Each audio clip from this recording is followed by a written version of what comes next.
I bet those glasses make you see better. So for those of you who are single, what does that actually look like? So you said you've been single for 1 year, and we'll go around the table asking those of you who are single, are you currently talking to anybody? Any men, women in the picture? Yes. Yes. Multiple? Yeah, just one. Just a guy? Yeah. Okay. What's his name and address? That's personal. And social security number. Give me everything on this guy. Mother's maiden name. So, how long have you been seeing him? Well, we've been friends for like, am I too far? We've been friends for like, probably like 2 years now, but we started talking like seriously probably like a month ago or two. Okay. Okay. And are you guys exclusive? Are you dating other people or? Exclusive right now. Exclusive. That's a boyfriend. Oh. Not really. Exclusive? It's the whole definition of boyfriend. What isn't is what does not really mean? I mean, I don't know. You just Is haven't it- said boyfriend yet? I guess, yeah. Yeah, all right. Fair enough. Okay. All right. We're just taking things how it goes. I like that. So you're single also. How does that look? I go on dates. I have a favorite, and then there's like the other guys that are like they're farther away, you know. Yeah.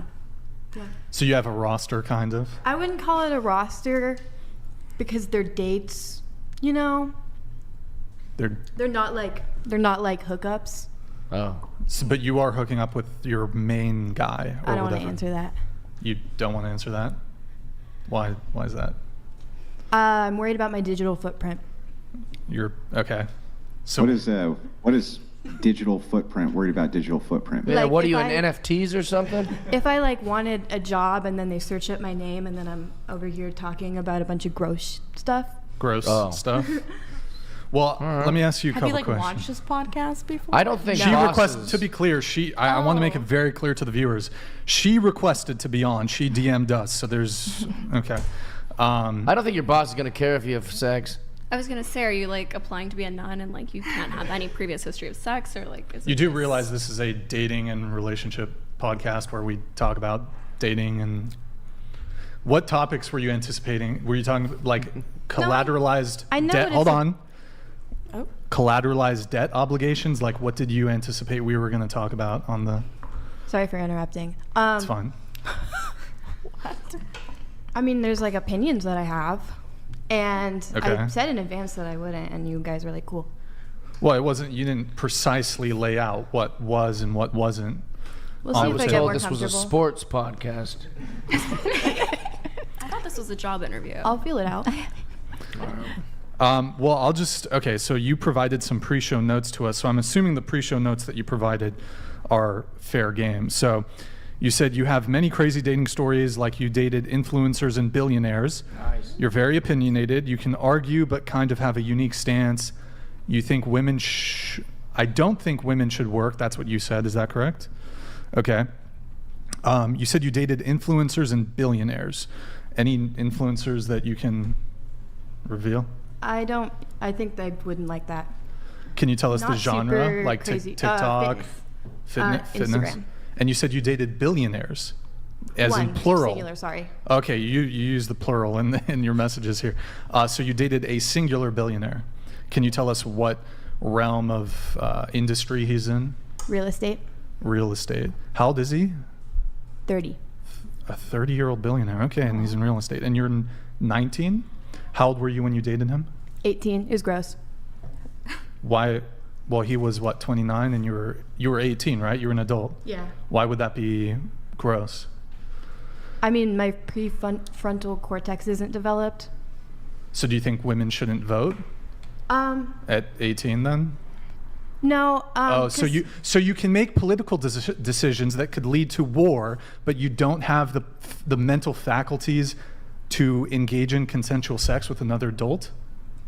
It's not really about that. I can form opinions about things that I read, but relationships are like in politics. Like I can read the news and understand that, but relationships are a lot more complicated. So you can vote to elect a representative that would send people to war to die. You can buy a firearm. You can join the military, but you don't feel like you can engage in a consensual, romantic or sexual relationship with another adult. You interrupted me. No, hold on. I'm the host of the podcast, therefore there's a higher conversational burden on me. So yes, I have a little more leeway to interrupt. Go ahead with your point. I just meant because I was going to tell you my point. Go ahead. Interpersonal relationships are like a completely different realm. It's not just processing simple information and then making an informed decision. It's like, how do I explain it? I can't really explain it, but like I think it's totally different. You can't explain your position? You feel like he took advantage of you because he was older? I'm not saying necessarily he did. I'm just saying I won't know how I feel about it until I'm older. It's feelings. That's what it is. Yeah. It's feelings. You Politics called it gross. Shouldn't involve feelings. It does sometimes, but it really shouldn't if you're voting for the right people. But I mean, in relationship, there's feelings. You know, like you can be manipulated. Could I just ask, like, outside of the politics of it, like, why do you think it's gross? Was it gross because the age gap? Was it gross because he did things? You don't have to specify, but like, what was gross? Because or was it gross because you dated a billionaire? What was in it for you? I just think in general that like, I mean, I was like a high schooler, you know. So you were in high school. I was, yeah, I was like naive. Like I didn't know. Like he could have been hurting me, and I wouldn't have known.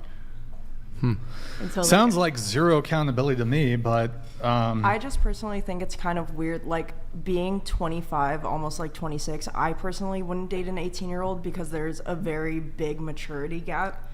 So like that could be a reason. So I think like in that way it's a little weird because I personally wouldn't date someone a lot younger than me. Just because like thinking back when I was 18, like I was not developed at all. Like I didn't know a lot of things that I do now. I mean, men and women are very different. That's so true. But In what way are you gonna? In what way? Tell me what way. What way we're in terms different? of age. In terms of age for you. Well, in terms of what they're generally attracted to, women in general tend to date up, even if it's 1, 2, or 3 years. Right. And we see this is evidenced by, for example, marriage statistics. Women typically will marry someone, I don't know what the exact average is, but typically the average age of marriage for women is younger than it is for men. Andrew, do you have anything for this? Yeah, so you're kind of talking about... Sorry. Hold on. Bowman Sorry, Andrew. 538 donated $200. Gross BC may have to hashtag #MeToo_victim those biles. Okay, Boneman53. Okay, Boneman. What does that mean? Appreciate it. I don't understand. I have something about that though. It's like, so you were saying like you wouldn't, you remember what you were like, and you're thinking back like, well, it doesn't seem like. Yeah, I wouldn't want to date a young chick because we don't have interests that are the same. I don't even know what a lot of young women It's are just talking very, like, about they're most very of the time. immature. Yeah, I don't like it. However, I would imagine that a billionaire's motive of dating her is probably physical. Right? Probably. He's not looking to engage with her about the thing like finance or technology or any of those things. And why is his motive gross to date her, but her motive to be with a billionaire is was he super hot? I mean, was this guy like what was the right? So your motive might have also been physical, but also you're bragging that he's a billionaire now, even though you found that it was gross then. So you guys just had a nice little trade there. That's all that was. I don't think it's gross. I don't think he's a piece of shit for wanting to date a young chick. I think that everything that you said is correct, but I think it's still completely valid for her to look back on that and find think it it's to be weird. gross. Yeah. It's don't think completely gross, I think a valid. little It weird. can be all those things that you just said and still for her to And feel I didn't it's judge her for it. I gross. just said, why is it gross? I asked why. Andrew, but when you say valid, what do you mean by valid? Like just how she feels about it? She can feel valid just about asked it, her or why I can she used the feel word valid Hold about on, anything? please let him talk. Yeah, can't she Sorry. feel valid about anything? Like what does that mean? That's she's- totally a meaningless statement. No, if she's looking back at it, and I know there's like a source of like intimidation here. She's probably the youngest person here right now. Well, hold on. What?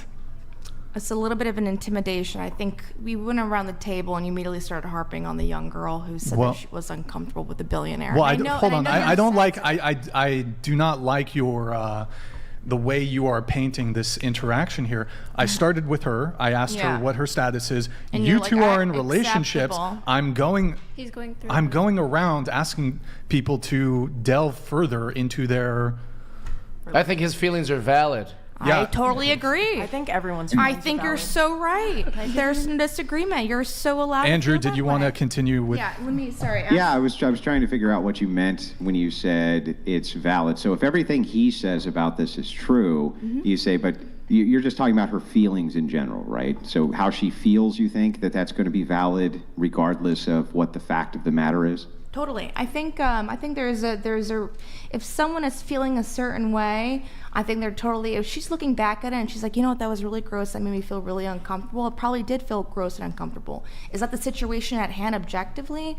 Who knows? But if that's how she feels personally, that's how she views the situation. That's why we asked why. And that's, you ask why. Yeah, And just said, why do you feel 1000%. gross? It There's wasn't a nothing judgment wrong. at all. There's nothing wrong with you questioning it, and there's nothing wrong with her answering it. But I think that's it. I feel like Yeah, but you could see where the confusion would come in if we're trying to get to the fact of the matter. And instead of the fact of the matter, you kind of chime in with, what about her feelings, though? Well, we're just It trying to get to definitely the did not fact of the say, matter. what about her feelings? That's why I asked you specifically what you meant by valid. Yeah. And what you meant by valid was how she feels, right? Where do I look when he's talking? Like, where is he? Go straight up. Like you can hear me, so like answer the question. Look to the You heavens. told me what Look like to the valid heavens. meant, and like valid just meant like feelings, right? Can I talk? Go ahead. Yeah, it's your thing. I'm Yeah, sorry talk to for speak on your yourself. behalf. Also, I'm going to talk to her the same way whether she's 18 or 19. And you or what. should. Well, but you suggested maybe we shouldn't because she's a young girl. Never once said that. You said that Never you targeted in once- on her because she's the youngest. Okay, let me say. I can definitely talk? think there is. But I don't care what fucking age she is. I'm just It's not gonna. because of age. Yeah. No, but I think Talking there to is a her? level of vulnerability that I think she has that most of us probably don't at the table, and you guys know that. Come on. I feel like a lot of words are being put in my mouth from both sides, but I also agree with both sides, and I also think that It's gonna be a long show, folks. with this conversation, like I think like after hashing through it with you, like I do kind of change my opinion a little bit. Oh, I'm sorry. I do kind of change my opinion a little bit after hearing your guys's. But I think that first of all, I didn't say uncomfortable, and so yeah, I think that's all I have to say actually. Okay. All right. So you were dating a billionaire. How did you meet him? Was it a dating app? Tinder. Tinder. Okay. A billionaire was on Tinder. I know what. Yeah, it was crazy. How do you it know was he so was weird. a billionaire? Did he have a Wikipedia page? He had a literal row of mansions that his entire family lived in separate houses on. Oh, he's got family wealth. Okay. Yeah, he didn't. He never. Oh, so he's like a trust fund kid. Yeah. Okay. All right. billionaires. Wait. So okay. And real estate. So okay, and you met on Tinder. You were 18. He was 29 at the time. 30 and then 31. Oh, okay. I see. And so how long were you seeing him for? 6 months. 6 months. Okay. And given that he was a billionaire, did you kind of reap any benefits from that in terms of, was he kind of like a sugar daddy? Was it a sugar daddy thing kind of? No, I never got any money, but it would just be fun stuff. Like I'd be like, you know, it'd be fun right now. Air hockey. Immediately, air hockey table. Just like wherever I am at the moment is now there. Isn't it, it's kind of amazing to me, like an 18-year-old girl is dating a billionaire. Like that's good for you. Just Can we that's, go back to the air hockey thing real quick? But did you just say that your motivation was what was really cool about it was anywhere you could go, there would just be air hockey there for you? No, I just think that's one of the interesting things. That wasn't the main draw. It wasn't. I'm not like that air hockey focused, but That's a great sense. I'm just saying as far as perks go, that it wasn't like all perks. That wasn't why I was there. But as far as perks go, Were you living with him? No. Okay. Would he take you on trips? Would you guys vacation together? he like did not talk to anyone or go anywhere. We went on like local trips though. Okay. Yeah. All right. Nothing. Yeah. So you could have just been essentially dating an average dude. Like it was the same exact, your lifestyle didn't change in any way because you were dating a billionaire. I think Maybe it- his I house think was it- nice. I don't know. I was just like getting what I want on request is like so fun. Wait, what? Getting what I want on request is so fun. Like, what are some examples of that? Yeah, I'm curious about that. Well, first of all, air hockey. Air table. hockey. Air hockey, Just yep. sad. I really Did they liked just like? Did they alcohol just at the carry time. around an air hockey table for you? Or? No, I was just using that as an example. Okay. But like, I liked alcohol at the time. I could get that. Also, that's kind of weird that I was 18 and this dude's just like giving me as much liquor as I want. Were you asking for? Yeah. I'm not saying it's Okay. super weird. I'm just saying it's a little bit weird. I certainly wouldn't advise men over 21 buying alcohol for. It is illegal actually, so it's a little bit weird.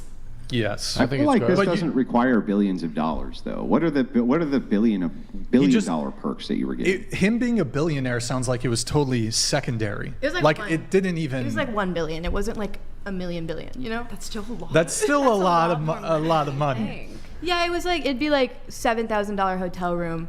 Or like a Bentley, and I'm allowed to drive it really fast. Wait, so okay, you're 18, you dated a billionaire. How do you go from dating a billionaire to dating a broke college guy? Like, there's no Oh going my back. God. I don't No, think my you can go standards back. Are so high, it's really great for me. I actually cut off like so many people. Like no one's allowed to be mean to me now. Wait, hold on. Wait. So after dating the billionaire, just so I'm clear, after dating the billionaire, now your standards are elevated to what? It's not really about money. Just the treatment, I guess? But I mean, sometimes it's about money. If it was like, it's kind of like if you were to think of it entirely transactionally, there's like different aspects. There's attractiveness, there's like your ability to have sex, there's your personality, and then there's money, you know? So it's like you have to have a certain number of some of those stats. You don't have to have all of them. Okay. All right. Well, I think it was valuable enough that like she gets to say she dated a billionaire. That's obviously a big thing, right, for someone. Is that a flex? Not, I mean, Is it a girls flex? talk about it all the time. We're I talking wasn't about it on this podcast, so that's some sort of worth to that. I wasn't trying to flex. You more just asked me a question, and I was like, this is interesting, so I answered with that. I think I'm No, not I judging wasn't- you for it. I wasn't saying you were trying to flex, but I don't know if it's a flex. Like, I one time dated a billionaire who I no longer see, and I also think it was gross. That's probably not like. No, I think that you asked her, do you have anything interesting that you've done? And then she said, well, I dated a billionaire. And then how wasn't? She goes, well, looking back, it was gross. I like that you're like, are you her lawyer or something? Like, are you No. her advocate? Hello? No, I was just invested a lot She of can time agree in with me. this. No, that's fine. So you also said that you actually going around the table on this really quick. Who here considers themselves a feminist? And we can delve into that a little later on in the show. But just going around the table, who's a feminist? What exactly does like feminist mean? Like what exactly is like a feminist? What That's something a exactly? feminist would say. No, it's a genuine question. I think That there's was So your we would first say a good descriptor for this might be a push for an egalitarian society between men and women where both are seen as equals. That would be kind of a general state, the most generous that I could give for a definition of feminism. I just think everyone should be treated equally. So I guess. Okay. Yeah, so that's probably feminism. Okay. I guess. No, No, what? No, she's not a feminist. I wouldn't say I consider myself feminism. I think my train of thought kind of really ended during the second wave, and I think that we've kind of digressed into something that I can't really comprehend. I think in a lot of ways, I think I have a radical sense of feminism when it comes to like men becoming women, and I'm very sacred of I don't believe in birthing mothers. I believe in women being mothers, and if you're a trans woman, you are a trans woman, you're not a woman. Well, in your that pre-show sense. notes to us, you stated you were a radical feminist. Yeah. Oh, So are you not a feminist? Are you a feminist? So I think, like I said, in terms when I think when it comes to Sorry. Well, Kinky Sprinkler donated $200. My sprinkler goes like this. I have a sprinkler like this. And comes back like this. it's good. It's good. I have that same That's sprinkler. good. Thank you. Thank you. Sorry. Go ahead. You were saying. Yeah, I think in a very traditional sense, I think there's a lot of values of radical feminism that I agree with, that is aligned with. I don't agree with I'm probably call me a TERF. Totally fine with that. OnlyFans, I'm very sex work. I'm not comfortable by. So yeah, in those ways, yeah, definitely radical feminism. But in the way feminism is described nowadays, I can't appeal to it. No. Well, what is the way it's described in modernity that you are so resistant to? Man, I think a lot of femininity is lost in modern day feminism. I think there's a push for. There was a push in the second wave for equality, that women should be able to work if they wanted to. They should be able to own house and have their own credit card if they wanted to. What we have now is that women are kind of expected to almost behave like men. And that's just where I just don't feel comfortable, because the reality is that women, we will never be like men. And we should never aspire to be like men. And I think that's kind of where everything's being pushed with feminism. We're not equals. There are in ways that men are better, and there are ways in which women are better. And there's nothing wrong with that. There's something wrong. So if I were to ask you about policy and say, well, what kind of policies are you talking about that you're actually resistant to? Because it sounds like what you're talking about are the effects of already pre-existing feminist policy, which has led to this current state. Yeah. So if that's true, then wouldn't you be resistant to the first and second wave feminism, which led through policy to the current state that you now resist? That's a really good question. It's a very good point. I mean, how did we get here if it weren't for the first and second wave? You know, we can always argue that the sexual evolution completely so sorry. You're fine. I think that you can totally argue that a sexual evolution completely dismantled like what it is to be a woman, and it radicalized a lot of things for us. So it's such a good question. You can. So what's the right. answer?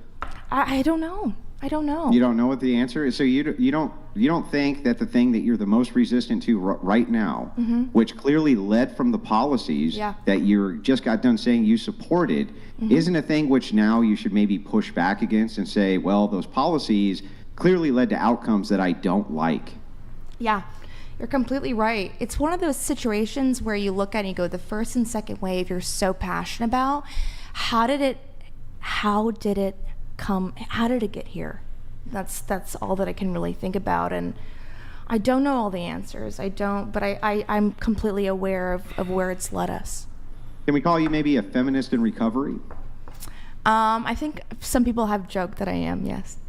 Yeah, well, good for you. At least you're thinking about the fact that being a feminist in modernity must be, or the things that you have an issue with must have come from the policies previously. So I'm glad to see that you're, in your mind at least, pushing back against that. Yeah, 1,000%. Okay. So going around the table, just are you a feminist? Oh, no, I want to be a housewife. Okay. Yes. Yes, feminist. Okay. No. I feel like men should provide. Men should provide. Okay. I'm right in the middle. I grew up with a mom that was a welder, and I also grew up just completely being independent, but I as well think that there is certain things, like you said, that men are better at and perhaps are best fit for. But at the end of the day, I think instead of choosing equality of men and women, I think it's equality of humans, and that's what I see. I don't think that it's necessarily that one man is better than the woman, nor should solely men provide. I think just humans should provide for themselves. And if it's in a relationship or any other dynamics, so be it. But I think we need to think of everything as humans, especially with all the transitions. Well, how many, I'm sorry, I didn't mean to cut you off. Go ahead. Oh, go ahead. Oh, I just said just including all the transitions that are being made, especially with sexuality and sexual identification. I think at the end of the day, we're all human beings. And with that being said, equality is the goal at the end of the day. We all want to go somewhere. We all want to be somewhere, if it's heaven or hell, whatever it may be. Equality. Yeah, when you say that we're all humans, I mean, that's obviously true that we're all human beings, but wouldn't you say that human beings still are broken into categories for a reason? Like female is a category, male is a category, and those categories are necessary for us to even have conversations where we can break down what the human experience and the ontological nature of humanity is, right? Absolutely. I think we obviously are in those categories for that set net reason of either providing more children, providing something of sorts. For men, it's more so that seed and all that such. I think at the end of the day, the way that I look at things is because of the advantages and the changes that we've made in present day, that regardless of having a partner or not, or having a relationship or family to even depend on, one should still be independent of themselves and be able to rely on themselves and try to prosper as best as they possibly can. I don't think it's necessarily men over women, women over men, none of that crap. I think it's really just a fight of insecurity. But if humanity is broken and down into these categories like male and female, which it clearly is, the reason that they're broken down is because there's a different nature to both of those. There's a different nature to males than there are to females, right? They're not interchangeable widgets. You would agree that that's true, wouldn't you? Completely. Yeah, so if they're not, then when we have these conversations, just kind of saying something like, well, at the end of the day, we're all human beings, doesn't really mean anything, because we really have to narrow in on what these different categories are so that we can have a discussion about what their preferences are and how they relate to each other. Do you agree with that? I do agree. I'm just simply stating my position, just what I've seen and what I've grown up with, and that's all it really was. It wasn't necessarily coming down to that cross of we are human beings. I'm just stating the obvious, and I'm also stating that I fall along both lines. Okay. Jeff, what about you? Are you a feminist? No, not at all. I love women a lot. I'm very pro-women. I grew up in a house full of women. I've got 3 sisters, a mom. I'm a very pro-woman. Okay, I am pro-woman. Anti-feminist ideologies. A lot of rage in there. A lot of revenge pursuit. A lot of simple ideas. Kind of like what he said, like, at the end of the day, we're all people, which is beautiful. And that's all you meant. This is what you meant. Oh, we got somebody. Grid1 Motorsports donated Grid1, thank you, man. $200. Good to We see are you. at a point men pretending to be women are voted better women than real women, and feminists cheer them on. Feminism has failed you. How can the patriarchy help you today? Wow. Isn't it kind of dope for the patriarchy, though, that men are better at being women than women? Wow. Right? That's like men are women What of the like year. in sport? Yeah. Definitely in sports. Better at That's all we got. Sports. Yeah. Destroying We're big. you guys in women's Hey, sports. we're just bigger than you. That's I it. It's know. unfair. I think I know. might even be able to become an Olympic gold For medalist sure you if I would. start Yeah. competing. You'd be against- cheating. And you would be Woman of the Year, and you'd be cheered on, and Bud Light would love you. What I was saying though is that Dope. Sign me up. Get Yeah. me my sponsorship. I actually did a sponsorship with Budweiser like 10 years They ago. knew you were transitioning. in a minute, or it's been a minute rather. What's up? well, I don't think words don't matter anymore, which is very flustering to me. So someone will say like, I'm a radical feminist, but I think this, and you go, well then you're not the thing. You're Right. using a thing that you aren't. And so people say, oh, well, I'm a Muslim, but don't pretend like you know what Muslims are. Here's what I am when I say I'm a Muslim. It's like, well, they have a book, and you're not subscribing to the things that are in the book that make us believe a thing is what it's labeled. So I think a lot of this happens where it's like, I'm very pro-women, and I love them, and I want them to be protected, and I want them to be hurt, and I want them to be treated good by everyone and not hassled. But I also don't think men are pieces of trash for, walking down the same side of the street as them, like late in New York or something, like making them nerve. There's just so many things that I think we lost sight of, like what we call things. There's a lot of victim mentality. It's I think annoying. That's what you're saying. Just be the thing you say you are, and don't if you're not. Yeah. Yeah, but I totally understand. I totally agree, 100%. I think that we are kind of at a time now where there's a label for everything.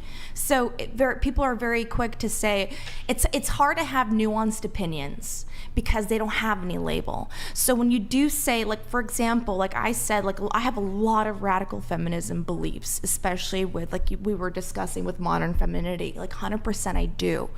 But then it's like, well, what category is that? It's like how do you characterize nuanced opinions? Because we're trying to figure things out. So when you Well, say you that would you're say, in you a say that group, nuance is a category, right? Can you say that again? Sorry. You would say nuance is a category, wouldn't you? 1,000%. I Well, wish Well, there then was. that's how you would categorize a nuanced opinion, as being nuanced. So Then we if you're should probably start saying though saying that that. you have a nuanced opinion, you should tell us what the nuance is in the opinion, and then we could agree with it or disagree with it.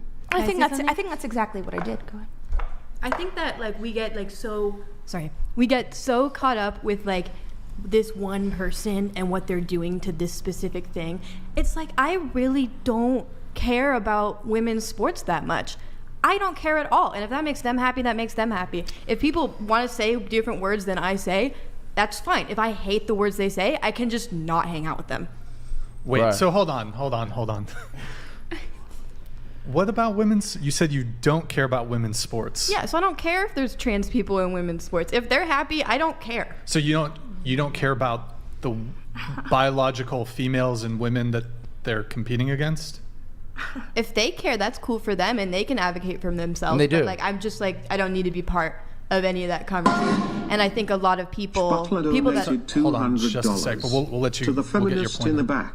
A side effect of feminism is genital warts.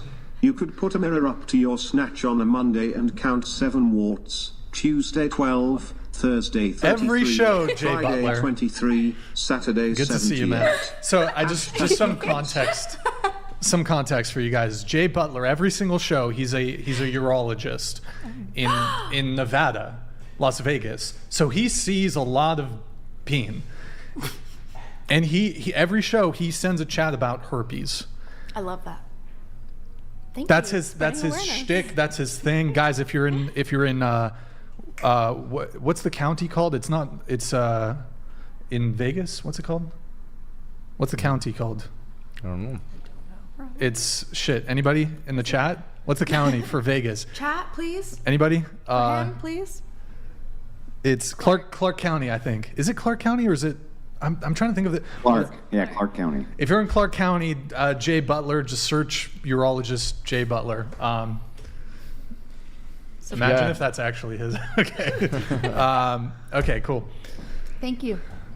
But things exist outside of your interest, just Wait. because you don't care about female sports. Henderson, was it Henderson? Clark County. Go ahead. Right. Go ahead with your point. I do agree with what were you saying earlier? You were saying there's labels aren't specific enough, labels aren't helpful. Yeah, So pretty much. when he's calling me a feminist,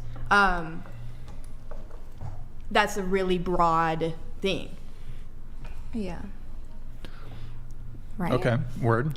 Well, Yeah, but that's why we're asking a series of inquiries so that we can narrow down Right. the thing, so we can figure out what you believe, so we don't straw man what you believe. Right. Categories are important. Responding to the chat. Yeah. Okay? Word. okay. Well, so the reason I went around the table on this is because, so you consider yourself a feminist, correct? So you said that you don't think women should work. Now, I'd like you to perhaps go into that, why you think that, what do you mean by that? But on the surface, it strikes me as something that's a bit antithetical to the aims and goals of feminism. So do you care to elaborate on you thinking women should not work? That's a little bit, that's also like not very nuanced. It's more like women should obviously be able to work, but I don't think they should have to. I don't think it's like, I think it's on a personal level. I think that I shouldn't have to work and I don't want to work. But what the camera guy was saying about, sorry, what the camera guy was saying about the definition, like I believe in that definition, but that doesn't mean that I don't think that like traditional values are bad. I just think everyone should be able to choose, and feminism is being able to choose to do that. So feminism is the being able to have the choice of, as a woman, being able to work, but also not like Well, that's second. men don't. You do realize men don't have that choice. Like men don't have the option of like the fallback of, okay, I'm just gonna find a wealthy woman to take care of me. Right, and they shouldn't. They're providers. They could? Men are providers. Do right. you think Like a comparing- radical feminist over here. Well, then what do we get for all the It's providers? insane. They Wait. don't know what's so insane.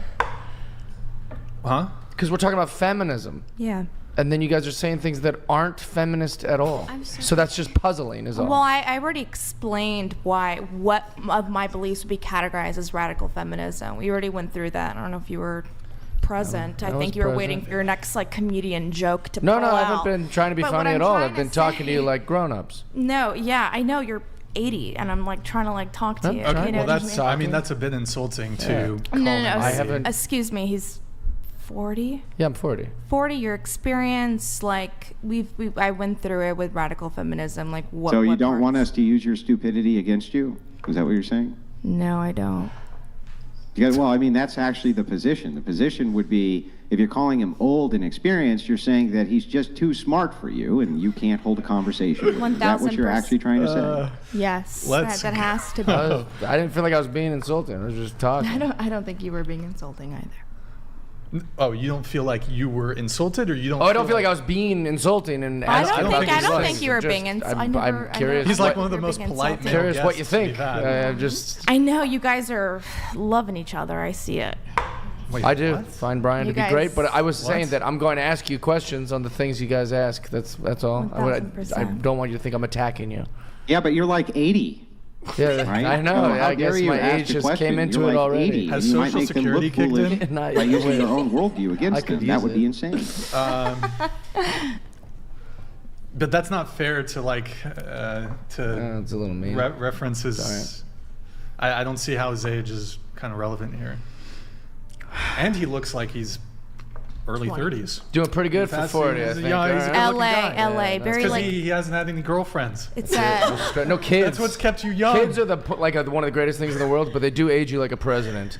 My friend just had a kid, and he looks like shit. It's only been 2 years, and I was like, "What happened?" He goes, "Kids don't let me sleep." And I go, There you "Oh, go. okay."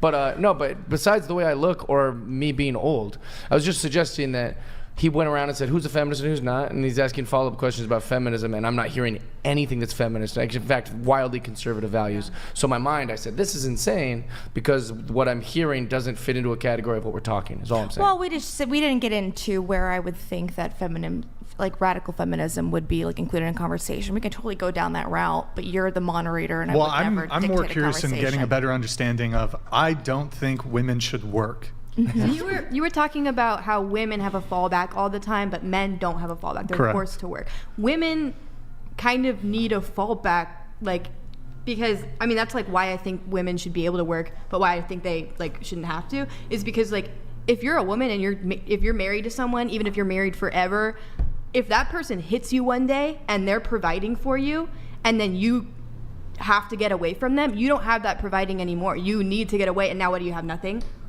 Well, when you say that women shouldn't have to work, right, you would agree that right now women don't have to work, right? Yeah. Do you agree with that? Yes. Yes, you agree that women right now shouldn't or don't have to work. So what you're really doing is putting in the mandate that you would prefer that they have the option to work. Yes.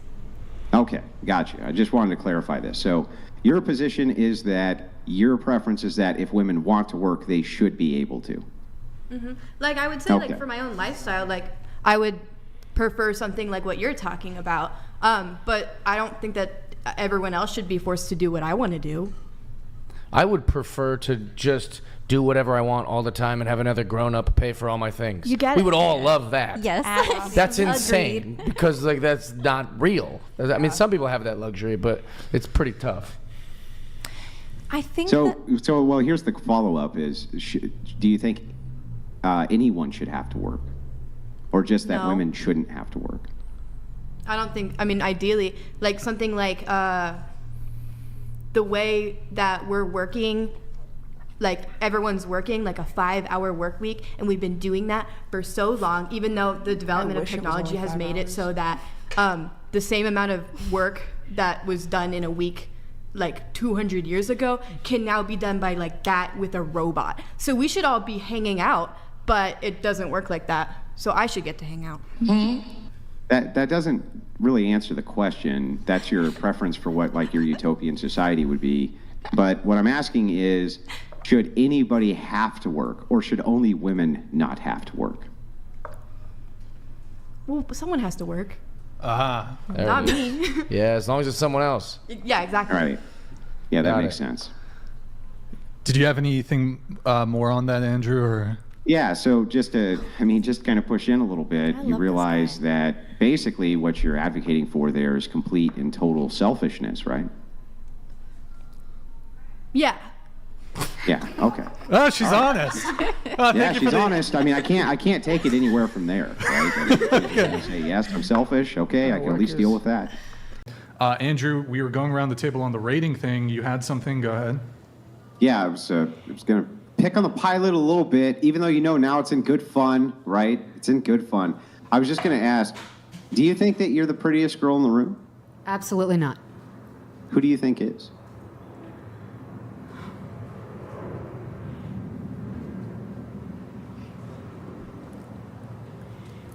This one in the hat.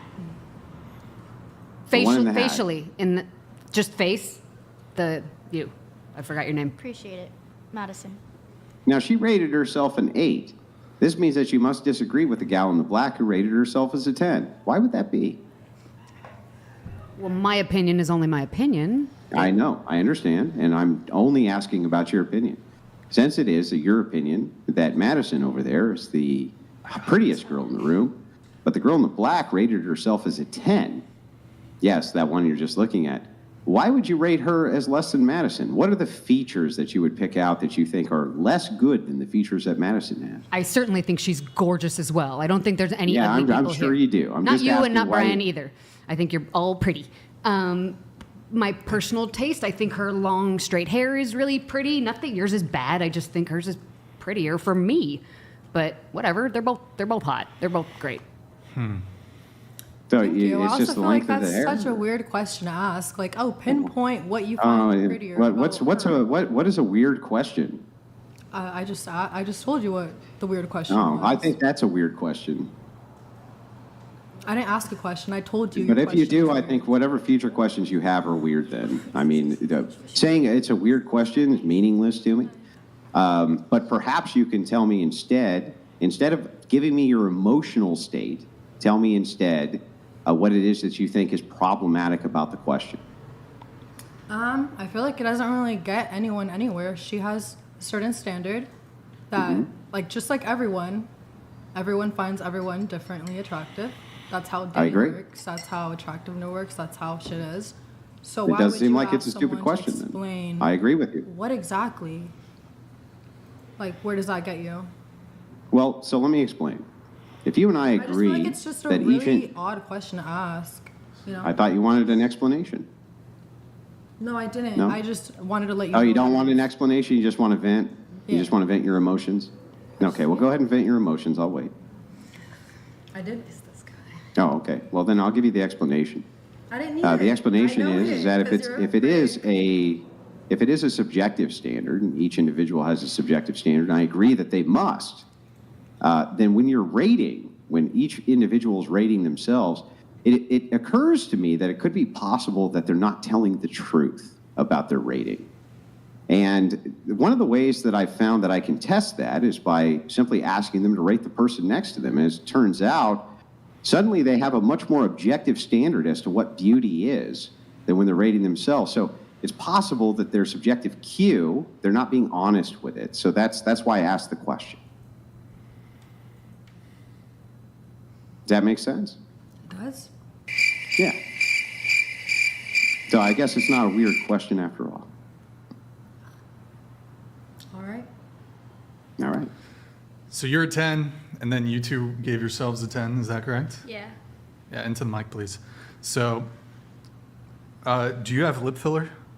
Yes. Do you have lip filler? Yeah. Have you guys had any other cosmetic procedures done? No. Just the lip filler? Yes. Okay. Were you a 10 before the lip filler? Always. You too? It didn't make that much of a difference, to be honest. Yeah. But if you were a 10 before the lip filler, why get the lip filler? Because I had one unsymmetrical lip. So you weren't a 10 then? No, I was a 10. Well, you just stated you were not perfect in some dimension. Yeah, okay, but that just made me 11. The lip filler made you 11, so you went over the rating scale. Yeah. I don't know if math So- works that way, but So let us pretend for a second that 10 means perfect. Absolutely flawless in Yeah. every single dimension you can think of. Yeah. Everyone, by beauty, brains, whatever it is, right? You're a perfect 10. That means flawless. If you were to work on something you considered a flaw, then how could you logically also think you were a 10? Because flaws are still like beautiful. Like everyone's got flaws. Everyone's got imperfections. Then why change them? Because you feel like it sometimes. Oh, you feel like it? It's not because it's a flaw? No. I mean, Okay, so then it's not a flaw. So then why do anything about it? It makes no sense. I mean, It's because some flaws actually do make you less or more confident, regardless of the fact. So if you know that one of your certain flaws will make you more confident if it's no longer a flaw, then you might want to change it, even if it's temporary, like filler. Like, they don't have to have filler for the rest of their lives. It's such a temporary thing. Okay, I agree with you. So I think that your argument here makes sense. You can have flaws, which can increase your confidence, and you can have flaws which, do other things for you. But then you consider them flaws if you fix them, right? I consider them flaws either way, but like I Okay, said, you can so have then flaws and still be a 10. perfect. If perfect means absence of any flaw, which is what it means, then how can you be a 10 in perfect if you have a flaw that you need to fix? Because if you're using that skill of 10 perfect, there's no one human that's perfect without any single flaw. So why even have that be an option? You know what I mean? So since it is an you don't option, think that there's any people who Have no who have flaws? a perfect beauty standard?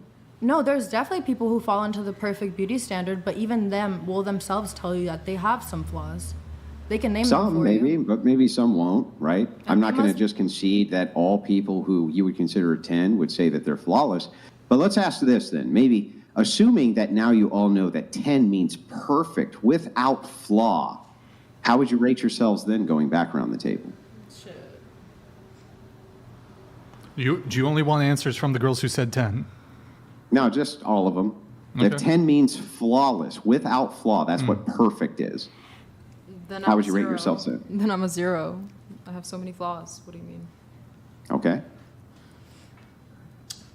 Honestly, I don't know. That's such a hard question. I don't know if to say 9 or also say 0. It's like, I don't know. Like, how do you rate your flaws in that way, you know? Like a 6 to 8. Same, 6. I always try to stay confident. So I try to, embrace my looks and whatnot. But I'm whatever you want me to be. What does that mean? Like, I'm just looking for a if- self-assessment. if If 10 I meant say- flawless, if 10 means without flaw from a beauty perspective, not personality, nothing else, just pure beauty, Yeah. what would you rate yourself? Would you say 10 flawless, nothing needs to ever be changed, or some other standard? I haven't planned on changing anything, so So I 10? don't need to. Yeah. So you're flawless. Yeah, I'm flawless. So there's nobody, so then I would just want to make sure I understand this correctly. There's nobody in that room who's prettier than you. I mean, these beautiful women next to me are stunning. Like, I love their looks. They all suit their looks. I know you love them, but if you're without flaw and you're the standard of flawless, I rate then everybody in there can here be a 10. no woman there who's prettier than you, right? I rate everybody in here a 10. That's it. But don't you agree that all of you look different? Yeah. Then how can all of you be without flaw? Would you rate a 10 who has an ugly personality a 10? Yeah, I'm just talking about strictly beauty standards. That's it. I mean, but Not what's on the inside, what's external, not what's internal. what's on the inside oozes on the outside, so we can't just have like a Yeah, one-sided but let's debate assume about for a this. second I'm just walking down the street. I don't know anything about you. I'm just looking at the externals. I'm not looking at the internals. I can't talk, or I'm not talking to you. I don't know anything about you. I'm just purely looking at the visual aesthetic. That's all I'm after here. From the visual aesthetic of 10 being perfect and everything below that not being perfect, what would your self-assessment then be? Why?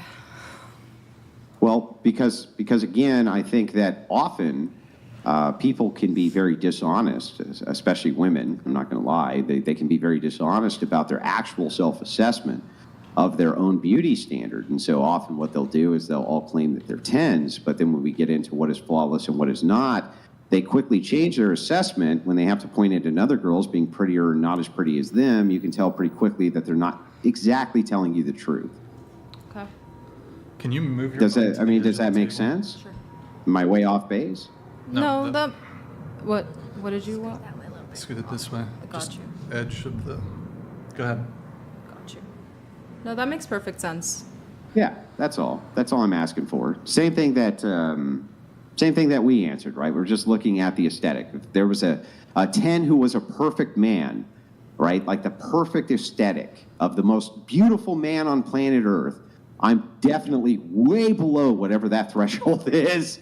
So that's all I'm asking here, right? That's all I'm asking here is the same thing. So she says that, no, she's without any flaw. However, every woman in there must then be also without flaw because she's not the prettiest girl there. Do you think that that's honest? Doesn't that sound somewhat dishonest to you?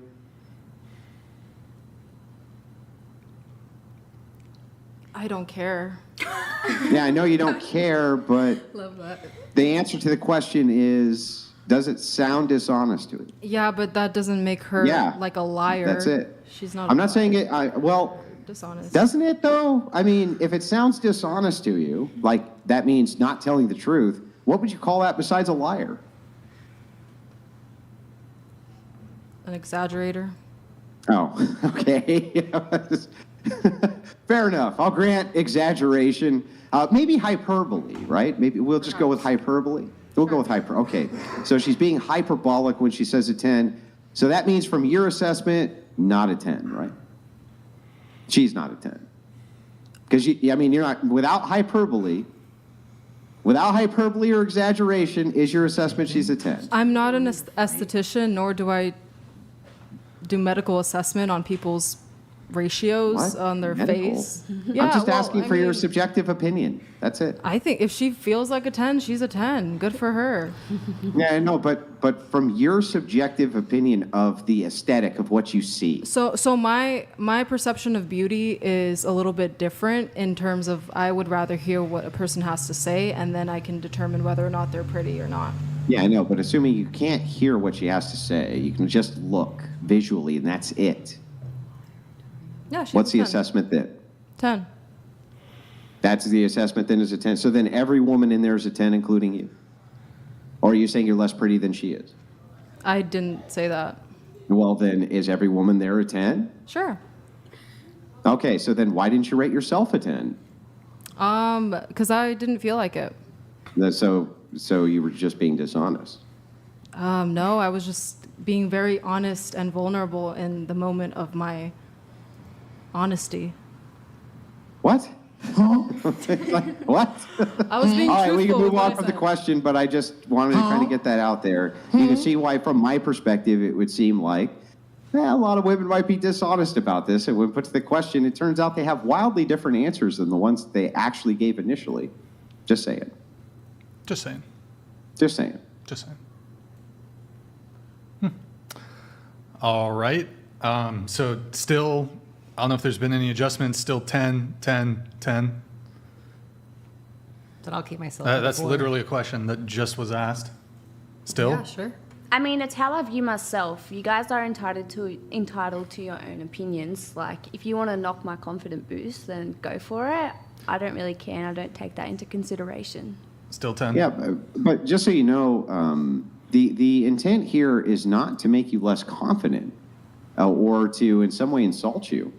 That's the opposite of the intent. In fact, the intent is just to see if when we're talking or discussing this, if you can have a realistic perspective or not. Okay, end of discussion. Oh my god. Wait, are you really that? What? I just want it over and done with. I don't believe Let's all just rate ourselves once.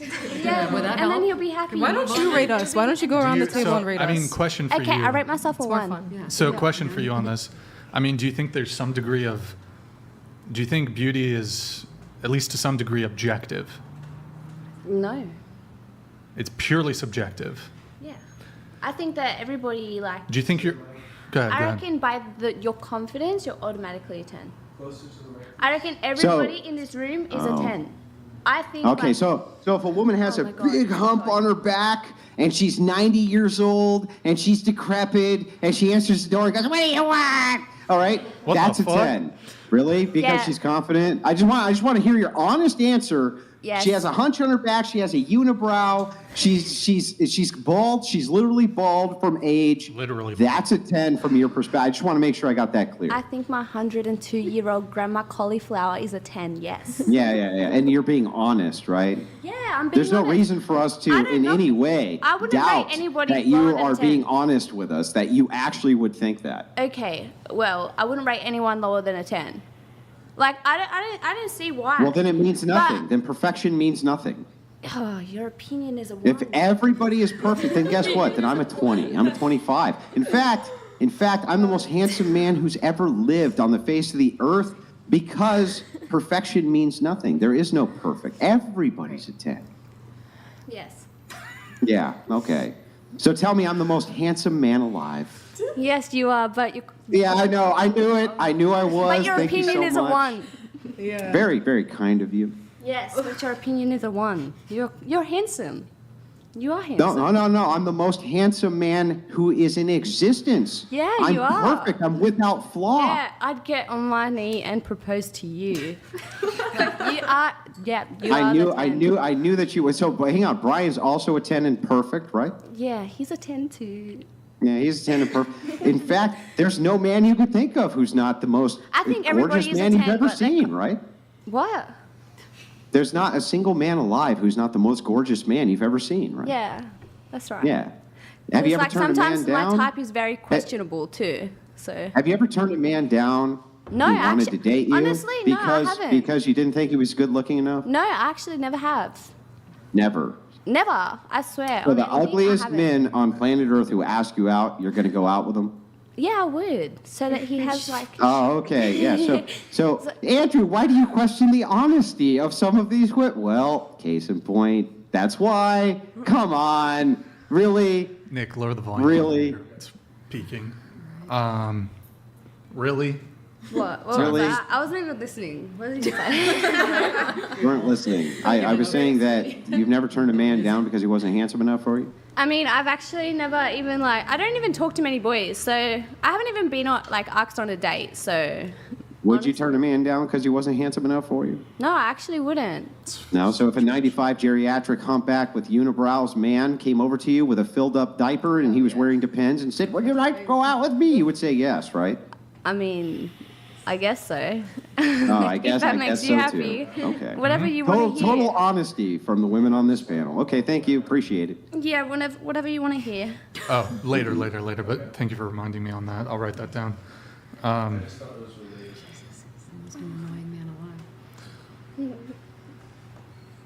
You know what? Let's do the Luis Guzman and the Francisco Lachowski or whatever. Let's do comparison really quick.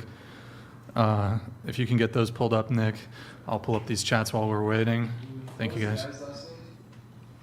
Luis Guzman and then Francisco Lachowski or something. All right, thank you, Eric, Greg, thank you. If everyone is a 10, then no one is a 10. Guys, we did lower the TTS and Read to, it's 100 for Read. TTS is now 200. We lowered it now. So if you want, get some in, boys. Let me know when you have that, Nick. I'm going to trigger this. Lol Paladins donated $200. 41-year-old man. I've had 300 plus sex partners but only 6 relationships. I would love to have another relationship, but it's hard to find a woman worth it. Even I would not date a girl. Good for you, Lol Paladins. Did we just lose Andrew?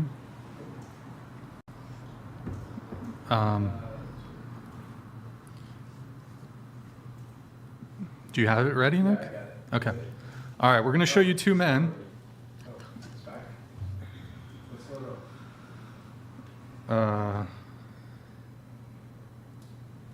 Should we go to the... Yeah, I don't know why it's hiding Andrew. It's not a huge thing. Okay, so this is Luis Guzman. Okay. Actor, famous actor. Scroll down a little bit. Let's see some of those other photos. Okay. All right, pull up the other guy. And this is Francisco Lachowski, male model. Are you prepared to state that they're equivalent physical attractiveness? Yeah. Okay. You're ridiculous then. Okay. They're both just as attractive? Yeah, actually, like honestly, I find the first guy more attractive You're because full of shit. the second one looks too nice. Yeah. Low key.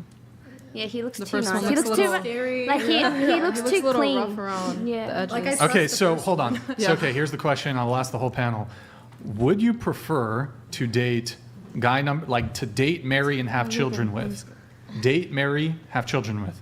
Guy number one or guy number one. two? Go ahead. Depends on his personality. Let's assume they but- both have good personalities. Let's assume they're both not psychotic. yeah, or let's just whatever, assume blah, they blah, blah, they blah. both have good They're personalities. both. Okay, then both. I don't know. No, okay, one. Fine. Number one. Let me I ask you a don't question. How would you feel if you didn't eat breakfast this morning? care. Like I'd have low blood sugar and hungry and tired. Okay. What Okay, was the- you got to what pick was the one. point? You I'm got to pick sorry. one. Okay, I didn't get the point for that. Yeah, moving on. Sure, Yeah, one. it's all good. Sure, one. You got to pick one. You One. pick the first guy? Yeah, sure. Yeah, sure. Or the second. It doesn't matter to me. Like It doesn't matter. You have no preferences when it comes to looks. when it comes to physicality, no. It's They like could be obese. let me. Can no, they be obese? No, because then you're not taking care of your body and your health and yourself. So the first guy, he's not obese, but he is chunky. He's fat, right? He's Yeah. he's a little chunky. Okay, that's Okay, obese is an overstatement then, because that man is not obese. He's one Yeah, step he's closer. he's not obese, but he's chunky. Yeah, we can manage his glucose intake. What about you? I'm not really attracted to men at the moment, so. If you've dated men before though, like you're Okay, bisexual? hang on, that's fair. That's fair. What about really, really, really fat women? Would you date one of You need a them? mic scoot. Can you scoot your mic this way and scoot into the table, please? Well, no, because my type is women who look like me, so. Okay. So then there's some standards, some beauty standards that you have then. Yeah. I'm not saying that I wouldn't find her attractive, but I wouldn't want to date her because my type is, All right. Which do you pick? One. You pick one. You pick the first guy. The first guy, Luis Guzman. Yeah. I agree with They're all her. lying. I don't think that the second guy's attractive at all. Yeah. I'm sorry. You don't think the second guy is attractive? He looks So like. yeah. Yeah, he kind of looks like a ladyboy. Like, No, he's perfect. He's not that perfect. I'm against them, but that's not I my. can't That's, He's perfect, right? Can I ask Can I who's someone that you guys think is really attractive so we can have something to compare it to? okay, well, Who? Michael B. Jordan. Michael B. Jordan for you too? Yeah. Wait, can you scoot your mic this way, please? I honestly don't even have any celebrity crushes to like share with you right now.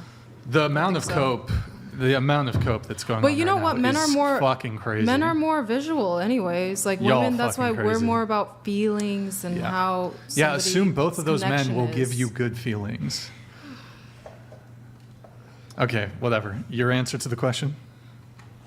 I was getting a drink. Forgive me. No, you saw the two guys. Oh, which one? Which of the two guys would you rather date, marry, have kids with? One of them looks way too young for me. Okay, assuming age him forward a bit. How about that? Yeah, physically the model is better looking. That's why he's a model. Yeah. I don't know how cool or fun or nice or all that the others are, so I'd have to meet them and see about personality. Uh-huh. But physically the model is better looking. Which would you rather date? number one. Number 2. There we go. I want to congratulate you for not going along with the herd, not going along with the sheep mentality here. Go ahead. Number one. Number one. Number two kind of look like a boy, and I want a man. Yeah, that's so true. What if I told you he's, I think that guy's 31, 32. Yeah, but he still But has he like a looks so boy frail. mentality. Yeah. Okay, you don't know anything about his mentality. Assume they're like the same. Personality-wise. Just look different. I look like I weigh more than him, and I think I do. Probably. I'll give y'all this. Number two is more attractive for sure, but number one, like, Okay, fair enough. What about you? I would go with number one because I've dated guys that looked like number two. Well, let me give you my reason. Amount of I have coke. dated guys that looked like number two before, and Number two would I be so I hard much when you prefer see like the dad bod. I don't know. Maddie, what about you? Guys that have muscles are too hard For to lay sure, on. number two. And Yeah. For the soldiers, show of hands. One Lol or two. Paladins donated $100. Oh, what the hell? Why So is much this triggering cope. TTS? If he slid into any of their This should not DMs, be they'd love triggering. to One hit sec, it, no I'll fix it. problem. Saying the model isn't hot is ego protection, because they assume they'd be rejected. That's a. Sorry, there's a mix up He's there. making a living out of it. Law That's Paladins, appreciate it, man. I also It's am not a personal huge preference. fan of white guys. Two? Two? I didn't look. I don't know what they look like. Okay, sucks to be you. And it does suck a lot, to be honest. Indeed it does. What were you saying? I'm also not a huge fan of white guys. What's your preference? Black. Is your Oh, husband okay, black? cool. He is All right. Was your ex-husband black? Mexican. You ever dated a white guy? A couple. I mean, I did go to school in West Texas. So there's a lot of what? There were a lot of white guys. Yeah. Oh, okay. All right. Well, I don't know if we're going to figure anything out with the whole rating thing. What would you prefer? What do you mean? If I was gay? Yeah. If I was gay?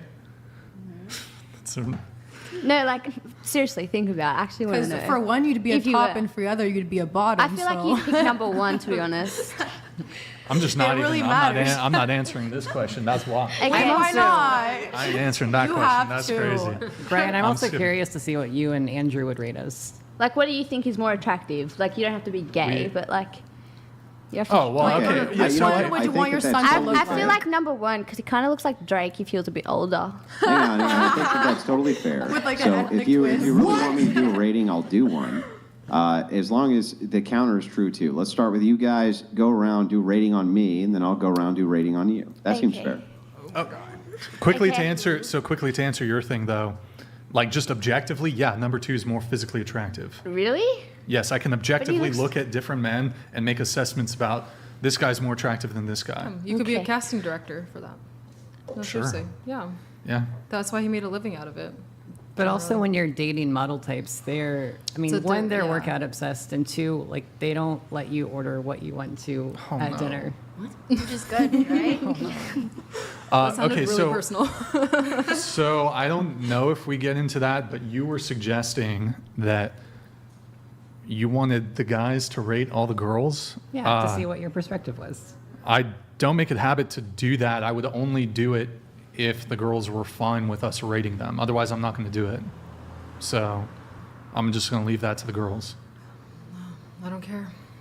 We beat this horse dead, so yeah, go ahead. You can opt out if you want. Do you want to opt out? Do you want to opt out? Oh, sure. Fine. Yeah, you can rate me. Fine, fine. I'm gonna grow. I'm sorry, I couldn't hear you. Yeah, I don't care. You're fine with being rated? Okay. Yeah, I'm fine. You're fine with being rated? Fine with it, fine with it, fine with it. So is it just you who's opting out? Oh no, like I'm fine with it. She said she's fine with being rated. Oh, okay. Yeah. All right. Do you guys want to rate Andrew first? I think he wanted to be rated first. I think you're an 8. Can we still not say 7? Yeah, 8. No, I think you could say 7. Okay. Oh, 6. 7. I think you're a 10, but your opinions are just not valid. Okay. Given that we're like not the same age and you're not someone who I'd go for, probably like a 5. A 10 for sure. 5. Say like a 4.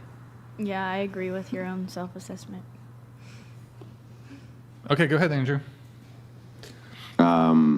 So I'll start from right to left, and I'll do it from my own subjective kind of viewpoint. So I would say 3, 2, 5, 2, 2, 2, 2, 2, 1.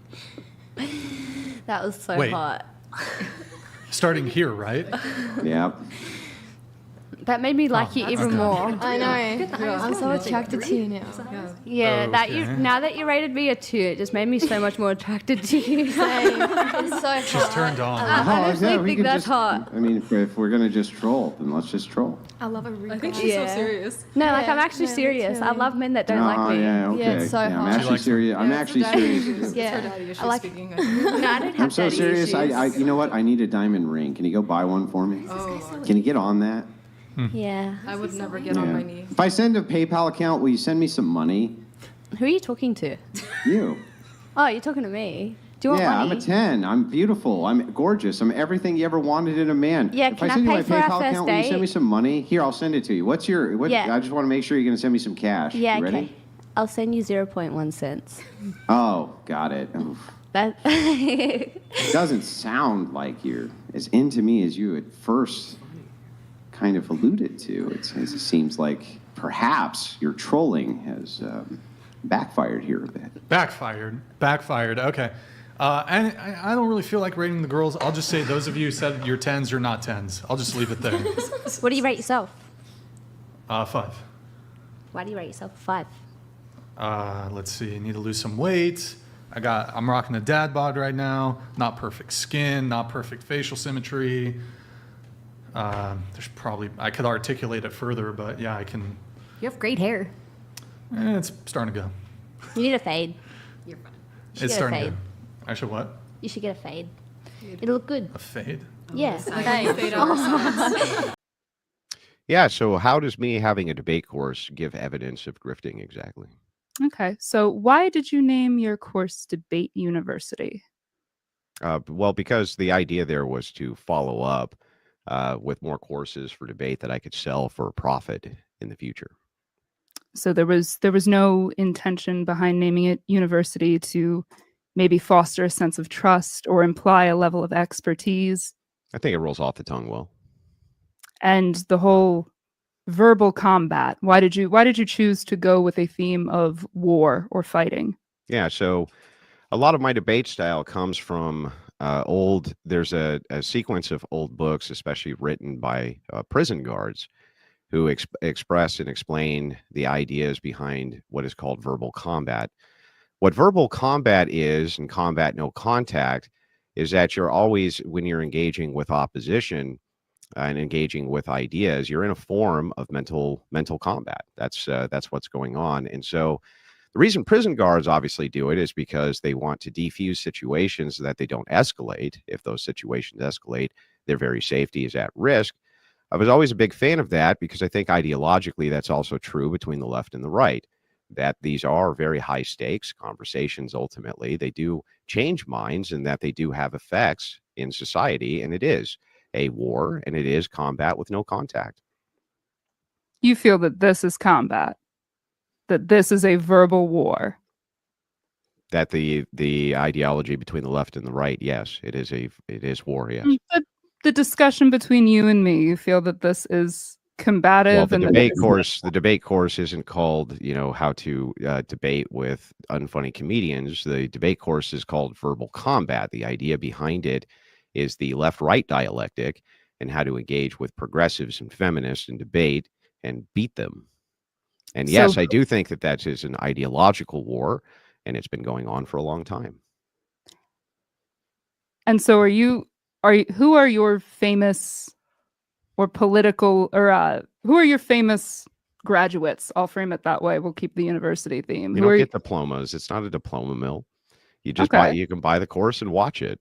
There's no certificate. There's no graduates. And by the way, it was never framed as being that ever. You don't think that university implies that there's some sort of course completion or certification that comes with it? There's nothing like that in the course. Never. Right. So you think that the word university in and of itself doesn't imply that? Do you assume that people who are interested in debating with opposition using their verbal IQ are so fucking stupid that they're going to be fooled by the word university inside of a slogan to get them to buy a debate course? You just think that they're really fucking stupid and that you're really smart? Like, you wouldn't be fooled, of course, just them, the stupid plebs in my audience. They're just too dumb to understand that even though this was marketed as a way in which you could tango with somebody ideologically and win, that somehow they're going to be fooled into thinking they get a diploma in what? How to debate kind of better? Like, what do you think that they're being fooled by here? I think they're being fooled into thinking that, okay, well, if I learn from Andrew Wilson, if I buy his course, I'm going to be an expert. I'm going to know how to be an expert debater. That's what it's going to be. So maybe not necessarily a physical diploma, but certainly that they would have you watched the course? I'm not giving you $249, Andrew. Okay. So But the answer is no?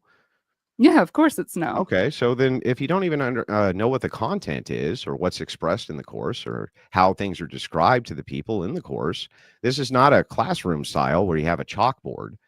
This is me expressing the laws of logic. I brought in multiple logicians who were expert apologists to walk through the format of logical debate online. And thus far, I've gotten a very, very positive response from people who have viewed it. And I don't know what to tell you. What have those people gone on to do? What have they Well, accomplished? many of them debate pretty prominently online. Many of them right here on this very channel that you're on right now. There's been dozens and dozens of them who it seems to have helped them quite a bit. I get many emails from people who say it seemed to have helped them quite a bit in their personal lives when it came to dealing with their boss, coworkers, things like this. I was surprised. I didn't even know that would be a potential side outcome for the course, but apparently it was. This was really just focused on how to engage in ideological verbal combat across ideological lines and how to prepare people who have my ideology for that if they had interest in it. And it appears that it worked very well. Can you name any of the seasoned debaters that you have educated? You mean the ones that go on this program? I've personally never seen this program. I don't know their names. Well, then how would you know if I named them and I was lying or not? You should take my course and then you wouldn't fall into those traps. I'm saying you can name if they're... Oh, sure. John, Jill, Jack, Jim, Fred, Chuck, Terry. Go ahead and refute that I'm lying. So prove it. Prove that I'm lying. Prove it. But no household names, no major names in the debate space. Nothing like that. Well, what does it take? What's a major name in the debate space? What would you I would argue that your name would be a major name in the debate space. Yeah, so people have been at this for years and years and years. And do you think that this course was marketed as though if you took it, you were going to be launched into prominence on YouTube for your debate skills? Do you honestly think that? I mean, again, the word university would imply that if you complete it, you would gain some sort of level of expertise. No, it doesn't. It doesn't imply that. That is actually what the word university would imply. Yeah. No, it literally doesn't imply that. All that the university would imply is that there's some level here of learning that's going on. Not that there would be a level of expertise that goes on after you're done learning whatever the said thing is. For instance, you can have an introduction to debate, which I have, for instance.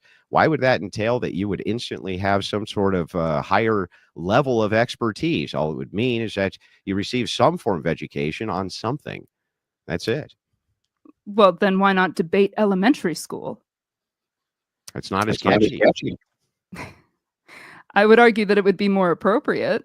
If it's Why? Just how would you know? You haven't watched the course. How the hell do you know? How do you know? By your own admission. Okay, Just well, now, look. Let me ask you a few. Here, Oh. let's find out if this holds muster. Sure. If I ask you what are the 3 laws of logic? Can you tell me? No. No. If I ask you what are metaphysics? Can you tell me? No. Can you tell me what epistemology is? That is the knowing like what the truth is and the difference between a belief and or an opinion. No, but it's still. I mean, it's still a good try. I'm not going to beat you up about it. But what about ontology? No. No.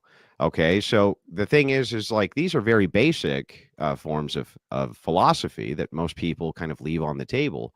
But if you had checked out the course, you would know that I brought in experts, guys who do have PhDs, like David Patrick Harry and others who are famous Christian apologists.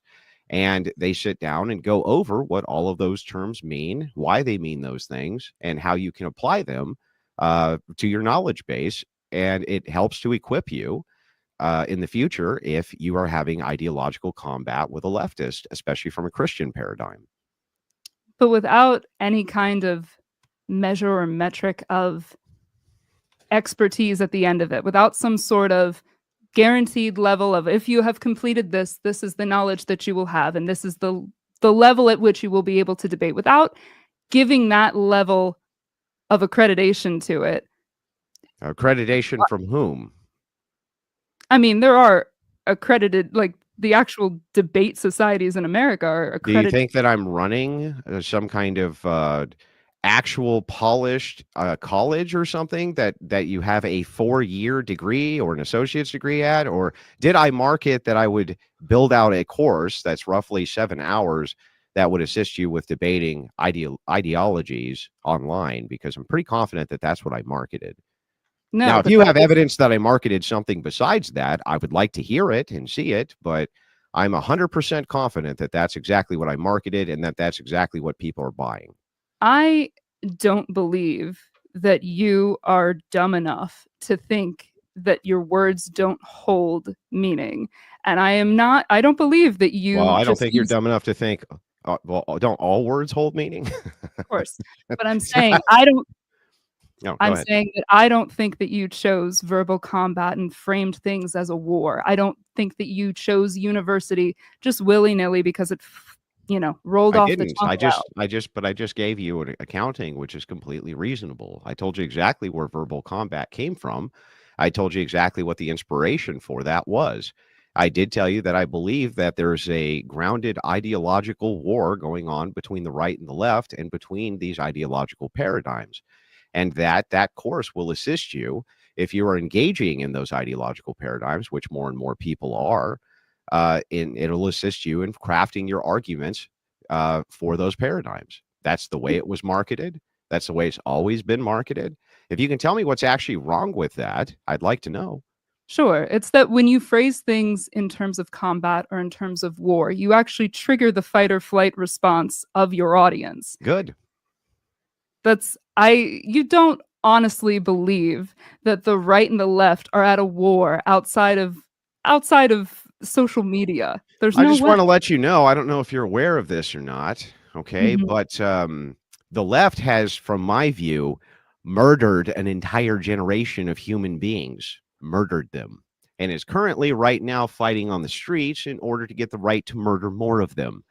Do I honestly believe that? Not a joke, not kidding. From my paradigm, they literally kill babies by the million, by the millions.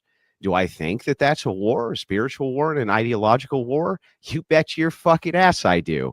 Do I think that there's an ideological battle which is going on when the assessors of these paradigms try to describe for me that you, a female, are every bit as much only a woman as the male who puts on a wig and pretends that they're you?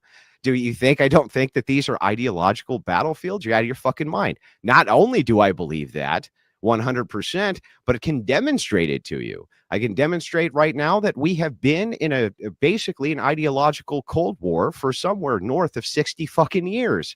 Yes, 100% I believe it. Not only do I believe it, but I wanted to equip people with some way to combat that, some way to do that better, because I happen to be very good at it. It's a skill I have. Well, in fairness, I do think that you probably believe that abortion is murder. And I will agree that you believe that that part is actually violent and at the same level of a war. Fine. I won't try to say that you don't. If you are genuinely a Christian, you probably do believe that. What is this So then you just made a concession. So you just made a concession there that I believe that we're in an ideological war. On that one topic, yes. Yeah, so I think that leftists are doing everything in their power to destroy Christianity from the ground up. I think that that's their entire goal. I think that we can see it in the models of the NGOs that give millions and millions of dollars to leftist infiltration units whose entire job is to go in and give retraining to clergy. I've covered this many, many times on my stream and given the NGOs out and shown the evidence for this. Do I think that that's ideological in nature? Yes, I do. Do I think that this is a battle? I do think it's a battle. Do I think that because we're not using guns and ammo and bombs and tanks, it's any less of a war? I do not. I think that you're lying through your teeth. Prove it. Well, I mean, you have a tell of raising your eyebrows a specific way when you seem to get. Oh, you're going to use impassive. psychology when I That's raise my eyebrow, it's a tell of a lie. Okay, Not well that here, way. hang on. Let's see. You're a beautiful woman. That's not the way you were raising your eyebrows. Sorry. That's not the way you were raising your eyebrows to be the tell. But all I'm saying is that it's, as the average human, I can see through a crock of shit when I hear it. It's very That's obvious. nice. Okay, This is so if you, this is what's called an argument from incredulity. It's So perfectly in- acceptable for me to believe that you believe that I'm full of shit. But your job right now is not to tell me what you believe. Your job right now is to demonstrate that that is the case. And I'm willing 100% to engage with whatever it is you bring to the table to actually demonstrate that you think that I'm lying. But this has been consistent with my online presence since I was fucking, I don't know, in my late 20s.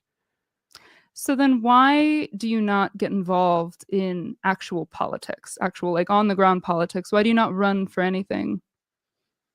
Well, first of all, I'll tell you a couple things that I've experienced here, learning from different creators, especially. One, it does not transfer over well.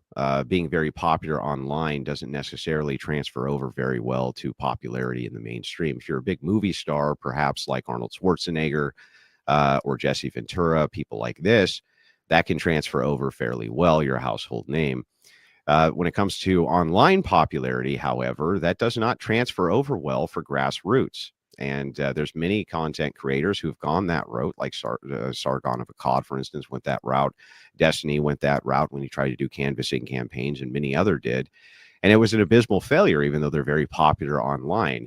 It's very possible, I know you've probably never thought about this, but the translation of the skill set that I have may not translate well to IRL politics, but may translate well to informing IRL politics.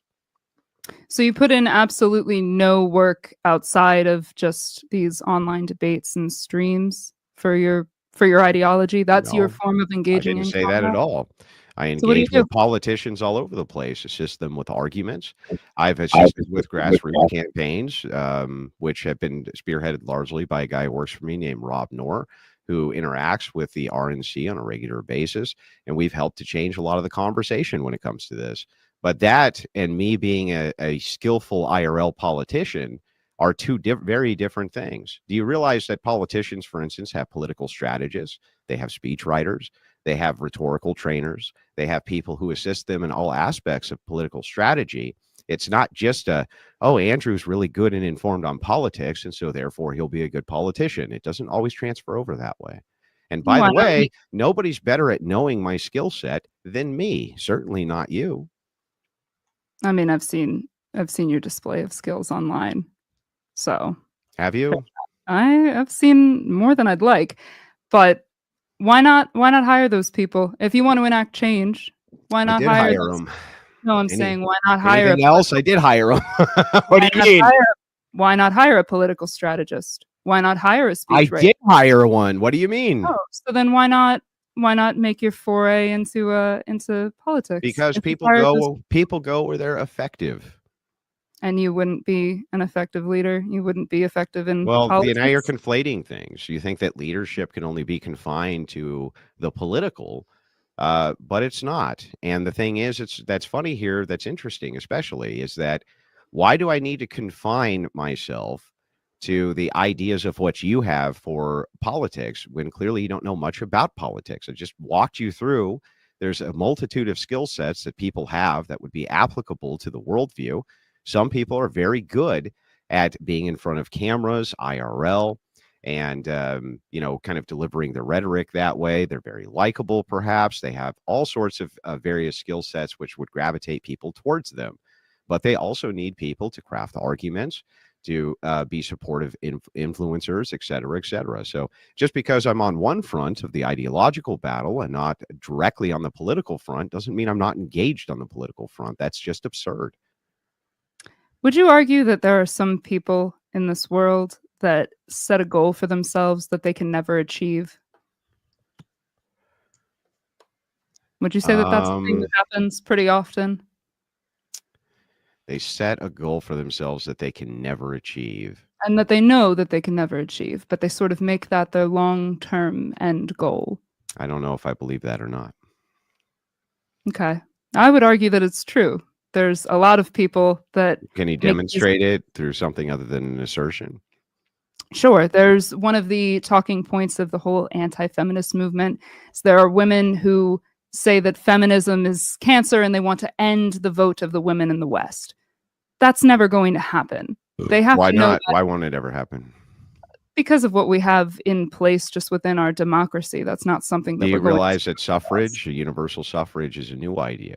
Yeah, I do. Yeah. Why? So it's very convenient for status quo individuals to say that such things like this will never be repealed or contracted. When we look at Roe v. Wade, which was also part of the status quo and it was overturned. Political ideologies change cross-generationally. And we're moving into a new series of generations as the boomers die off. I don't think you should feel as secure in the idea of suffrage as you seem to think you should. That's not what the political current is, at least that I see. Roe v. Wade was not inscribed in the Constitution. Women's suffrage is. It's much harder to overturn an actual amendment. So was slavery. Yes. And then it was and then it was exactly. And so was prohibition. The ban on alcohol was also inscribed in the Constitution. Women got that pushed through long before they ever had the right to vote. They were able to because they were set in a moral high ground, they weren't just political cogs, they were able to actually get an amendment passed long before they could ever vote. Isn't that interesting? So the thing is, it's really funny about this is like you can point to constitutional amendments and say it's inscribed in the Constitution, but remember, it's not really. It's an amendment to the Constitution. The Constitution's been amended many times and it'll be amended many more. If we start to branch this way, then we're going to move into secularism and away from. Well, I would like to finish the discussion before we get to. I would agree with that. Before we get to your lack of understanding of the source material of feminism, I would like for you to just go ahead and demonstrate in very simple words why it is that you think I'm a grifter. Because is your only evidence, your only compelling evidence that you think that I used university in debate university, and that the people who buy the course are so fucking stupid that they think that they're going to get some kind of actual accredited degree because of that, and that therefore they're being fleeced and that it was marketed this way? Or are you saying something besides that? I am saying something besides that. Okay. What are you saying then? Make it clear for me. Okay. I am saying that this framing that these online informal debates creates is that we are at this war, the left and the right. Everybody's at each other's throats and we're incredibly polarized. And I have had the privilege of traveling the country and also the world for my job. And that is by and large not the case. That is not what is happening on the streets and in day-to-day. It certainly is what's happening online in these spaces because they are very satisfying to the algorithm. Yeah, I actually agree with that point, that in your day-to-day interactions, things will seem like they're completely normal. They also did in war-torn France during World War II and in Nazi Germany. The entire nation's at war, and the ideologies are so incredibly over the top that you have rise of brand new ones like fascism and others. But in the day-to-day lives of the people inside of the state, not much changed until it does. Until it does.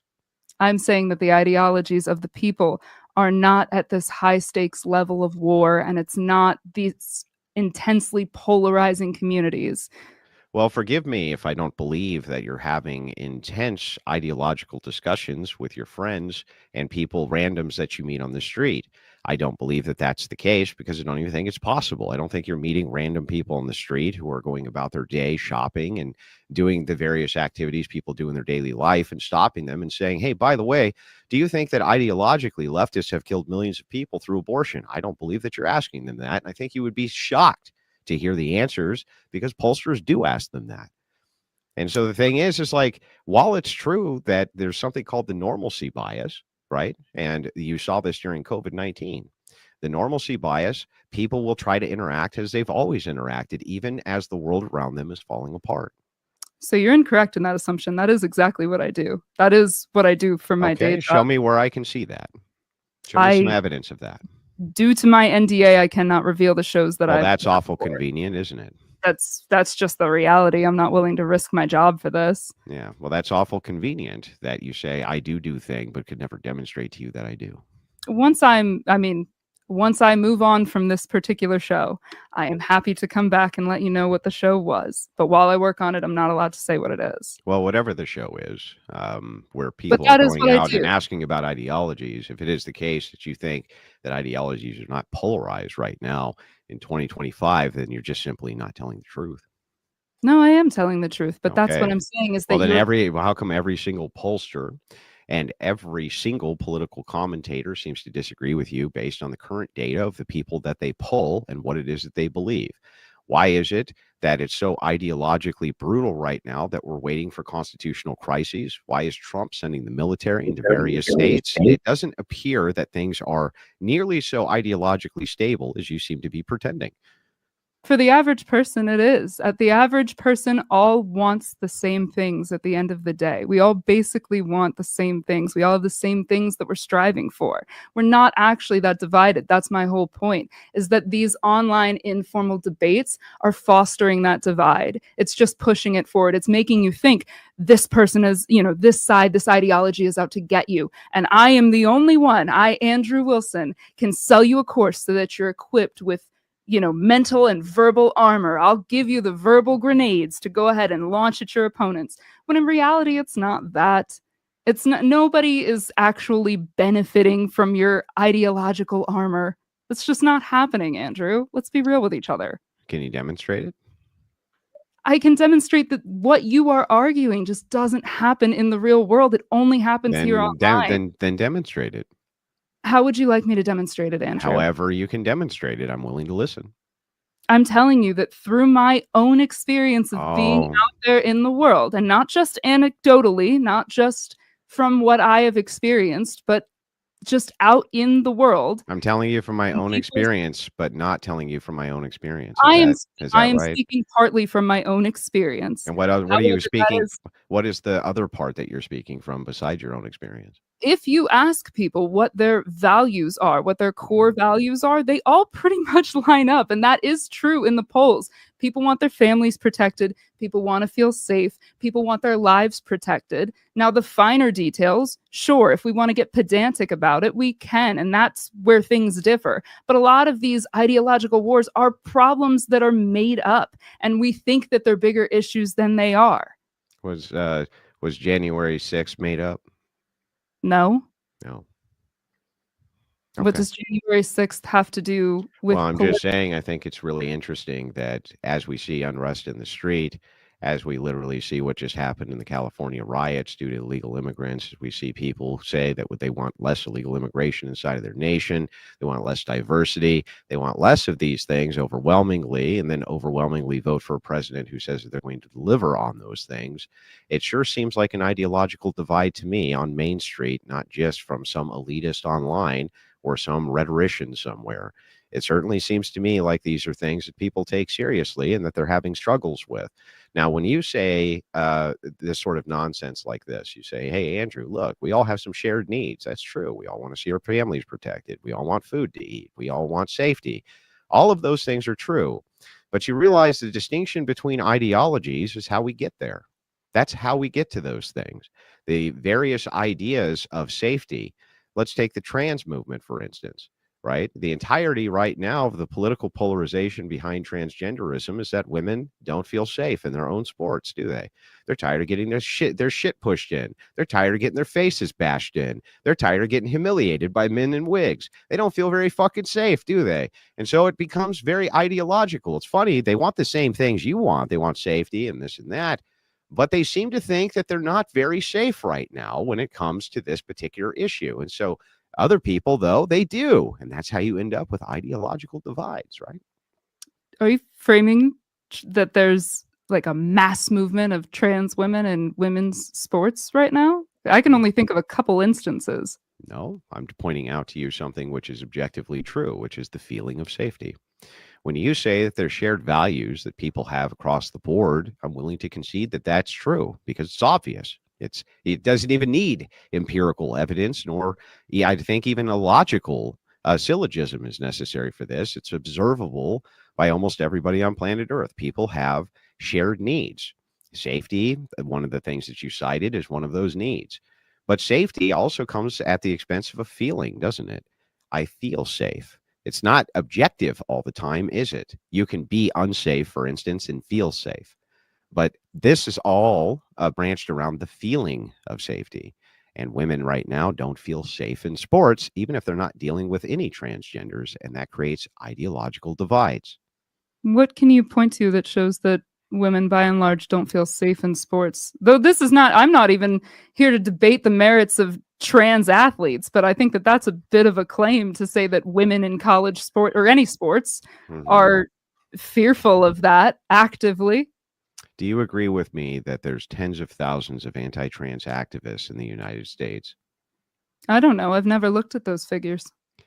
Okay. Well, there are. Tens of thousands of anti-trans activists. I can point you to J.K. Rowling, for instance, who's a very prominent online figure, and her media has been seen by I don't know how many millions of people and made into movies and everything else. And she's a prominent, what is called, and I'll tell you what they're called. They're called TERFs, trans exclusionary radical feminists. Fantastic. And real quick. So J.K. Rowling feels unsafe in women's sports? She feels that women's sports are unsafe, and many of the advocates who are trying to push people out. Yes. But she's not a participant in women's sports. Do you need to be a participant in women's sports in order to point out that women's sports is not safe for women? Yeah, I would argue that if all of the female athletes in female sports, or the majority even, came out and said, I do not feel safe within female sports right now, then I would say, okay, absolutely. That's a problem that we need to look at. I agree. I guess that's why so many universities recently changed their policies so that trans athletes can't compete anymore against women if they're males. I guess they must have gotten some feedback from their faculty, which they did, and from their students, which they did, that they no longer wanted to have them participate. And you know what the number one reason that they cited was? They didn't feel safe. So it's not even happening anymore. There's been laws passed to prevent that. It's still happening. Yes, of course it's happening. You just said that colleges have outlawed. I said many colleges have have reverse policies that they had on this, specifically because of the feelings of safety from the athletes who were involved in these various programs. Okay, so now their athletes are no longer feeling unsafe? And they're not feeling unsafe because ideology was able to reverse policy. Yeah. Oh, I'm going back to what you were saying, where you're saying the number one thing in and the number one issue with transgender issues in the U.S. No, don't straw man my position. I didn't say that's the number one issue. I'm not with transgenders in the U.S. What I told you, I was speaking to ideological distinctions and how the feeling of safety is paramount when it comes to the idea of trans sports. Not that that's the number one issue with transgender anything, only that I can easily use that as an example for how ideology transfers over to the mainstream and affects policy. I have no background or information on transgender people participating in sports. I don't play sports. I don't think you have a lot of background information on anything, honestly. Because you think that people don't have ideological divides on Main Street because you see them buying their fucking salads and their chicken sandwiches and not talking about how they hate the trans out in public, right? But the thing is so funny about it is you think I'm a food reviewer? No. The point that I'm making to you is that whatever your anecdotal evidences are of people who are out in the mainstream due to the normalcy bias acting as though everything is perfectly acceptable is the same thing that you would find in war-torn France, war-torn Germany, war-torn Russia. People are always moving towards the idea of normalcy, even if there are major ideological divides. And by the way, you still haven't demonstrated in any way, shape, or form how I'm an actual grifter, other than you put university in the name of a course that you sold and marketed as a way to up your debate skills. And you haven't watched it, so you can't even criticize it, nor do you know what the guest list was that came on, who are PhD, by the way, PhDs. One, a PhD in religions. And the whole point was to show you how it is that you can make ideological arguments from a religious worldview and not look like a fucking stupid fool. And guess what? I had experts come in who did exactly that. Many prominent experts, in fact, and many more to come. So I'm not really sure how it is that I'm grifting. Again, And on that note, I did want to interrupt and just let you know you are at about the half-hour mark for that. So it's up to you if you want to continue there or if you wanted to start moving into your other points. It's up to the two of you. I'm fine either way. Do you want to wrap this up Do you feel maybe in like the you next- successfully demonstrated that I was a grifter, or did you have anything more you wanted to say on that point? As I'm trying to say to you, Andrew, is that I believe that you are a grifter because you are pushing forth this narrative that is simply untrue. And while you say that, oh, I'm talking to people about chicken sandwiches or whatever the fuck, that's not what I'm talking about to them, to the people on the street. I am talking to them about their ideologies, about these specific difficult issues. And by and large, most people are actually pretty in line with one another. It's very, very fractional margins about these like niche issues like trans people in sports, which at the end of the day does not overwhelmingly affect the population. Sure, there's disagreements about that, but it's also not war. It's not a battle. Nobody's losing their life over it. Nobody's actively in danger in these whether it's trans sports or gay marriage or whatever the fuck. Nobody's actually in danger from any of that. So it's crazy to frame it as combat and as battle. That is intentionally trying to trigger the fight or flight response in your audience. And I'm not intentionally trying to trigger a fight or flight response. I am intentionally explaining exactly what I think, which is that it is an ideological battle, that millions of people have lost their lives in the womb, smited by their own mothers due to the propaganda of the state and feminism, and that is something which has happened, and from my view, is mass murder. I have pointed out multiple times that there's a massive illegal immigration crisis which is going on, which has cost thousands upon thousands of people their lives in crime, even more in fentanyl and overdosing, even more in the drug trade which is going on there, which is going on due to the illegal immigration which is happening in the nation. I can go on and on and on and on and on, but when you make these crazy ass claims, nobody's losing their lives, you're quite wrong. They are losing their lives. They get killed often. Hang on, they get killed often enough that Chicago is a battleground, a literal war zone going on in Chicago. More people were losing their lives there a day than were losing their lives in Afghanistan during the war. Were you aware of that? Yes, not kidding. Look up the stats yourself. Look it up yourself. It is the case that there are literal fucking war zones and battlegrounds right now in the United States. You just don't know anything about it because you've never looked into it. But some of us have. And the thing is that it's nice that you go into these hunky-dory neighborhoods and ask people who are out doing their daily stuff, maybe, what their ideology is. But remember, there's also something called phraseology. And the idea is here you can actually phrase questions in a way which affirms bias. So I don't, like, you're so ignorant on these issues, it's difficult for me to even trust what you're saying to me right now. It's actually difficult for me to. Why would you raise a skeptical eyebrow when I mentioned Chicago? Why? You don't know how bad things are there? What about Detroit? Do you know how bad things are there? It's fucking bad. I don't know what to tell you. It's real bad. It's not good. Well, I will say this as somebody who has been to literal active war zones and somebody who has been to Chicago and to Detroit who What lives active war zones have you been in? I've been to Syria and I've been to Yemen. What active war zones were you in? Syria, which is... No. That's a country. No, I'm talking about an active war zone, not if there's a war going on in the country, but you were happened to be in the country when there was a war. What war zone were you in? Did you see the battle of with your own eyes because you were there and you were watching people blow each other to bits, or did you happen to go to the country while a war was going on and you were in the safety zones? Which one's actually true? I have seen a bomb go off and I have seen people die in front of me. Where did that happen? In Syria, in Yemen. So in Syria, you were a war correspondent and you watched people get blown up? I wasn't a war correspondent, but I have been in dangerous places. So I've been to Syria, I've been to Yemen, I have been to Israel as well. So I've seen the front lines of what war is, and it is horrific, and that is dangerous. And I don't even. It's really funny that you went to Israel. And you don't realize that entire war that's going on there is ideological. Very little of it is actually physical. It's almost all ideological.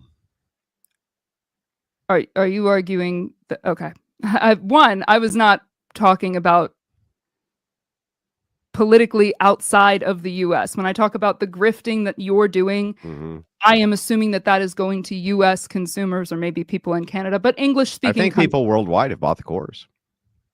Okay, you know what? Then if so it's global grifting, baby, global grifting. That university in the name is just making people lap it up. They're so fucking stupid. They don't realize it. Even though all the marketing that I did was that, hey, this will probably assist you with your debate skills, and it seems to have actually done just that. Actually, these people are so stupid. They thought that they were going to get like a fucking, I don't know, a diploma inside of the Cracker Jacks box. I don't know what it is that you actually think here, but baby, yeah. If you're saying that if your course is helping the folks in the Congo and in Palestine and in Yemen, then more power to you. Do you think that people? Do you think that people who are in different nations may have different priorities for the things that they value? Like perhaps people in the Congo value monkey brains more than they do debate, but perhaps people who live in the middle of the UK who are in an ideological battle from tons and tons of Muslims being imported into their country may need to have an edge in political debate because that's the problem they're dealing with. Do you think that maybe problems are diverse around the world and that the debate course wasn't designed to solve AIDS in Africa? Andrew, my whole point just now was that I imagine that your courses and your content is being pushed to the US and to Canada and to English-speaking nations that are more in line with what we're dealing with here in the US and not actually what's going on in war-torn places. But we're getting off track. So what's the grift?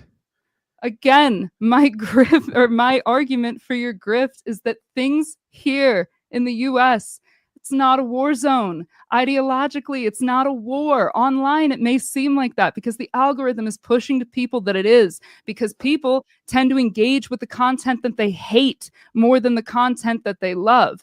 If you trigger somebody's fight or flight, and if you trigger that level of cortisol rise in them, they're going to stick around and they're going to consume that content. It's not healthy for them. It results in increased levels of anxiety, in isolation, in depression, in suicidal ideation. It's not good. Link the study. That's NIH Library of Medicine. I don't have a laptop. NIH Library of Medicine. What's it called? It's, if you look up the consequences of hate watching, I think is what I ended up looking up to find. The consequences of hate watching. That's been a study that they've done to see what the effects on these hateful content watching is doing to people. But also, let's just make sure that we got this right. I just want to make sure that we get it correct because I don't want to cite the wrong study. National Library of Medicine, perhaps? National Library of Medicine, sponsored by the NIH, yes. Okay. So are you talking about this one that, let's just make sure I got this right here. That way that says exposure to hate. So this is researchers from NLM and the National Cancer Institute have developed artificial intelligence algorithm to speed up the process of matching. That doesn't sound right. No, that's not. You were saying with the hate in online and traditional media, correct? That may have been it. It would behoove me to have a laptop in front of me. I'm gonna drop it. I guess you can't see it, but I thought that's what you were stating too. Is the social platforms and the online hate stuff? There may very well be the study, but again, okay. I'm gonna drop it. Let's find out. Hang on. I'm dropping that backstage. We'll you want that one. Hang on. Let's pull it up and we'll take a peek here. Let's make sure that we got this right. Exposed to hate in online traditional media, systematic review and meta-analysis of the impact of this exposure on individuals and communities. Does that sound like the study? It could be. Again, I'm not sure if that's the Does right it start with the problem? People use social media platforms to chat, search, and share information to express their opinions and connect with others. But these platforms also facilitate the positive of divisive, harmful, and hateful messaging, targeting groups and individuals based on their religion, gender, sexual orientation, political views. I have read that, but I don't believe that that's what I'm citing. You don't believe that that's what you're citing? No, I think that one was based more upon receiving hate, like hate comments and such. So you came to the debate and you were going to source the evidence, and the evidence that you're sourcing is, I don't know, I can't source the evidence. You don't even remember what the study name is. We have to Google it instead and hope that we hit the right study. Is that what we're supposed to do? We're supposed to shoot. How many of these studies should we read so that we can tell if you're telling the truth about this or not? By the way, I just took a look at that particular study. It was 230 pages. How long did it take you to read this study? Just out of curiosity. I wasn't clocking it. I don't know. I don't have a Roughly. timer on when I read things. I don't know. It could have taken me days. It could have taken me a few hours. I don't know. Can you cite for me or at least tell me just off the top of your head, since you read the entire study, what the methodology was for it, and was there a meta-analysis associated with it? No, I can't. You can't tell me. So you don't know if there was a meta-analysis, and you don't know what the methodology of the study that you read was. I didn't memorize the study, Andrew. I'm not asking if you memorized it, but you should off the cuff. There's a whole big portion. The methodology for how studies are conducted is extremely important, especially when you're talking about something which you're talking about here, which is sociology. So sociology says, that suffers from. But I'm not going to retain all of that information. I'm asking you to retain any of it. Can you tell me anything about the methodology? Literally anything. Can you give me anything about the method? One thing about the methodology. Without it in front of me, no. I don't have a photographic memory. So you don't remember a single thing about the methodology. You can't. Was it men and women? Do you even remember that? Yes, it was men and women. Okay, and then what were the ages? I don't remember that. You don't know. Okay, what were and were they postmenopausal? Was that cited? Postmenopausal women? It very well could have been, but again, but you don't remember. I don't have a photographic memory. That's not a photographic memory. If you're coming to a debate, and the crux of your argument is to cite for evidence a study which you supposedly read to prove that guys like me have a negative impact on society based on something other than your personal incredulity, you better damn well at least understand the basic methodology of sociological studies and what the damn thing said. Of course, if I were a professional debater, that's probably what I would come equipped with. But my point to you is that I am not. Maybe you should take my course. If you took my course, you would have come with that information to make sure that you didn't look as bad as you do right this second. Moving on to my pre-show notes here, going to Amy. So Amy, you're a pilot, a model, and a high-end companion. So do you consider yourself a sex worker? So it's a funny thing. According to the sex work community, I'm not totally one, but according to the general public, I am. So I guess it depends who you ask. Can I have you just scoot your mic to the edge of the table, like that corner? Perfect. Good. Thank you. When you say the general public, I'm assuming that you mean more people when you say general public. I mean, I certainly haven't talked to anybody, but I sort of... I date.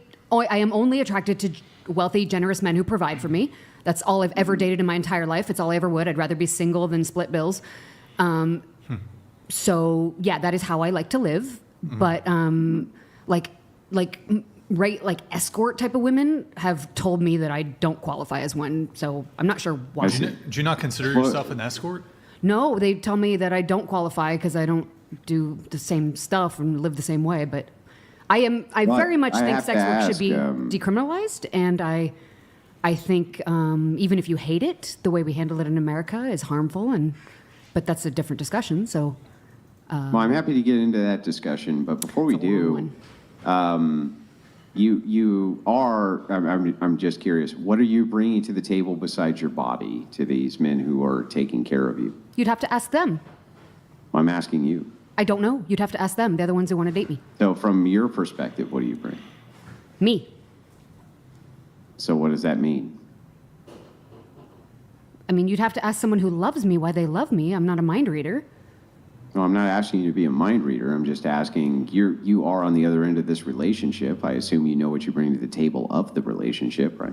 If somebody loves me, and I love them, then I keep dating them. I don't really worry about the why. So you don't know what you bring to the table? I don't really give it that much consideration. Well, if you had to guess, if you had to take the attributes you think that they're after the most, what would you say they were? Don't know. I'm not a mind reader. You've never even asked? Never. Nope. You've never asked, why do you love me? No. Why would I ask You that? never asked, why do you like me? No. That's an You never asked, what are the things about me that you adore? No. You never asked any of those questions? I have not. So then, essentially, you're just giving them sex, and in exchange, they're giving you money, and that's it? Hopefully What not. is it? Well, then what else is there? I don't know. You'd have to ask them. I mean, if you don't know, then I mean, I'm asking you. You're on the other end of the relationship. That's kind of an odd answer, right? So if somebody were to say, "What do you bring to the table between you and your wife?" You say, "Well, you can ask my wife." If they say, "Well, but I'm asking you, what do you think you bring to the table?" I think I would have pretty good answers for what I think I bring to the table. You don't have any? No, not for you. What does that mean, not for me? Does that mean you have answers for somebody else who's not me? No. No, you don't have those either? So you just don't have any answers at all? Correct. Okay. Very good faith, by the way. I'm a little confused though, because so you said you're a high-end companion, but you don't, just so I have this correct, you don't consider yourself an escort? I sort of thought it was similar with very much longer relationships, but in the sense that I like men who provide for me. So I thought I was kind of with extremely long and deep relationships, but people in my industry say that I'm not. So yeah, so I don't know what you would call me. I don't really think about it a lot. So you have a website. It says world's most exclusive model. All of that was written by my lawyers for SEO. I've never actually read it, so I don't know what it says. Oh, okay. So, I mean, if a guy contacted you and wanted to go on a date with you, aside from, I guess, paying for the meal, I mean, would you charge him for your time to, like, go on the date? I would never date a guy who didn't provide enough for the vacation, the outfit, the wardrobe, everything else, too. For a first date? I mean, yeah. Yeah, so, like, a new guy comes into the picture. He's asking you out for the first time. I guess, what does he have to do for the date to actually occur? I mean, it's been years, but many things. I've got to like him a lot. I've got to want to. And yes, he has to be very generous. Yeah, so when you say very generous, though, I'm looking for something a little more concrete. Like, so you mentioned, like, wardrobe, he has to pay for clothes. Even on, like, first time eating, he has to pay for your clothes? It depends what the plans are. I mean, again, it's been he's years. taking you a nice steak dinner in New York. Yeah, I'm going to expect an outfit. I'm going to expect shop. Like, usually, they send you to their personal shopper, and then the car picks you up at 7:30, and, all the standard stuff. It's pretty normal where I live. Well, can I ask this maybe a different way?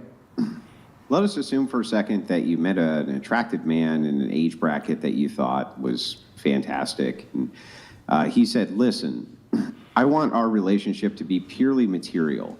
I just want to have sex with you, and in exchange for that, I'm going to take care of whatever it is your material needs are." You wouldn't date him? No, that's vulgar, and the answer would be no. Well, why is it vulgar? You said purely material. Yeah, it's purely material. Yeah, that's not for me. So then there's something additional to the material that is valuable, right?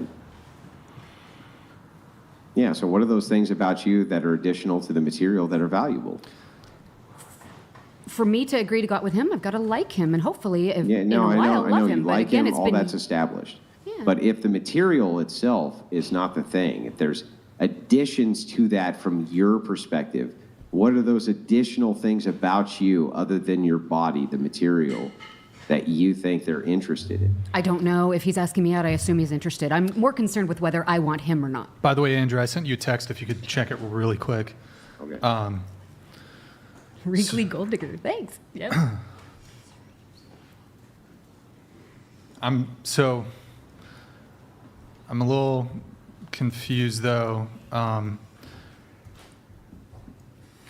Maybe it's just a question of definitions here. Sorry, I'm trying to get my notes pulled up, but they're not coming. I mean, so you don't have clients? It's been years. So did you used to then? Like, you don't, are you, I don't want to put words in your mouth, but did you used to escort? I thought that was sort of similar, but I've been told by that escort community that that is not what I am. Okay. Okay. So there's no, like, let's say you go on a first date with a guy. Is he ever just giving, like, here's $1,000? No, that'd be a bit reductionist for me. I'd say no to that.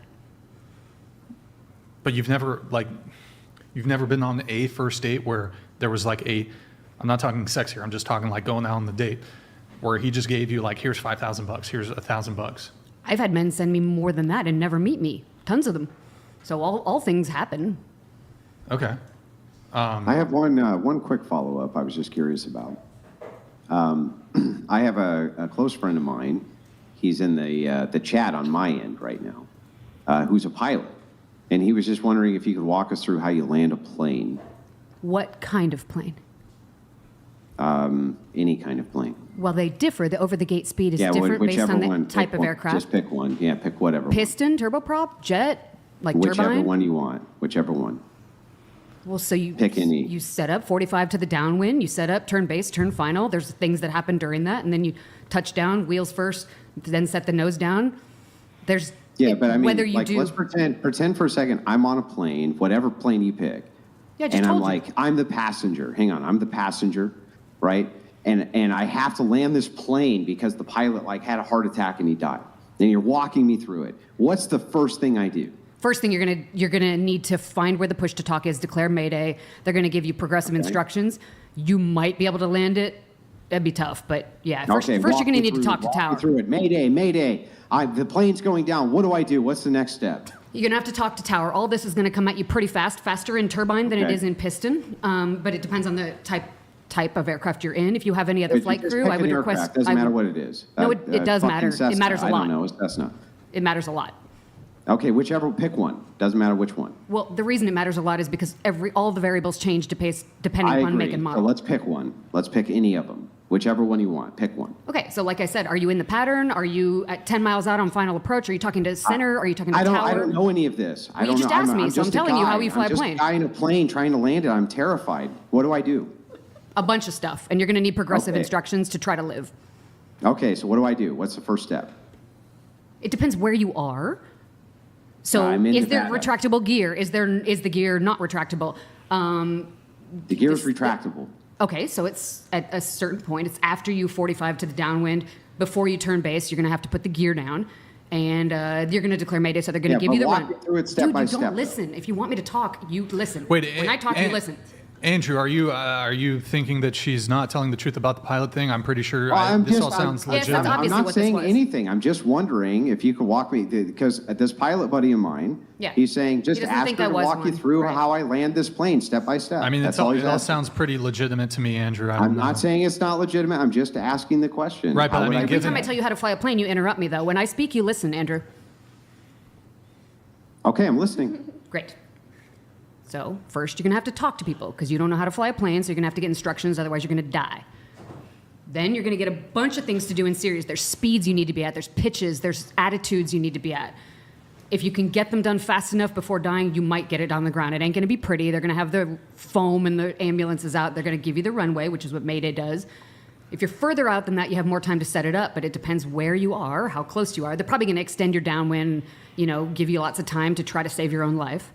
And then after you land, if it depends if it has like reverse thrusters or brakes or what the plane has. They're all different, kind of like cars. And so you're going to have to slow down and taxi off if you're not dead by then. So, there's a procedure. They'll walk you through as quick as they can, and you'll try to live. So there you go.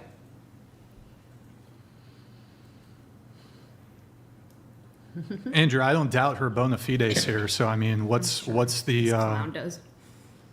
Well, I mean, I'm just going to be completely honest here. I don't feel like she said anything. I feel it's like if I was going to explain to a person in a video game how you play a video game, it'd be like press X, then Y, then X, then Y, then this, then that, right? I'm just wondering if you could just walk me through step by step, whatever scenario you come up with. You can come up with whatever scenario you want in whatever demographic you want, in whatever city you want that I'm going down over, and how you would instruct a person to land a plane. That's all. Why is this man so mean to me? I've done nothing to him. I am not mean to you. I'm just curious. I'm finished talking to you. Okay. Hold on, wait. There's a sound. It's too late now. Oh, good. All right, there you go, folks. We're talking about aviation here. It's welcome to the Whatever Aviation podcast. Really scintillating. Me personally, I'm not a big fan of flying. No offense. Get headaches. The altitude. altitude. Anyways, all right. We just learned how to freaking land a plane. Thank you. Yeah. Because anyways, going back to this, so I saw a clip on your Instagram, like you were on another podcast and they were asking you like something about money and you're saying, well, I got like 20K from this guy and 30K from this guy. But these were like men you were dating over the period of time, or even some, I think you said, some men you haven't even met in person, they're just sending you money. Yeah, that happens a lot. It's weird, but that does happen. And like how do they get, like they slide into the DMs or? Yeah, or your website or your socials or your YouTube, all the stuff, and they want to give you money. It's interesting. Of the guys who you've never met in person, what's the biggest amount that a dude sent you that you never met him? He's just like, I love you, Amy. Here's some money. It's weird, right? About Findom, they're Fin subs. This is their thing. Oh, you're doing like the Findom thing. Okay. Not formally, but it happens anyway, I guess. Okay. And it's super weird. They'll send you the biggest, I gotta think. It's a lot. It's a healthy 6 figures. Six, like in one transaction. Yes. Some dude sent you like like 2 Bitcoin or some shit? Any Bitcoin? You ever received crypto? No. No crypto? No, I wouldn't be against it, but no, it was You're open to crypto. US fiat, and the government got half of it because it's income. Not Okay. even gift? You're welcome, state and feds. So no, it's damn. income, right? I thought if you write it as Do you know any like? The gift exemption, I think this year is like 12 or 14 grand. I'd have to look up what the IRS, so it's more than you're that. at So 3 figures. I think, Do you and then I know- don't mess with tax fraud. Do I'm you afraid know- of the government. Oh, fair enough. Do you know any like gay dudes that like just send people money without meeting them? Right? Because I'll take a couple bucks. You should, sir. Throw me a few dollars. You should. As long as I don't have to meet them, like shit. I mean, that's kind of what you're getting right now with the. Whoa, wait, holy shit. That's kind of true. Very good point. There's a couple women. There's a have couple fans, women. and they wanna Yo, support ladies, They are your real ladies. fans, though. I need a couple ladies to throw through a couple TTSs. Okay. How do you know it's not ladies behind the screen? There's some. We get some. It's just the names. Beat and Cheeks. Probably a dude. Or Probably degenerate did. ladies. There you go. Probably a guy. But okay, so also, I don't know if I can. You in your pre-show messages, you said you previously worked in 2 industries. Are we at liberty to mention those? Or After prefer not? undergrad, I did my undergrad at Cal, and I worked in biotech Okay. for a couple years, and then I did an MBA in LA, and I worked in oil. Okay, gotcha. Yo, thank you, AB Check. Appreciate it. Like oil. What when you say you work? I was in the oil? investor relations of a small Investors, oil company okay. that we took public and then sold. Gotcha. Wait, question. Really quick, going back to the whole like dude sending you money and stuff. What about like including the guys you've met? What's the biggest like one-time transaction that you've gotten from a dude? I mean, the men that I've dated for years, Yeah. it's been tons over the years. I haven't counted. Wait, can you tell us like from total collectively from one guy, what's the most collectively? I don't know. Like 7 figures? You Oh, think? sure. Any 8 figures or no? No. 7 figures though. Yeah, probably not 8, but 7, yes. Mid or low? I don't know. I can In get the back s- to you on Get it. back to me, okay. And then total, all men total. If you had to say how much you've made total I mean, from, again, state and feds got half of it. But let's say pre-tax, it's a lot. 8 figures total. Yeah. 9 figures or probably No. not 9. I wish. That'd be nice. I would not be here. I'd be on an island You'd have to somewhere. send me a couple bucks there. I Okay. would have a bigger plane. So you said that on some issues you're a bit more liberal. Oh, we should have gotten to this while Charlie was here. In any case, you said that some issues you're perhaps a bit more liberal. So like abortion, labor rights. On others, like marriage and family, you're a bit more, maybe more traditional. Yeah, I think most people peg me as traditional because I like men to provide and women to stay feminine and all that. But I don't have any problem with people who don't want that. Again, I like people to live the way they want. I'm kind of a libertarian in that way. And then when I said about abortion rights, I think abortion is a tragedy. I'd like to see 0 of it, but I just don't think, like many other things, I don't think we can criminalize our way out of it. So that's why I said abortion rights, not because I sort of love abortion. I think it's a tragedy. Sure. I perhaps want to offer a little pushback here. I mean, you said you're a little bit on the more traditional side with marriage and family. Maybe this is like on the macro level, you do acknowledge that marriage, family, that's best for society. But in your individual case, you said that like you've been in like 2 long-term relationships for 18 years. I mean, I'm assuming you don't acknowledge, like that's not a traditional dynamic. Yeah, I'm not married to either of them. Right. And so I guess how do you kind of reconcile that, the whole traditional thing, but you're dating? I suspect. Right. Well, that's why I said some things I feel. I mean, I don't know would you call it feminist? If I like men to provide, I wouldn't call it feminist. So traditional roles, though. Yeah, I enjoy my femininity. I do some things that are sort of masculine, right? I shoot guns and fly planes, and that's kind of ascribed to men. So, but you're correct. I'm not married. That's for some reasons I'm not going to discuss on this show. But oh, okay. But I'm not anti-marriage. I think if people want to get married, they should. What kind of guns do you like to shoot? I used to own a Glock 17. I don't own that right now. But I go to Tiro Segna sometimes in Manhattan. If you behave better, you can come. It's a private club if you're ever in Manhattan. Yeah, Andrew, if you behave better, she'll take you shooting with her. Andrew's a gun instructor, by the way. But you can't go to Tiro Segna without me. I'm a gun enthusiast myself, so I was just curious what type of guns you like to shoot. Yeah, I mean, I've shot all kinds. So, Manhattan, the gun ranges limit you to a 22, which really sucks, except for Tiro Segno because it's private. But you can go over to New Jersey and shoot cooler stuff. So, but I've shot. I used to love to go to Oak Tree when I lived here in Southern California. It's a great gun range north of the city, and you can shoot all kinds of stuff. They have skeet, trap, clay, pistol, everything. Have you ever shot trap? Badly, yes. Yeah. What's your favorite trap shotgun? They give you a series of rifles, and I don't know much about rifles, so I wouldn't be able to tell you what brand they were. I mean, you're not shooting trap with a rifle, right? The thing that goes, what's it called? A squirrel that goes across the ground, and the thing that shoots in the air. That's not trap? Skeet? No, that's skeet, but you're not going to do that with a rifle. I don't know. What is that long gun thing that they give you at Oak Tree? I don't know what it is then. Yeah, I don't know either. Okay, well, whatever it was. Curious. Yeah, fair enough. You also said... I was just curious. You also said that you are you mentioned this earlier with Charlie Kirk, an unabashed gold digger. You like men to protect and provide. Do you think all women should be unabashed gold diggers? Absolutely not. Okay. I don't think all women should do anything I say to do. Okay, that's fair. That's fair. Have you always been an unabashed gold digger? Like even at like 18, 19? Or did you have... Yeah, the first boy I dated at 18, yes, was wealthy and was very generous. Yeah, it's sort of what I call it a kink. Okay. All right. All right. Andrew, any thoughts there on the unabashed gold digger thing? No, I was just, I don't know why it's so adversarial. I'm actually just trying to kind of figure out your positions on things, kind of what your history is that you're presenting. I'm not even trying to make it adversarial. I'm just trying to kind of figure this out. So, but I really can't if every question I ask you, you just kind of don't answer. I don't know. I don't really know where to go from there, honestly. Like if I ask you honest questions about the gold digging thing, are you going to answer them, or are you just going to be like, well, I don't know, ask them?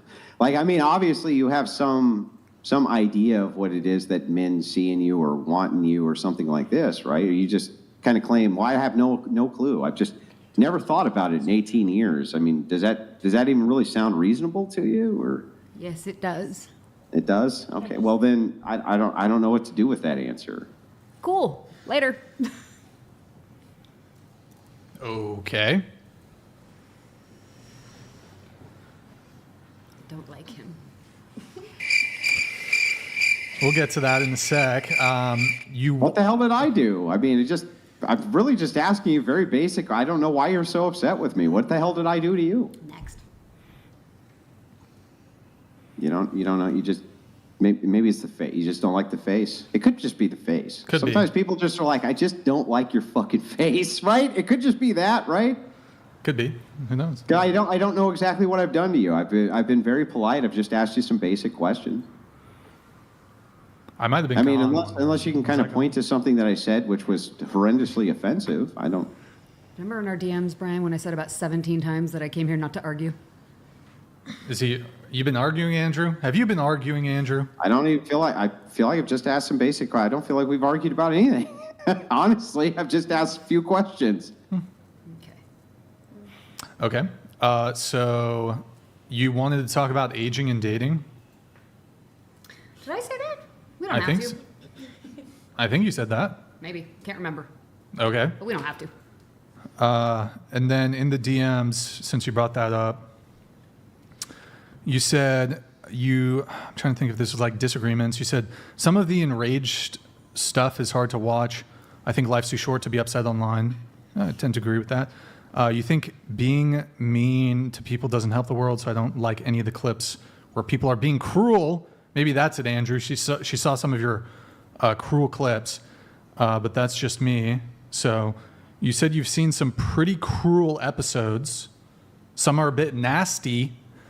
You said you find it very cruel and rage clickbaity. I realize that makes money, but it makes you sad. The juvenile rage stuff is kind of pathetic. It's a show that can be so very mean and cruel. The show is often very antagonistic towards women. I guess I wanted to get a better sense of what specifically, if you can articulate specifically, what is cruel or what you found cruel or mean or nasty. I can't recall. The algorithm probably showed me the most incendiary stuff because that's how the algorithms work. But when I tried to, I had never heard of you, and the assistant connected us. And then you asked me, this is Andrew Wilson, right? You asked me if I wanted to go on with Andrew Wilson, and I told you I don't know who that is. Yeah. And then you asked about Charlie Kirk. I also didn't know who that is. Now I do. Okay. So I watched some stuff in before coming here, and some of it was, I don't know, just kind of maybe, wasn't my cup of tea.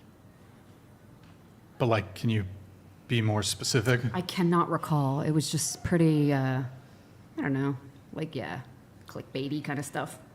But I understand that sells. I'm, no judgment. What? But I guess, firework. Super. Like, because you said that in the DMs you said you saw a lot of poor young women being verbally abused. So I guess what specifically did I, or someone else say, in this case Andrew, say that you deemed verbally abusive? I can't recall. I'd have to go back and try to find it again. You don't need to give it verbatim, but what was the general... I do not recall without, if you had told me to save it or send it to you, you'd have it. So. Okay. Do you feel like Charlie Kirk was verbally abusive? No, I was shocked how elegant and well-mannered he was today. That was lovely. Okay. Yeah, he was kind of simping a little bit. No, Andrew, don't say that. Don't say that. Okay. Look at her. She laughed. She knew. She was like, yeah, he was kind of simping a little bit. I saw you over there. You know which one I'm talking to. Yeah, there we go. Yeah. No chance. Well, again, I would like to get a bit more of a precise answer. Again, like... I'm sorry I don't have one for you. But I can try to go back and find it, send it to you next week. But I don't recall right now. Sure. We could do that. We could, post-show react to it, I guess. It's typically better to have these conversations in person, but... So I guess, what constitutes verbal abuse?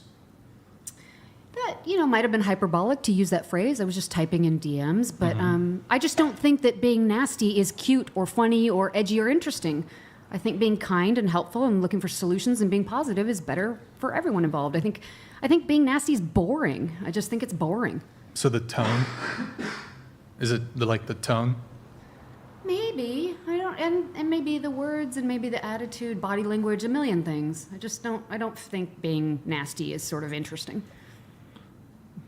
Well, I'm giving you the floor to air your either real or perceived grievances when it comes to, huh? It's your show. You're the boss. Well, yeah, that's what I'm interested in talking about. I like to hear people's criticisms of the show so I can potentially... I am no one to tell you what to do. This is your project, and you should do as you see fit. You should not do what I think you should do. Well, I'm not seeking advice necessarily. I'm seeking out what your criticisms are so that I can engage with them.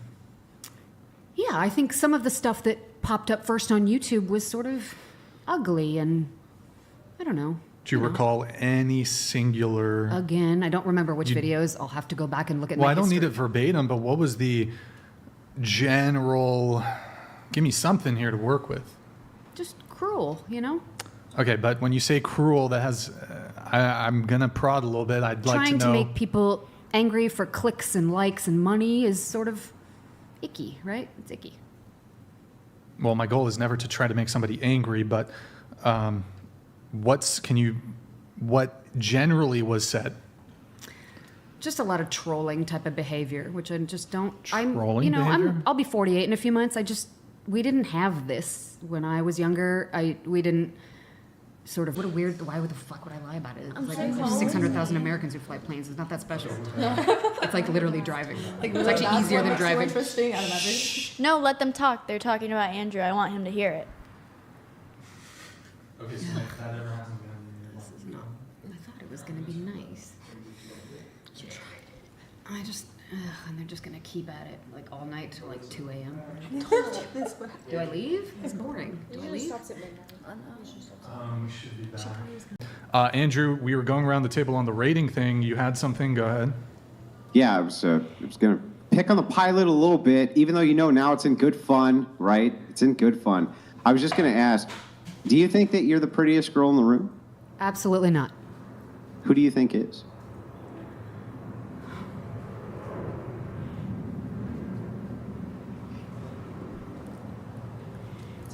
This one in the hat. The one in the hat. Facially, just face, you.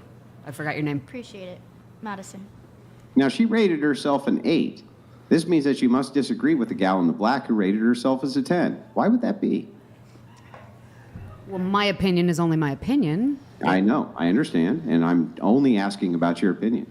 Since it is your opinion that Madison over there is the prettiest girl in the room, but the girl in the black rated herself as a 10. Yes, that one you're just looking at. Why would you rate her as less than Madison? What are the features that you would pick out that you think are less good than the features that Madison has? I certainly think she's gorgeous as well. I don't think there's any ugly people I'm sure here. you do. I'm not just you asking and not why Brian either. I think you're all pretty.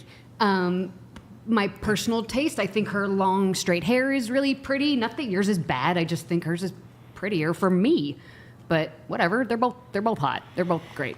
So Thank you. I it's also just the feel like length of the that's hair. such a weird question to ask. Like, pinpoint what you find prettier. What is a weird question? I just told you what the weird question Oh, was. I think that's a weird question. I didn't ask a question. I told you. But your if you question do, was I weird. think whatever future questions you have are weird then. I mean, saying it's a weird question is meaningless to me. But perhaps you can tell me instead of giving me your emotional state, tell me instead what it is that you think is problematic about the question. I feel like it doesn't really get anyone anywhere. She has a certain standard that, just like everyone finds everyone differently attractive. That's how dating works. That's how attractiveness works. That's how shit is. So It why does would seem you like have it's a stupid someone question then. explain I agree with you. What exactly? Like, where does that get you? Well, so let me explain. If you and I I just feel agree like it's just a that really odd question to ask. You know? I thought you wanted an explanation. No, I didn't. No? I just wanted to let you Oh, know. you don't want an explanation? You just want to vent? You Yeah. just want to vent your emotions? Okay, well, go ahead and vent your emotions. I'll wait. I did. Oh, okay. Well, then I'll give you the explanation. I didn't need The it. explanation I know is that because you're if it is a subjective standard, and each individual has a subjective standard, and I agree that they must, then when you're rating, when each individual is rating themselves, it occurs to me that it could be possible that they're not telling the truth about their rating. And one of the ways that I've found that I can test that is by simply asking them to rate the person next to them. And as it turns out, suddenly they have a much more objective standard as to what beauty is than when they're rating themselves. So it's possible that their subjective cue, they're not being honest with it. So that's why I asked the question. Does that make sense? It does. Yeah. So I guess it's not a weird question after all. All right. All right. So you're a 10, and then you two gave yourselves a 10. Is that correct? Yeah. Yeah, into the mic, please. So Do you have lip filler?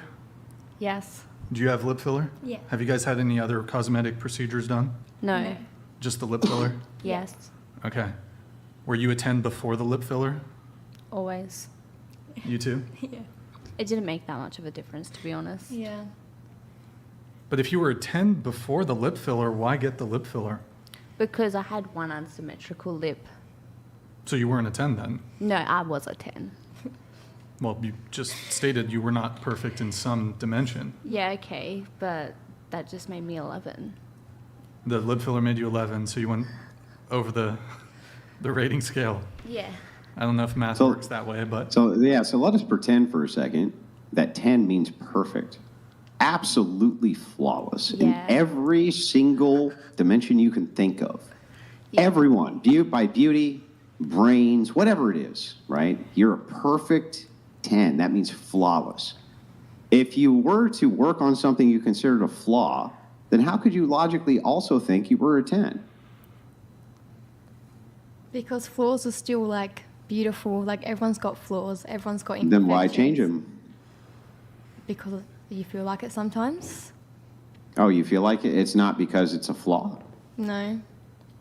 I mean, okay, so then it's not a flaw. So then why do anything about it? It makes no sense. I mean, it's because some flaws actually do make you less or more confident, regardless of the fact. So if you know that one of your certain flaws will make you more confident if it's no longer a flaw, then you might want to change it, even if it's temporary, like filler. Like, they don't have to have filler for the rest of their lives. It's such a temporary thing. Okay, I agree with you. So I think that your argument here makes sense. You can have flaws, which can increase your confidence, and you can have flaws which, do other things for you. But then you consider them flaws if you fix them, right? I consider them flaws either way, but like okay, you said, you can have flaws so then perfect. If perfect means absence of any flaw, which is what it means, then how can you be a 10 in perfect if you have a flaw that you need to fix? Because if you're using that scale of 10, perfect, there's no one human that's perfect without any single flaw. So why even have that be an option? You know what I mean? So since it is an you don't option, think that there's any people who have no who flaws? have a perfect beauty standard? No, there's definitely people who fall into the perfect beauty standard, but even them will themselves tell you that they have some flaws. They can name them Some for maybe, you. but maybe some won't, right? And I'm not they going to must- just concede that all people who you would consider a 10 would say that they're flawless. But let's ask this then. Maybe assuming that now you all know that 10 means perfect without flaw, how would you rate yourselves then going back around the table? Do you only want answers from the girls who said 10? No, just all of them. Okay. If 10 means flawless, without flaw, that's what perfect is. Then How I'm would you rate zero. yourself then? Then I'm a 0. I have so many flaws. What do you mean? Okay. Honestly, I don't know. That's such a hard question. I don't know if to say 9 or also say 0. It's like, I don't know. Like, how do you rate your flaws in that way, you know? Like a 6 to 8. Same, 6. I always try to stay confident, so I try to, embrace my looks and whatnot, but I'm whatever you want me to be. What does that mean? Like, I'm just looking for a self-assessment. If 10 meant flawless, if 10 means without flaw from a beauty perspective, not personality, nothing else, just pure beauty. Yeah. What would you rate yourself? Would you say 10 flawless, nothing needs to ever be changed, or some other standard? I haven't planned on changing anything, so 10? I don't need to. Yeah. So you're flawless. Yeah, I'm flawless. So there's nobody, so then I would just want to make sure I understand this correctly. There's nobody in that room who's prettier than you. I mean, these beautiful women next to me are stunning. Like, I love their looks. They all suit their looks. I know you love them, but if you're without flaw and you're the standard of flawless, I rate everybody then in there here can be a 10. no woman there who's prettier than you, right? I rate everybody in here a 10. That's it. But don't you agree that all of you look different? Yeah. Then how can all of you be without flaw? Would you rate a 10 who has an ugly personality a 10? Yeah, I'm just talking about strictly beauty standards. That's it. I mean, but Not what's on the inside, what's external, not what's internal. but what's on the inside oozes on the outside, so we can't just have like a Yeah, one-sided but let's debate assume about for a this. second I'm just walking down the street. I don't know anything about you. I'm just looking at the externals. I'm not looking at the internals. I can't talk, or I'm not talking to you. I don't know anything about you. I'm just purely looking at the visual aesthetic. That's all I'm after here. From the visual aesthetic of 10 being perfect and everything below that not being perfect, what would your self-assessment then be? Why? Well, because again, I think that often people can be very dishonest, especially women. I'm not going to lie. They can be very dishonest about their actual self-assessment of their own beauty standard. And so often what they'll do is they'll all claim that they're 10s, but then when we get into what is flawless and what is not, they quickly change their assessment when they have to point at another girl as being prettier or not as pretty as them. You can tell pretty quickly that they're not exactly telling you the truth. Okay. Can you move your Does mic that, to I the mean, edge does of that the make table? sense? Am I way off base? No, that- what did you want? Scoot it this way. Got Just you. edge of the. Go ahead. Got you. No, that makes perfect sense. Yeah, that's all. That's all I'm asking for. Same thing that we answered, right? We're just looking at the aesthetic. If there was a 10 who was a perfect man, right? Like the perfect aesthetic of the most beautiful man on planet Earth, I'm definitely way below whatever that threshold is. So that's all I'm asking here, right? That's all I'm asking here is the same thing. So she says that no, she's without any flaw. However, every woman in there must then be also without flaw because she's not the prettiest girl there. Do you think that that's honest? Doesn't that sound somewhat dishonest to you?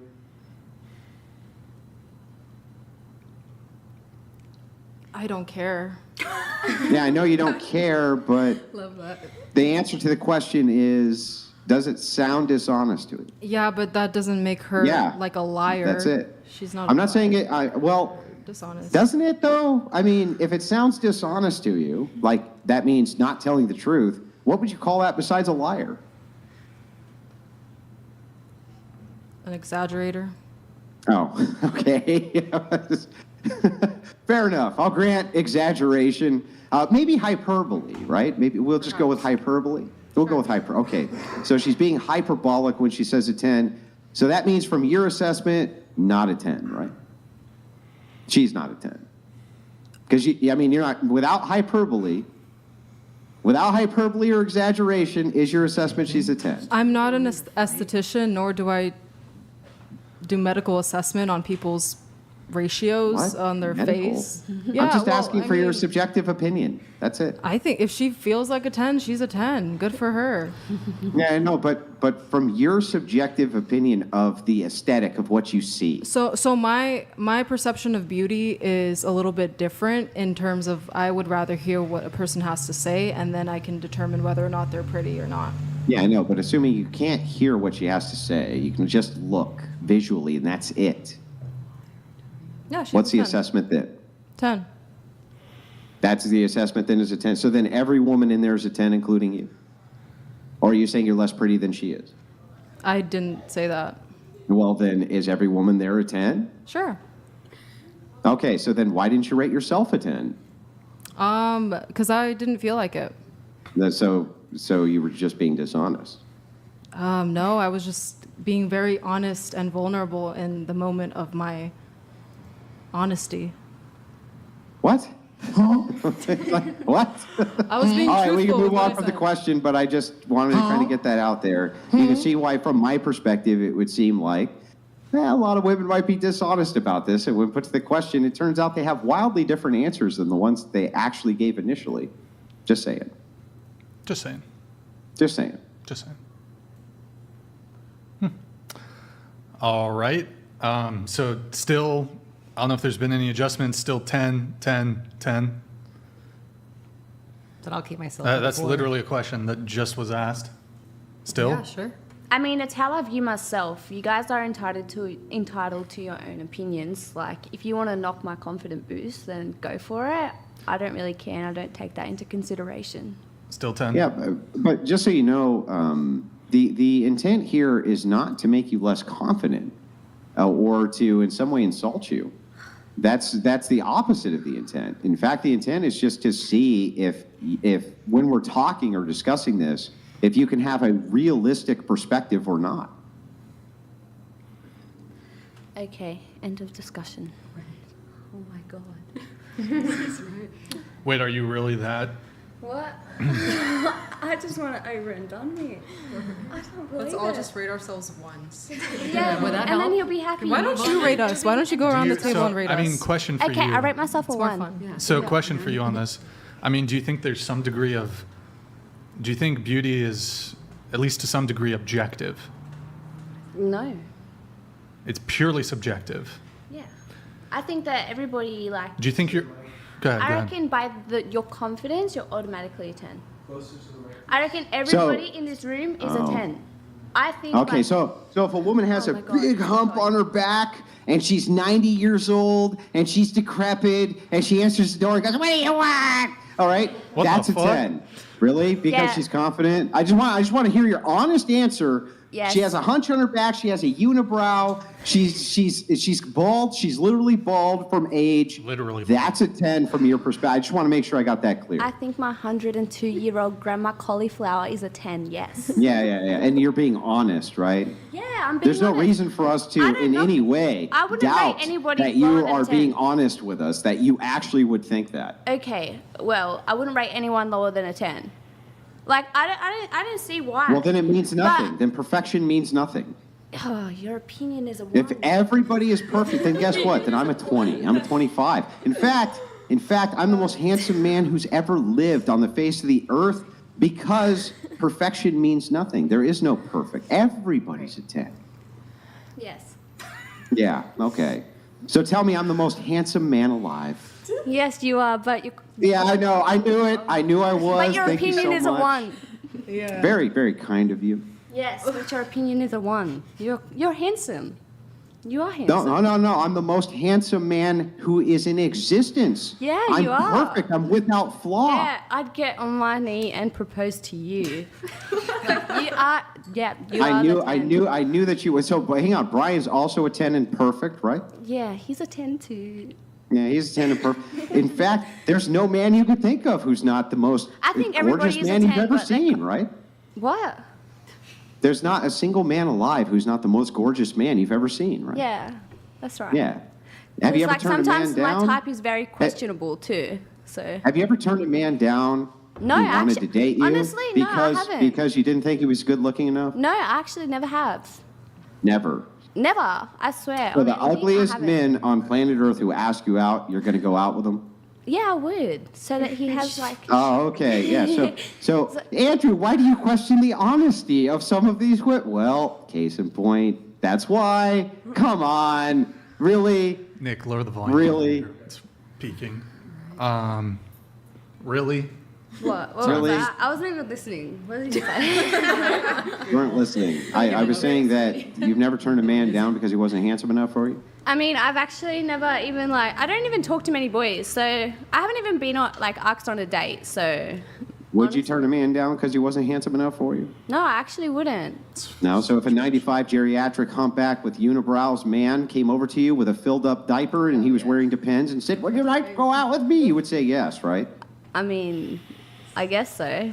Oh, I guess if that I makes guess you so happy. too. Okay. Whatever you want to hear. Total honesty from the women on this panel. Okay, thank you. Appreciate it. Yeah, whatever you want to hear.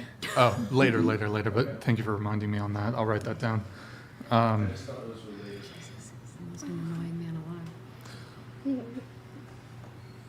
You know what? Let's do the Luis Guzman and the Francisco Lachowski or whatever. Let's do comparison really quick.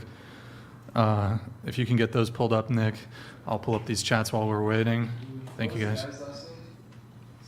Luis Guzman and then Francisco Lachowski or something. All right. Thank you, Eric. Greg, thank you. If everyone is a 10, then no one is a 10.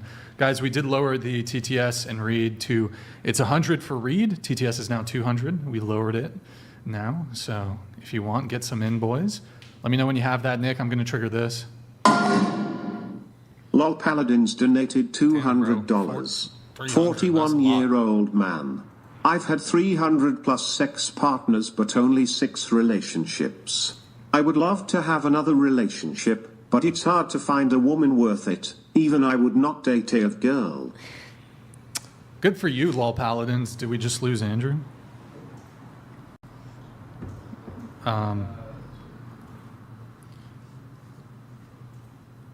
Do you have it ready, Nick? Yeah, I got it. Okay. All right, we're going to show you two men.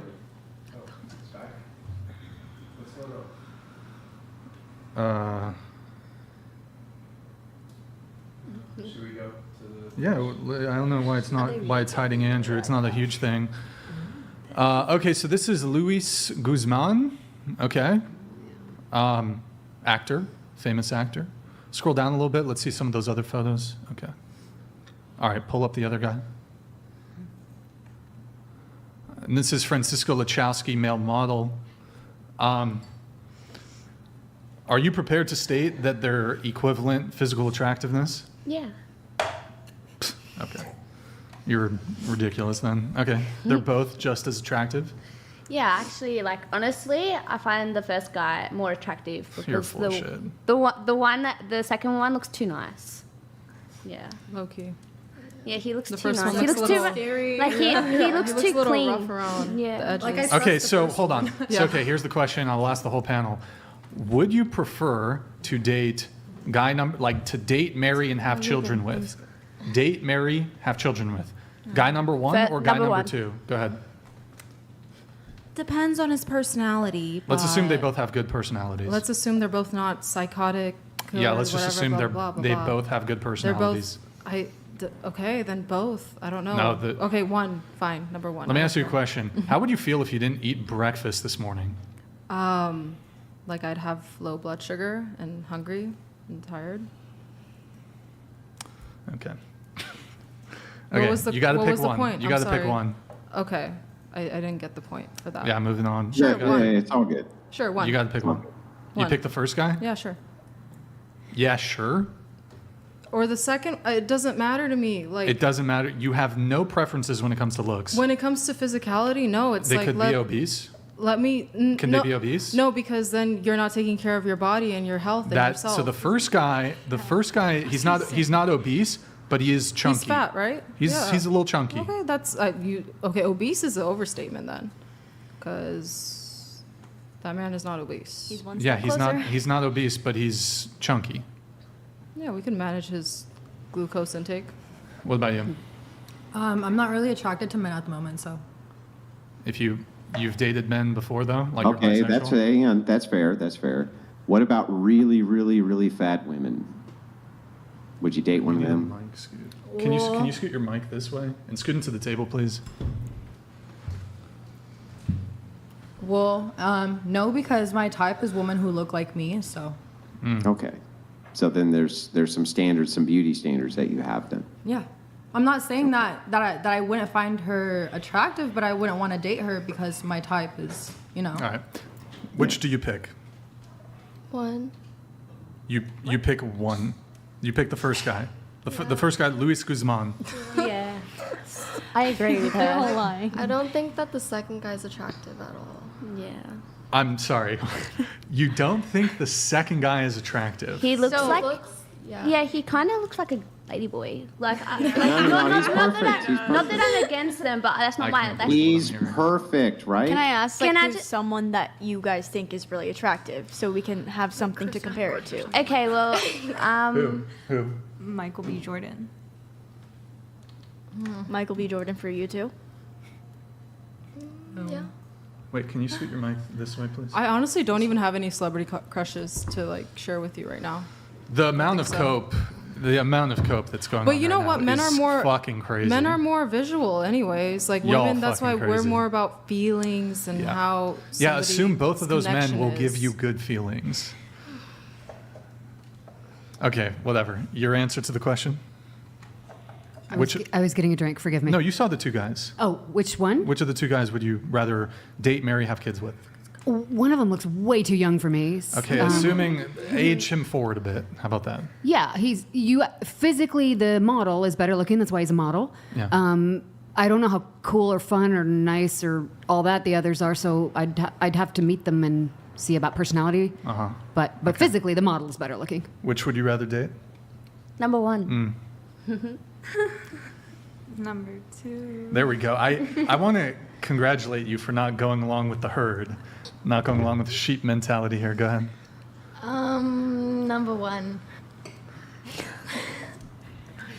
Number 1. Number 2 kind of look like a boy, and I want a man. Yeah, that's so true. What if I told you he's, I think that guy's 31, 32? Yeah, but he still But has he like a looks so boy frail. mentality. Yeah. Yeah. Okay, you don't know anything about his mentality. Assume they're like the same. Personality-wise. Just look different. I look like I weigh more than him, and I think I do. Probably. I'll give y'all this. Number 2 is more attractive for sure, but number 1, like, Okay, fair enough. What about you? I would go with number 1 because I've dated guys that looked like number 2. Well, let me give you my reason. Amount of I have coke. dated guys that Crazy, looked bro. like number 2 before, valid. and Number 2 would be so I hard when much you prefer see like it. the dad bod. I don't Maddie, know, what guys. about you? Guys that have muscles are too hard For to lay sure, on. number 2. And Yeah. For the soldiers, show of hands. One While or two. Paladins donated $100. Oh, what the hell? Why So is much this triggering cope. TTS? If he slid into any of their This should not DMs, be they'd love triggering. to One hit sec, it, no I'll fix it. problem. Saying the model isn't hot is ego protection, because they assume they'd be rejected. That's a. Sorry, there's a mix up He's there. making a living out of it. Law That's Paladins, appreciate it, man. I also It's am not a personal huge preference. fan of white guys. Two? I Two? didn't look. I don't know what they look like. Okay, sucks. No idea. Sucks to be you. And it does suck a lot, yeah. Indeed, it does. What were you saying? I'm also not a huge fan of white guys. What's your preference? Black. Is your Oh, husband okay, black? cool. He is All right. Was your ex-husband black? Mexican. You ever dated a white guy? A couple. I mean, I did go to school in West Texas. So there's a lot of what? There were a lot of white guys. Yeah. Oh, okay. All right. Well, I don't know if we're gonna figure anything out with the whole rating thing. What would you prefer? What do you mean? If I was gay? Yeah. If I was gay? That's a- No, like, seriously, think about it. I actually want to Because know. for one, you'd be a If you top, were- and for the other, you'd be a bottom. I feel like you'd pick number 1, to be honest. I'm just not really even. matters. I'm not answering this question. That's why. Okay. Why not? I ain't answering that You question. have That's to. crazy. Brian, I'm I'm also skipping. curious to see what you and Andrew would rate us. Like, what do you think is more attractive? Like, you don't have to be gay, but like, you have to. Oh well, Okay. okay. Yeah, You so know I- what? Would I you think want your that son that's to totally look I feel fair. like number 1 because he kind of looks like Drake. He feels a bit older. Hang on. I think that's totally fair. With, like, an so ethnic if you twist. really want me to do a rating, I'll do one. As long as the counter is true too. Let's start with you guys. Go around, do rating on me, and then I'll go around, do rating on you. That seems Okay. fair. Quickly Okay. to answer your thing though, like just objectively, yeah, number 2 is more physically attractive. Really? Yes, I can objectively looks- look at different men and make assessments about this guy's more attractive than this guy. You could be a Okay. casting director for that. No, Sure. seriously. Yeah. Yeah. That's why he made a living out of it. But also, when you're dating model types, they're It's a one, they're yeah. workout obsessed, and 2, like they don't let you order what you want to Oh, at no. dinner. Which is good, right? That sounded Okay, really so personal. so I don't know if we get into that, but you were suggesting that you wanted the guys to rate all the girls. Yeah, to see what your perspective was. I don't make it a habit to do that. I would only do it if the girls were fine with us rating them. Otherwise, I'm not going to do it. So I'm just going to leave that to the girls. I don't care. We've beat this horse dead, so yeah, go ahead. You can opt out if you want. Do you want to opt out? Do you want to opt out? Oh, sure. Fine. Yeah, you can rate me. Fine, fine. I'm gonna grow. I'm sorry, I couldn't hear you. Yeah, I don't care. You're fine with being rated? Okay. Yeah, I'm fine. You're fine with being Yep, rated? fine. Fine with it? Fine with it? Fine with it? So it's just, is it just you who's opting out? Oh no, like I'm fine with it. She said she's fine with being rated. Oh, okay. Yeah. All right. Do you guys want to rate Andrew first? I think he wanted to be rated first. I think you're an 8. Can we still not say 7? Yeah, 8. No, I think you could say 7. Oh, 6. 7. I think you're a 10, but your opinions are just not valid. Okay. Given that we're like not the same age and you're not someone who I'd go for, probably like a 5. A 10 for sure. 5. Say like a 4. Yeah, I agree with your own self-assessment. Okay, go ahead, Andrew. I'll start from right to left, and I'll do it from my own subjective kind of viewpoint. So I would say 3, 2, 5, 2, 2, 2, 2, 2, 1. That was so Wait. hot. Starting here, right? Yep. That made me like you even more. I know. I'm so attracted to you now. Yeah, Okay. now that you rated me a 2, it just made me so much more attracted to you. Same. It's so hot. She's turned on. I honestly we think could that's just, hot. I mean, if we're going to just troll, then let's just troll. I love a real I think guy. she's so serious. No, like Yeah, I'm actually no, serious. I too. love men that don't Oh, like me. yeah, okay. Yeah, it's so I'm hot. actually serious. I'm actually serious. Yeah. It's her daddy issue I like- speaking. No, I don't have I'm so daddy serious. issues. You know what? I need a diamond ring. Can you go buy one for me? Oh, Can you get on that? Yeah. I would never get on my knee. If I send a PayPal account, will you send me some money? Who are you talking to? You. Oh, you're talking to me. Do you want Yeah, money? I'm a 10. I'm beautiful. I'm gorgeous. I'm everything you ever wanted in a man. Yeah, if can I send you pay my for our PayPal first account, will you send date? me some money? Here, I'll send it to you. Yeah. I just want to make sure you're going to send me some cash. Yeah, You ready? okay. I'll send you 0.1 cents. Oh, got it. Oof. That It doesn't sound like you're as into me as you at first kind of alluded to. It seems like perhaps your trolling has backfired here a bit. Backfired. Okay. And I don't really feel like rating the girls. I'll just say those of you who said you're 10s, you're not 10s. I'll just leave it there. What do you rate yourself? 5. Why do you rate yourself a 5? Let's see. I need to lose some weight. I'm rocking a dad bod right now. Not perfect skin. Not perfect facial symmetry. There's probably I could articulate it further, but yeah, I can. You have great hair. It's starting to go. You need a fade. You're fine. should It's get a starting to fade. go. I should what? You should get a fade. It'll look good. A fade? Yeah. Because Yeah, it's a that's what I temporary meant, sorry. condition. Yeah. Here, let's switch things up a little Okay. bit. If time permitting, if we can maybe get back into it later on in the show. I do really want to come back to what I think kind of stoked this initially. It sounded like Mira. Sorry, my bad.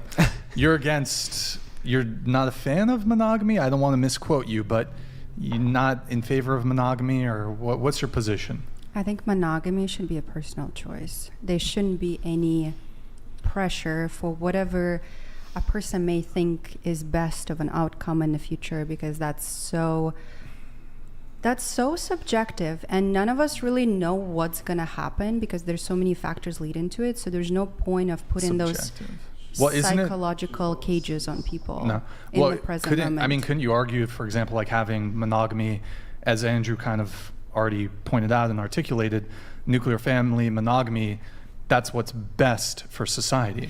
Nobody knows what's best for society. Well, I mean... do you know that?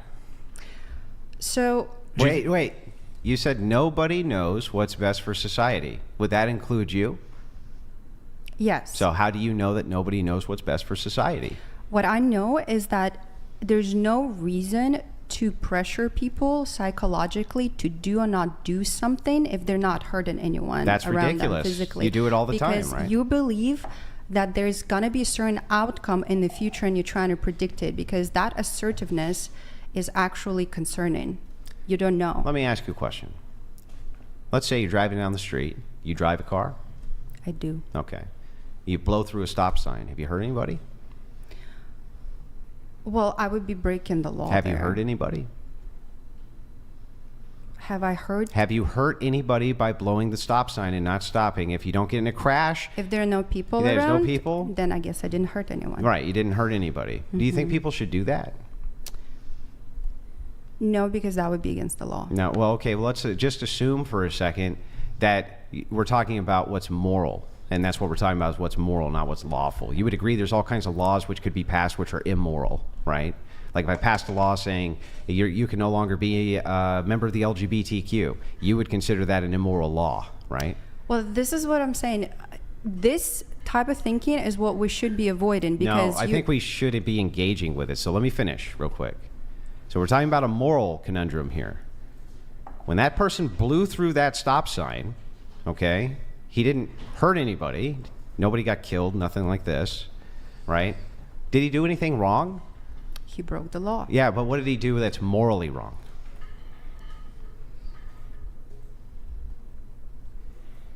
Nothing. Nothing. He didn't do anything morally incorrect. Even though he wasn't thinking about anybody else, right? He wasn't really living up to whatever his obligations or duty were for you. He didn't do anything at all morally incorrect, even though it could have led to this thing. It just didn't, right? This is what we're talking about here. So this is why when you say to me, you say, Andrew, listen, when you bring this up and you say, well, all that matters is that nobody's being hurt. Well, I can give you all kinds of actions where people aren't hurt, but you should probably still be against those actions, right? Would a better example than the stop sign one be drunk driving? Like, you can drunk drive but not actually get into a crash or hurt anybody. I mean, it's an infinite amount of examples that we could come up with, right? Yeah, but the point is that being LGBT is not against the law. Holy fuck, this is like the most But fucking It still is in some places.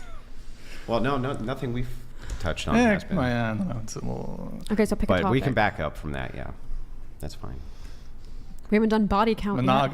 We could get into body count, but the whole thing with monogamy. But you were saying that we don't know if that's better for society. We really don't know how that's nuclear going to family. play out. Maybe there's going to be other species that will take over, and from their point of view, that would be best. Huh? Wait, other species that are going to take over? Do you want to talk about aliens? Isn't this the time? Well, are you, like, dolphins? Which species do you think is, like, if you had the top 3 species that are the risk for us, where do you put it? Like, I think honey badgers are like number 1, number 2. I love cheetahs. I'm going to bet on cheetahs. Cheetahs are going to, okay. They're all right. sexy and so fast. Cheetahs. Okay. But, like, you can't even, if I were to say, for example, that nuclear family, monogamy, that's what's best for society, do you disagree? Now, bear in mind, I'm not saying that everybody within the society needs to, there can be individuals that choose to not get married or have kids, but if a majority of people, it would be the best for society for the vast majority of people to be monogamous and for there to be nuclear families.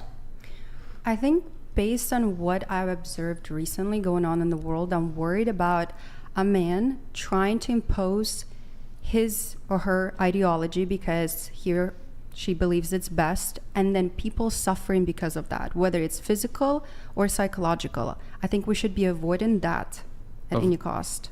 So you think we should avoid suffering at any cost? I think I made it clear what I just said. Should I repeat that? Well, I'm looking for which of the value claims is important. So is it the suffering that's important? You want people to avoid suffering? I feel like there's so much suffering that is unnecessary that's going on in the world right now. And it's very sad. I don't know if I should go into that because it's political. I love politics. What's going on? No, it's more so, I'm going to stop right there. Oh. Well, okay, but so my position is that monogamy, when it comes, look, I'm not saying that everybody has to be monogamous, but just for the best of society, if there's hold on. Butler donated $200. Oh my God. Brian, Always please with the educate herpes. Always with the Holger herpes, here man. about how condoms do not protect from genital herpes, and she probably has it already. Urologist. If anyone accidentally Wait, what? touches her skin, drown yourself in bleach. #body count. Who's Olga? Ignore the. He's a urologist. He likes to say He's hilarious. things. If you want, shoot shots back. His name's Jay Butler. You want to fight? Jay somebody wanna Butler, fire you're back? hilarious. Anybody Yeah, you want? can get genital herpes without condoms. Right. Thank you, Jay Butler. That was poetic. Okay, so would you agree that it's better for society for people to be monogamous? At this time, no. Why? Because it's best if we have a freedom of choice. No, that's not what I'm saying. There's still freedom of choice. I'm not saying I'm not saying I'm advocating that there be laws passed that would force people to be monogamous, but as the Overall, generally speaking, if we You're just asking the consequence. So he's saying you keep everything how it is, everybody has the same rights.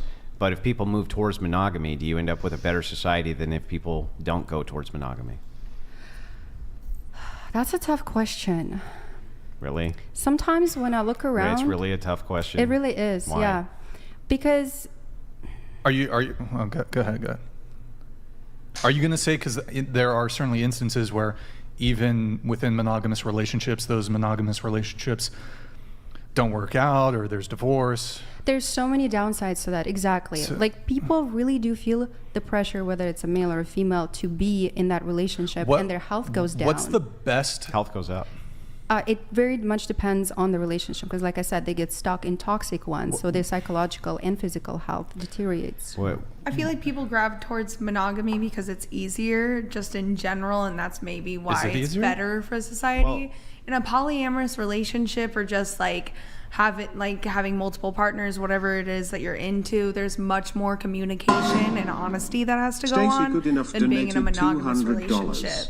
Can we move on from this BS? Also, Brian, we can totally see you playing solitaire in the reflection. I played it for like 3 minutes. It was just 3 minutes. I was just having a little fun moment there. Were you actually? Yeah, I was playing solitaire for like 3 minutes. I was still listening. I was multitasking. It was just a little. Yeah, but what about you then? Sure. Do you think that society is better off? Let's say that we kept, all of my rights in place, right? Just generally speaking, you think society's better off? Modest Hikima donated $200. I would still simp fro number 1 BC. She dumb AF but hot AF. Chat hates, but FR she wants to cook, clean, and care. It's obvious. Brixton will cancel, but panel, do you support Israel or terrorists? That's not really within the purview of dating, so we're not going to go there. But thank you for the. Do you want to respond to him though? I mean, that was directed towards me? Yes. I thought it was directed towards Brixton. No, the first part of it. He said he'd still simp for you because you're hot AF. Okay. Grid 1 Motorsports She gave you a heart donated thing? $200. Modest? I am needlessly suffering through this panel's cookie replies and topics. Even beating _cheeks has gone soft listening to these girls. I wish Thea future divorce lawyers and cat vet all the best. Thank you. Thank you, Grid 1 Motorsports. Wait, okay, I totally lost track what my question was. I was asking Does monogamy imply getting married? No. Staying not with the same person. necessarily. No, not necessarily. Okay.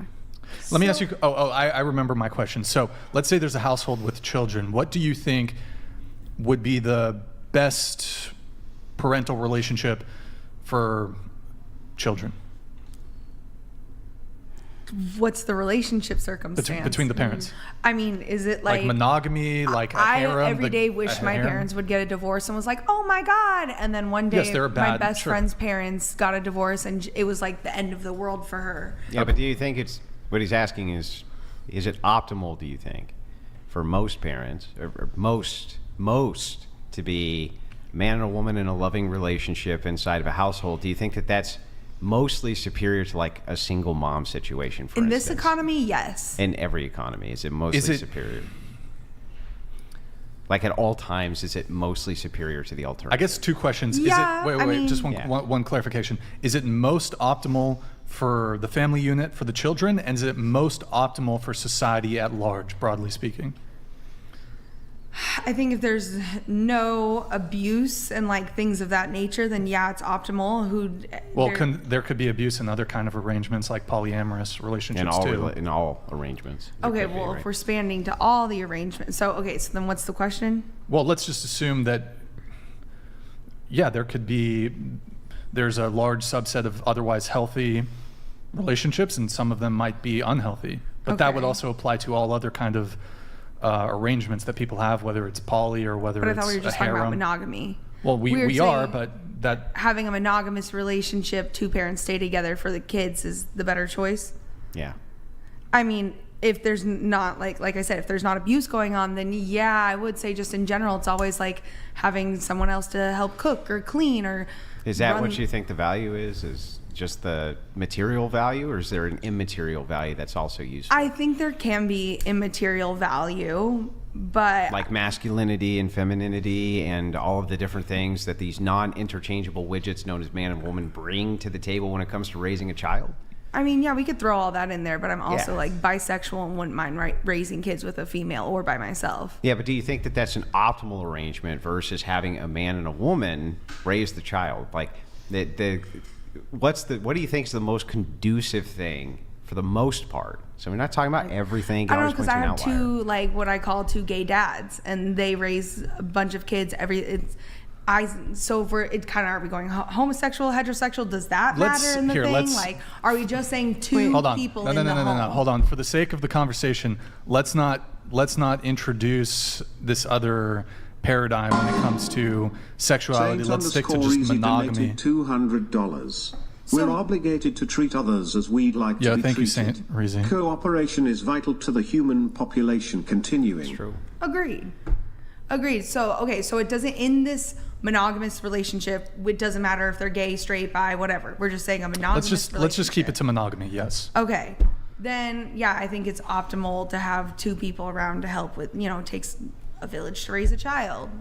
In that theory, I think it is optimal. Is there other benefits?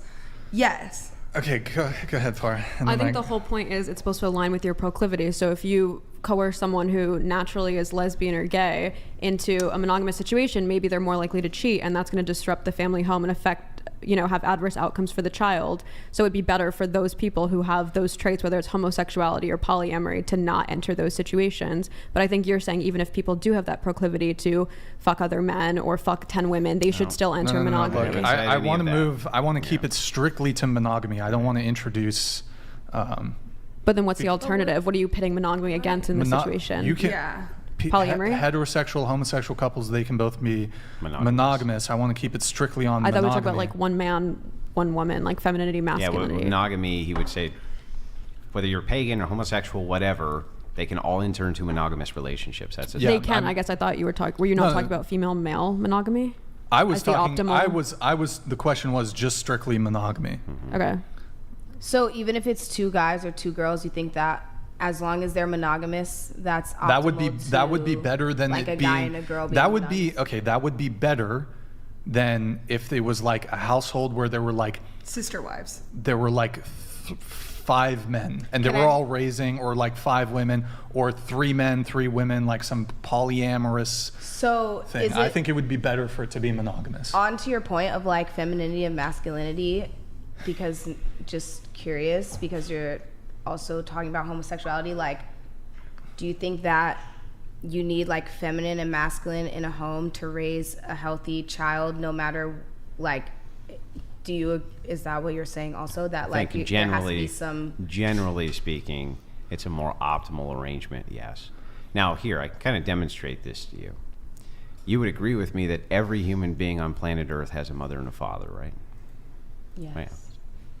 Well, do you think that, considering that humanity has thrived for as long as it has, that there's a possibility that that arrangement is maybe the best arrangement for why that has happened? For why women and men why everyone has a mom and dad? No, not why everybody has a mom and a dad, but the arrangement of having a mom and a dad seems to have led to humans thriving, and the mom and dad clearly have a vested interest in the child, right?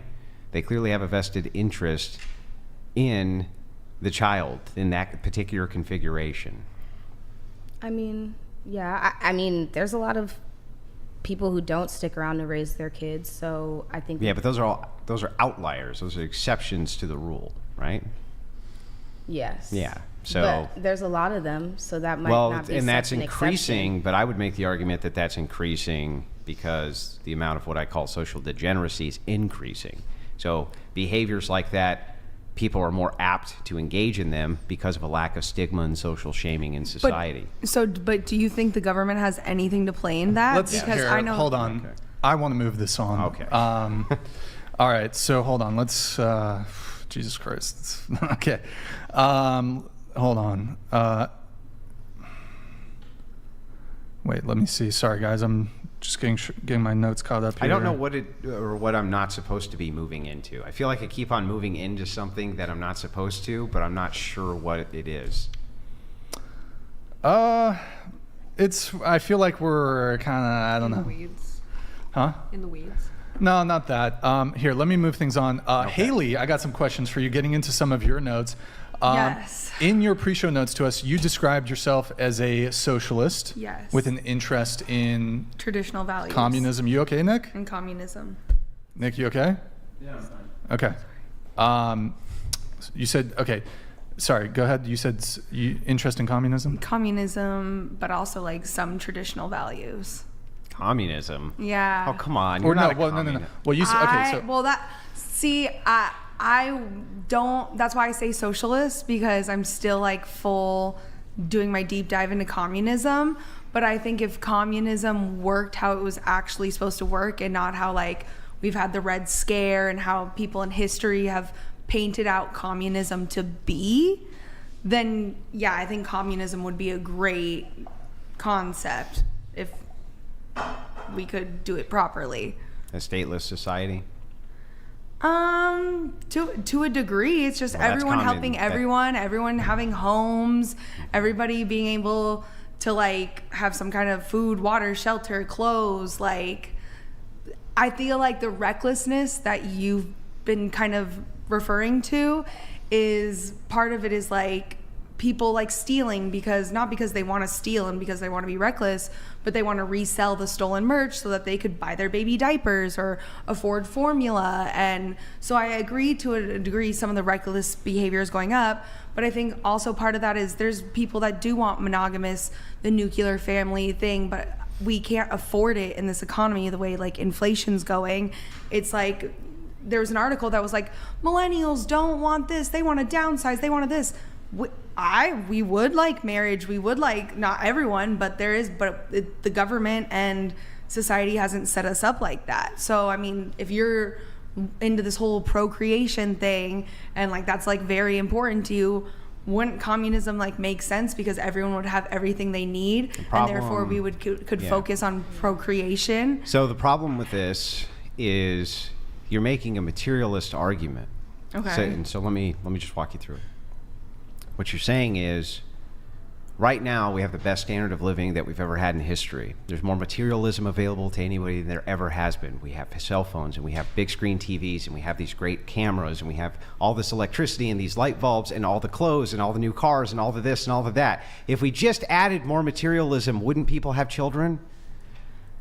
I think she's saying if we evened it out. I'm not even thinking about that. I'm thinking just like the minimum wage. Yeah, in but general. right, but all these people have all of these things already intact. They already have the houses, they already have the money, they already have the everything. They're still not having the children. A lot of them do. They do, and you want to know who has the children? The people who don't have that, the poor people, the people who have no money, people who have no housing, the people who live poor. Those are the ones that have the most amount of children. Poor people overwhelmingly have more children than all the rest of the segments of society. A lot of that has to do with lack of resources, though, which could be government funded. So then it can't be a material answer.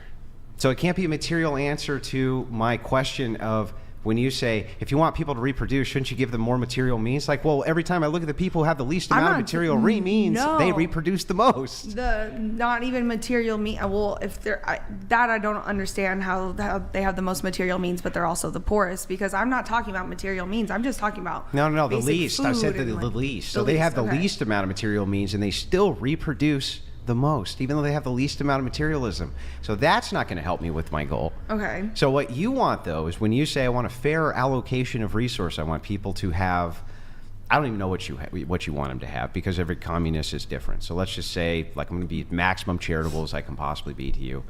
Everyone gets a house, okay? Like, I don't know, a starter home. I'm guessing you don't want everybody to have a mansion, right? No, everyone, basic house. Everyone has enough house for all their And they have basic things being taken care of for them, right? Clothes, water, food, electricity. Now, the fundamentals to this, the big problem you have with this worldview is even though you think of rights in a different way than I do, using your kind of reasoning for what a right is, do you ever have a right to anybody else's service? No. Well, then communism can't work, and free healthcare can't work, and none of those things can work because you're saying you don't have a right to the services of others. I could understand that, and recently, though, I was reading about this village in Italy, and it's a communist village, and around roughly only 30% of them choose to work, and the other 70% just live their lives. So they kind of just live together, whatever, but not everyone works and serves, but doesn't mean that their life is less valuable. Yeah, but the question becomes this. Let's say in some small scales, different communes can work because they always have been able to, right? You can have a bunch of like-minded people start a commune and all of them work towards the common good, no money, no nothing. Nobody's saying that can't work on a small scale because everybody's agreeing. Mm-hmm. But on a large scale, when you have people who don't agree, they're like, wait, I don't want to be your doctor. Doc Venabilis donated $200. You communist idiot. Everything you said is exactly what people lack in communist countries. If you really want to be a red, you are free to go live like the Amish right now. What the fuck? Like a redneck? Yeah, well, he's saying a red, like a communist red. Oh. Yeah. Wait, what are your thoughts on capitalism? You like it? Well, you mind if I just finish this last so sorry, exchange? go ahead. Almost done. Yeah, no, go ahead. We're very close to being finished with this. So the thing is that if you can't compel other people to give you service, if you have the best heart surgeons and you have the best at breast augmentation, whatever it is, right? They say, I'm not doing that shit for you. I'm not going to go open up that guy's heart, and I'm not going to fix it. I'm not doing it, right? You don't feel like you can compel him to do it, right? So then he's going to be able to name his price, and your communism doesn't work. That's the big hole. The big hole is that the reason you always see communist countries, which are completely and totally authoritarian, run at the literal barrel of a gun, is because they have to compel people to give their service. And if you're not willing to do that, you can't have communism. Well, that's what I'm saying is that's not what I think true communism is. And I'm not saying communism would work in America. I definitely don't think, maybe one day that would take a lot of whatever, but I don't think we're going to ever get there, especially in our generation. But I do think that if it happened, it would be like a utopia, which is hard to imagine everybody somehow having their part or just making the flow of everything work so everyone can live and choose whether they want to work or not work. But wait, so in a communist utopia, what would be if you want to work, you can work. If you don't, you don't have to. But what about because there's certainly jobs that are currently under capitalism that are undesirable, and I suspect those same jobs would also exist under communism. There's some jobs that suck, right? That are dangerous. Wants to go do the sewer work, in other words, in your communist utopia. People get up and do it. They do it now because they get paid a lot of money. They have a higher incentive than other people who do other industries because they're doing a horrible job and get paid a lot for it. Under communism, you can either be would there be movie stars under communism? I don't know. I haven't thought that far. What do you mean by that? But let's say I want to be a movie star under communism, but there's also a job that requires men to go into the sewers or be line workers, go into below freezing storms. Be a movie star. But wouldn't everybody want to be a movie star versus having an undesirable job? Even for a hypothetical situation like this, I feel like that's more exaggerated because at some point people there wouldn't all just be movie stars. $200. You would not last a week in the breadlines. No communism for you. Socialism has failed or is failing in every society. The claim it just has not been done right is horse hockey. Fair. I have a point about, and I guess I can ask your opinion on this, but what if you, in the communist utopia that you're speaking about, what if you had to be the line worker? I think that's where it kind of falls apart, right? Because nobody would choose to do that. I'm personally but it's required. So if it's if it's kind of one of those dies for 1,000, then I personally am probably one of those people that would be do you see what I'm saying? That's like Mao. But that's a very rare thing. So Mao goes and he says. But I'm saying there's more people that's got to exist like me. He says this country really needs trenches dug in a big way. It needs some infrastructure work. We have too many of those academics. We don't need them anymore. So all those people who wanted to be academics and were academics, they were the really smart people. He made them dig ditches because that's what they needed. That's what they needed in their society for. That's what he said anyway. Okay. This is what we need. So you academics, you dumb eggheads, all you people who come up with all these smart ideas, dig ditches. Yeah, well, dig some holes. Right. So, but the thing is, it's I think it's easier to speak in a hypothetical situation, though. But we're also, like, I know I get you're a good sport, but like, would you actually? We also live under capitalism, so for us to try to really like rationalize doing these things under communism is crazy because we live with the freedom to like choose. Right, but that's like speaking about any places that have been like remotely like untouched by society where like they don't clock into jobs and the women have babies, they like someone's a cook, someone's a nurse, someone's a midwife. Like there's societies where that's like no one's forcing this person to like be the nurse or be the medicine man or whatever, but we're speaking from like a place where we can go out and like we know there's people who make like $30,000 a month or whatever. We're speaking from like a very of course we wouldn't be able to like rationalize communism. For you, under communism, would someone who requires significant educational achievement, academic achievement, for example, somebody who wants to be a brain surgeon, would they somehow live better under communism than the person that doesn't want to do anything? Or would it would be totally equal? Because then what is the incentive to like, or let's say a physically laborious job, which is damaging to your body, what would be the incentive if you had the option to not work, right. That's what to go spend this time? Some people just like helping other people. Is that and enough I know that's like the motivation? most cliche. Yeah, it's hard because in this society, like people want something out of it. I asked my dad, "Will you go to therapy?" He goes, "What's in it for me?" Like that. Like society is, especially in America, like, well, what am I gonna get out of it? But I truly believe, with my corny little heart, that there's people out there that just want to be like, I'll help my neighbor, or but I'll do the right thing. Don't they do that now then? Right, we still have a choice. Yeah, but do they do that now? Because if they do that now, then what do you need communism for anyway? If that's just the natural inclination of everybody to do what's nice and neat to everybody. If more people could afford to do the right thing, I think more people would. But sometimes doing the right thing isn't always affordable. Who can't afford to do the right thing? Like not everyone can afford to like give the homeless man change, or not everyone can like give someone a sweatshirt off their back. But if you can't afford to give a homeless man change, and so you haven't done the wrong thing. So the thing is when you're talking about the right thing, you're saying, I just believe in my heart that basically everybody really wants to do the right thing. Yes. Then in capitalism, is everybody basically doing the right thing? Grid One Motorsports donated $200. Under communism, no free college, no free speech, no free anything.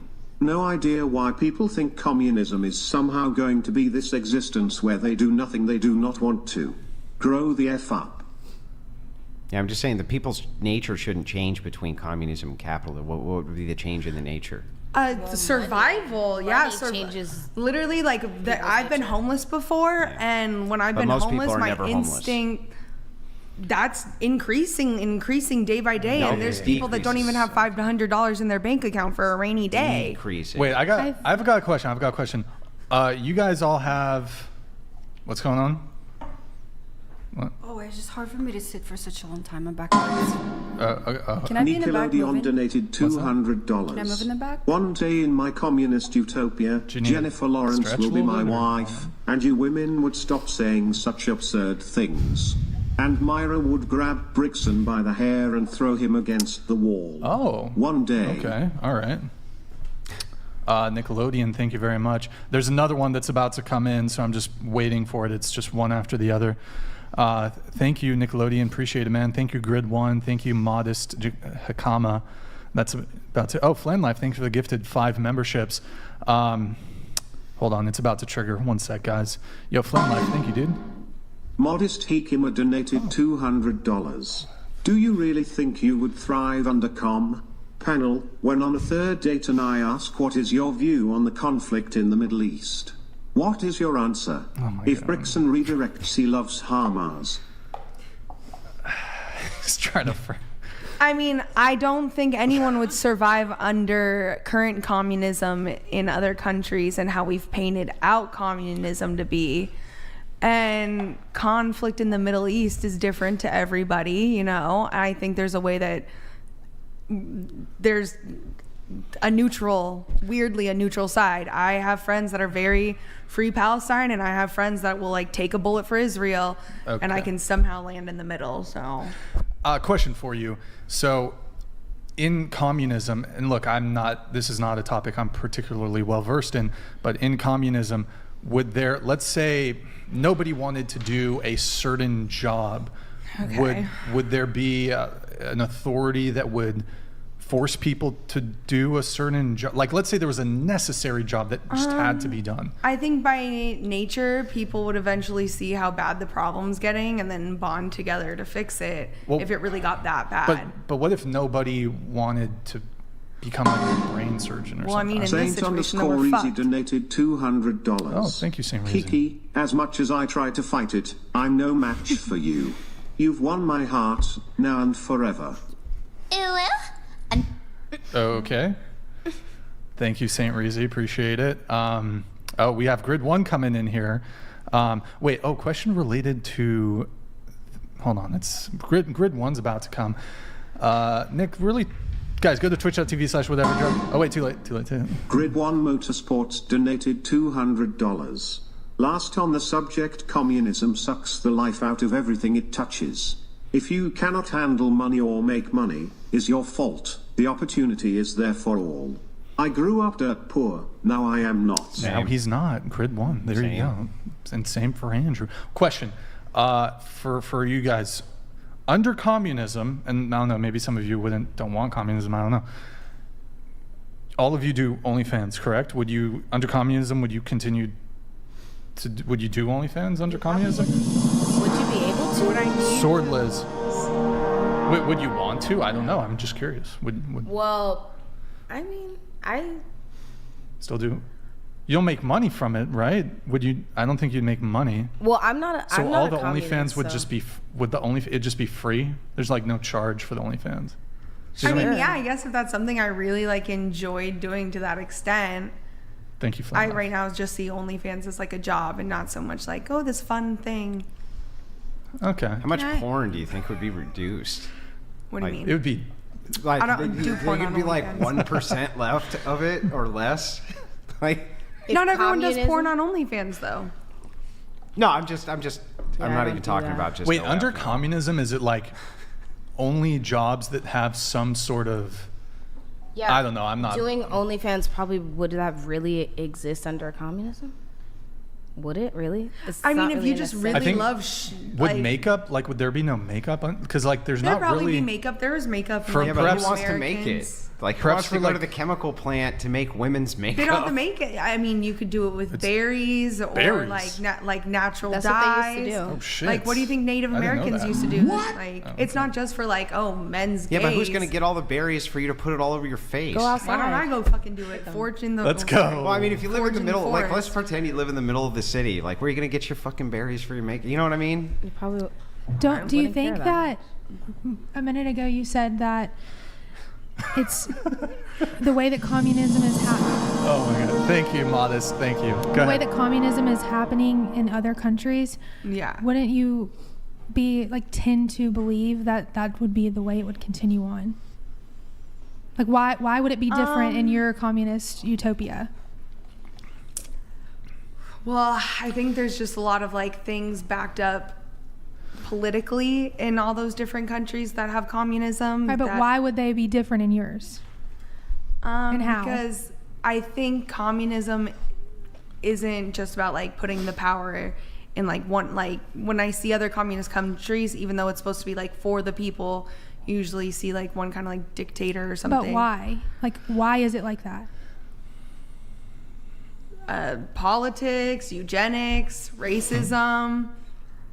I'm just asking because Well, no, it's like that because the reason you always have to have a strong man, you have to have force in those nations, is because they have to compel services of people who would not ordinarily give them unless they were paid. That's why. That's why you always have a strong arm authoritarianism inside of communism to the point of ridiculousness, is because how do you get medical services from people who don't want to give them to you unless you pay them?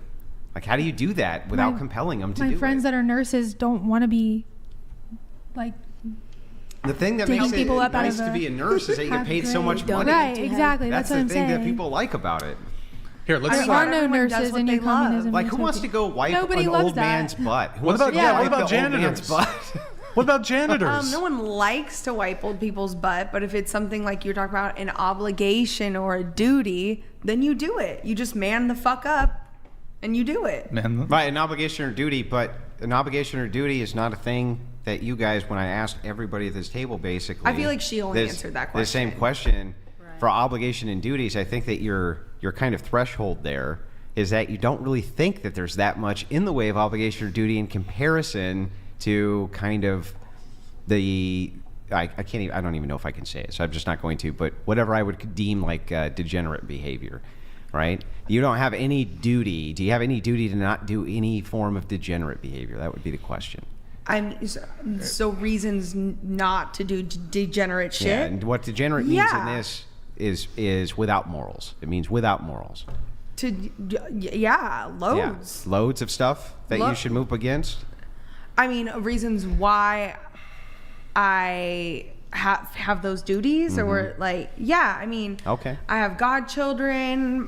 I don't have much family. Like, now, if somebody doesn't want to do one of those duties, this is the question: would you make them? I don't think you can really like make it. You well, can be then disappointed. You can just like. Then inside of your paradigm, if we apply the same thing and say, okay, you think people have duties to do this, and then they don't, well, nothing gets done. That's right? why we call it. That's why I'm calling it a utopia. Because do I think that will actually exist? No. If it was supposed to work the way what the framework is, and not the leaderships and the politics, where everybody had to do the horrible job except you. Right? Everybody but you. All right. No. I feel like I'm the one to do the most horrible job. Well, if we did have communism, would you take the job of working in the sewers? If I had to. If you had to. If I felt like the people in my village or town or wherever weren't like standing the fuck up. $200. Here, A after this, I'm going to move. is the ultimate litmus test for whether a person is capable of self-governing. If you can't depend on PPA to return their shopping cart, how can you count on them to do right? Yes, I can. All right. Any issue with my microphone? The last time I did one of these on StreamYard, I kept echoing in the recording. No, there's no echo. Okay, perfect. All right, so responding to my tweet about feminism, you said you wanted to debate. Yes, not feminism. I said I wanted to debate your ideology against mine, which is what I've been wanting to debate with you for quite some time. And the reason I wanted to debate it with you is because I saw you utterly dismantle Dave Smith in a debate by asking him the very question that I had been wanting to ask him about what was his standard of morality. Once I saw you do that to him, I thought, well, I no longer want to debate Dave. I wanted to debate you. Okay, what do you want to debate me about? I wanted to debate with you about ethics. Oh, okay. So Christian ethics against what ethics? Objectivist ethics. Objectivist being what? Ayn Rand, the philosophy of Ayn Rand. Sure. No problem. Let's go ahead and do that. And I really just respect the fact that you did it this quickly. That's quite respectable. Oh no, I'm happy to do it, especially if you're an Ayn Rand ethicist. So yeah, that's fine. Since you're the challenger, I'm going to let you open. I'll give you 7 minutes to make your case, and then I'll do a 7-minute response, and we'll just open the floor and go back and forth. Okay. So are we on right now? I don't even know. Yeah, we're live right this second. Oh, all right. Perfect. Well, Ayn Rand's ethics, in essence, first, I guess the thing to do would be to define ethics. And ethics is ultimately a code of values that guides human behavior. So the fundamental concept in there, the concept that needs to be defined and explained, would be that of value. Because if values are subjective, then there can be no ethics. And Ayn Rand defined a value as that which you seek to gain or keep. I'd like to expand on that by saying a value is any object or quality that's desirable as a means or end in itself. So now the question becomes, well, where does this come from? Well, the whole concept of value only arises when you have living beings, living entities, because living entities are the only entities that face the alternative of existence or non-existence. At any given time, a living entity has to use the material that it gains from its environment in order to promote and sustain its life. So that being the case, an organism's life is its standard of value. Now, when it comes to human beings, the difference between human beings and all other living organisms is that human beings have free will. We have to choose how to behave. We have to discover those things in our environment that are good for us and that are bad for us so that we can pursue the former and evade the latter. That is the science of ethics, the things that we should do, those things that we should pursue. Now, obviously, I'm an individual. I'm an individual with free will, with a conceptual faculty. Reason is my means of survival. It's also my only means of knowledge. So that which is good for me is that which is good for a rational being, or a being that uses reason as its means of survival. So if all humans are individuals and human life is a standard of value, then when I'm assessing what is moral or immoral, I gauge it by what is good for me and what is bad for me. That which is good for me is moral. That which is bad for me is immoral.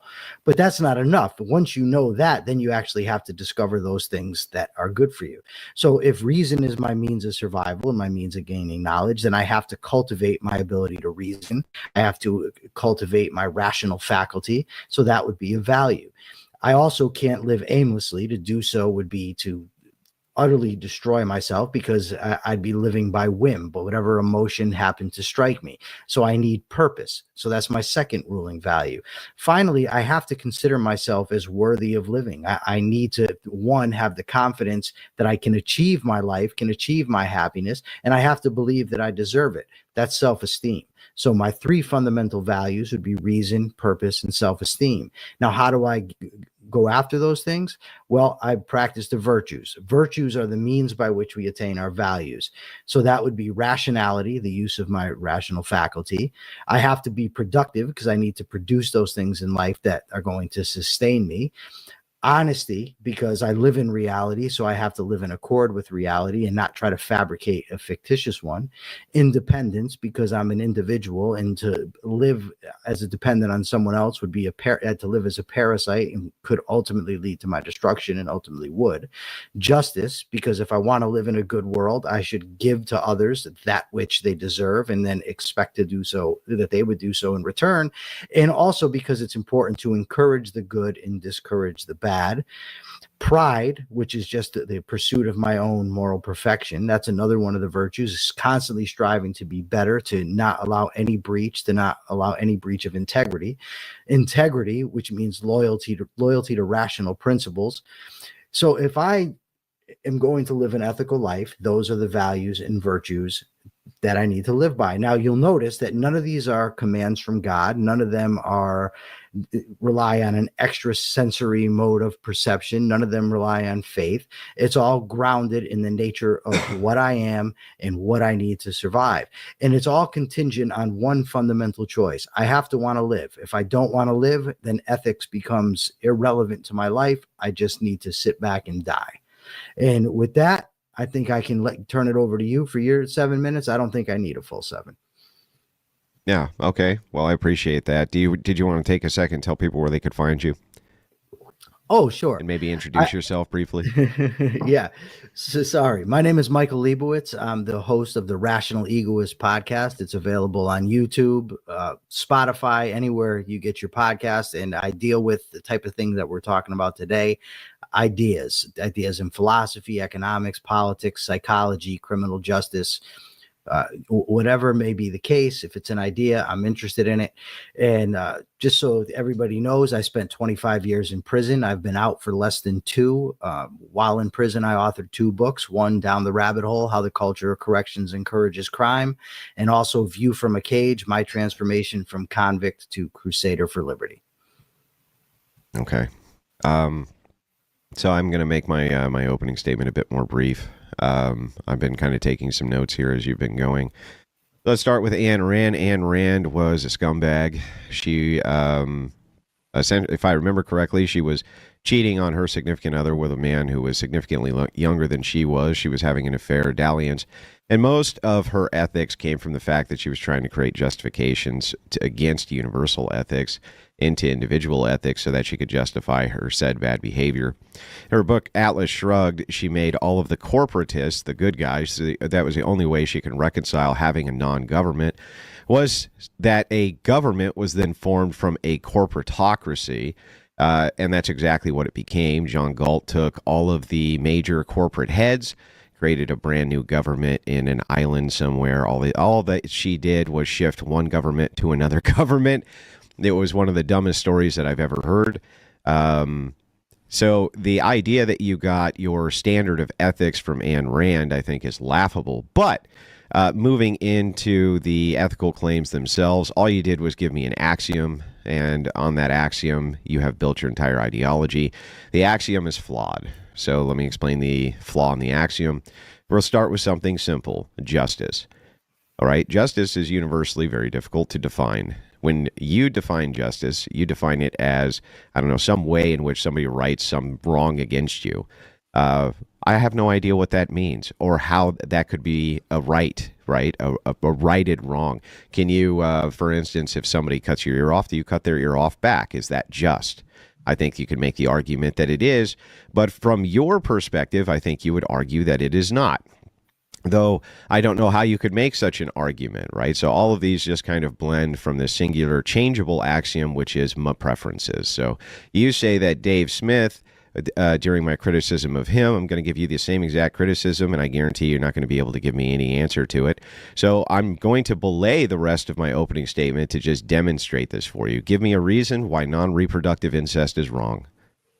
A single moral reason why non-reproductive incest is wrong.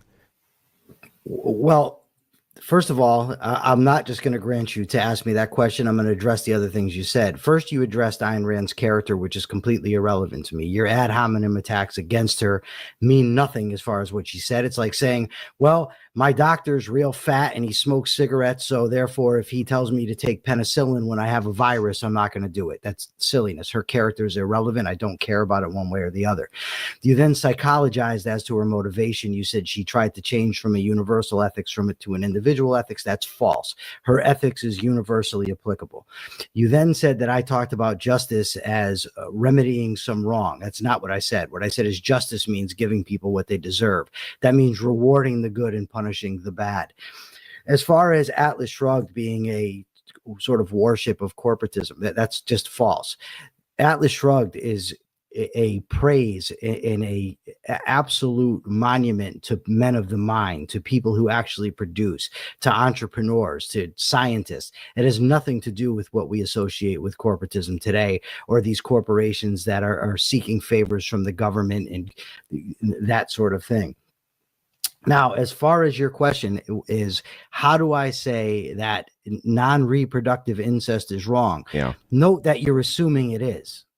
You're starting with the assumption that is no, wrong. I'm not assuming anything. I'm asking you if you can make a moral argument. I'm going to tell you the truth. It's not really something that I've thought in depth about.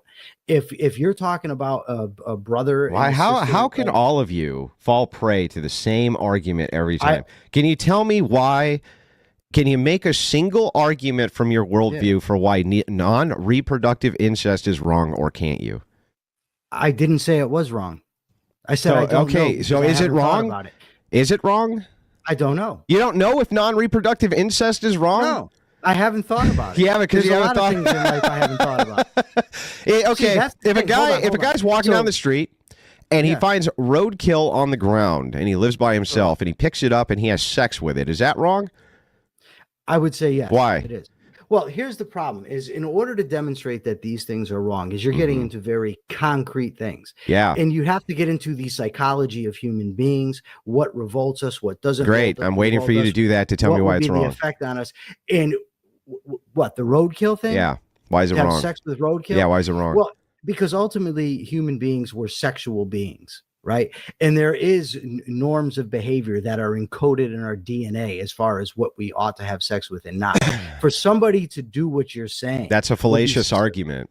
Well, it's not. Yeah, it is. It's an appeal to nature. You're just saying because. Yeah, you're doing a naturalist fallacy because you're appealing to nature. You're saying because we're sexual beings, we should be able to do this. That's insane. I didn't say we should be able to. Okay, do well then, can you tell me why we shouldn't do it? Hold on. Well, let's back up just a little bit. Okay, we'll back up because I do notice this is that you want to push me on these particular. Yeah, I do because that's how I test your logic. So I want to know if it's okay to have sex with roadkill when it's on the ground. Okay, if it's not, why? Answer my question, sir. Wait. Hold on. Do you think that if you raise your voice in that way and talk that way, it makes you right? Yeah, no, Dude, I think that listen, avoiding the on. question makes me right. I'm not evading. Then great, answer it. I'm just pointing out the fallacy. Yeah, there's no fallacy. Hold on. For you to say that to appeal to nature negates an argument. Yeah, it is. It's called the natural. No. Yes. Would you like me to give you the fallacy? Here, I'll give you the fallacy. You could give me G.E. Moore's argument all you want, sir. I don't care. You're appealing to what he said. If you're saying that anything that the appeal to nature fallacy is a logical fallacy that occurs when someone assumes something's good or bad because it is natural or unnatural. That's exactly what you did. It was a fallacious argument, called you out on it. Now, if you could please answer my question, that would be great. Is it immoral to pick up roadkill off the street and fuck it, and why? If you think that ethics is going to boil down to whether somebody wants to have sex with roadkill, then your view of ethics is flawed. Great. Can you answer my question? No, I'm not going to. You're not going to answer my question because you can't answer the question. Same thing as Dave Smith said the same thing. Oh, it's a dumb question. It's a dumb question. Why you can't answer? Yeah, I don't understand. If it's a dumb question, why can't you answer it? I will answer. Okay. I will answer. Okay. But I don't want to answer it now. I want. Oh, that's nice. I want you to answer it now. Well, instead of obfuscating. How it is. Okay, well, no. No, don't ask me a question. Answer my question. No, don't ask me a question. Answer my question. Does this tough guy act actually work with No, I'm just trying to get you to not obfuscate. That's it. I gave you my answer. What's the answer? I said that if a person has sex with roadkill, I would say it's wrong. Why? Because it's not in that person's self-interest to do so. Why? Why is it not? Why is it not in a person's self-interest to do so? Yeah. Because as human beings, we come with a certain psychology. To do things that are harmful to our psychology is harmful. Demonstrate it's harmful. What do you mean demonstrate? You demonstrate it's harmful. Demonstrate that it's harmful for me to have sex with roadkill. Yeah. Dude, this is so far away from an ethical discussion. No, it's right in the ringer of an ethical discussion. It has nothing to do with it. Yeah, no, it does. It has nothing to do You with just said it. it's okay. I'm sorry. Did you make a claim just now that having sex with roadkill is wrong because it's harmful? So, since you made that claim, I'm critiquing the claim and asking you, how is it harmful? And your answer is, this is an ethical discussion. What? That's not what I said. Yes, it is. Dude, no. What I'm saying is ethics has to do with the way that we live every day. Okay. Now, what I want to do is go back to first principles. Yeah, that's great. I want you to answer my question. But dude, I'm not operating based on your standards and your assumptions. I know. I'm using your standards and your assumptions. No, you're not. Yes, I am. My standard is this: is life the standard of value or not? Can you attack that? That's what I want to see. Well, I don't know if we can get there because right now I need to see if you even have That's the first principle. I just want to see if you have a coherent worldview at all. So I'm going to start with this. My coherent worldview. I'm going to start with this. If this is coherent or not. Okay. Tell me demonstrate to me why it's harmful to go in your backyard and dig up grandma if nobody ever finds out about it and fuck her corpse. Demonstrate why that is unethical or wrong or harmful. Demonstrate it. Dude, if your view of ethics is so warped that you're looking at this is not an argument. This is not an argument. It is. It actually no, it's not. is. Can I tell you why it is? Yeah. Can I tell you why it is? Yeah, I can't wait to hear it. Because ethics has to do with the way we live our everyday lives. Yeah, I know, like digging up a dead body and having sex with it. Who's doing that, dude? Who's doing that? Okay, you would agree with me that people have done that. I would agree with you that is not the norm of human behavior. So what? I want to know why it's wrong. Why is it wrong? I want to know how you. I don't want you to ask me a question. I want you to answer one. I don't care. You can't answer the question, bro. I can, but I'm not going to play that game with you. Of course, I don't want to play that game with you. You can laugh and you can play all the games you want. It's not a game. And maybe your audience of dimwits goes for that. Yeah, and that's fine. Do you agree that inside of what you consider to be normative ethics, there's going to be sexual ethics? Sexual ethics is going to be a part of that, right? Yes. Okay, great. And I'm asking you a question in regards to the sexual ethics of your system. And I want to know why it is that it's not okay to go hump a dead body. Why? Dude, tell me. And I've told you 15 times, and I'll tell you again. If you want to keep asking me that, I'm going to keep telling you. I'm not going to address that until we address fundamentals. Well, then we don't have anything else to talk about until you answer my question. Hold on. Aren't you a divine command theorist? Bro, it doesn't. Yes, Are you right now? Hang on. Right now. Yeah. We have two ought claims on the table. You claim, right, that you ought not have sex with a dead body or roadkill or your sister. You claim we ought not. Hold on. Wait. You're not claiming that we ought not do that?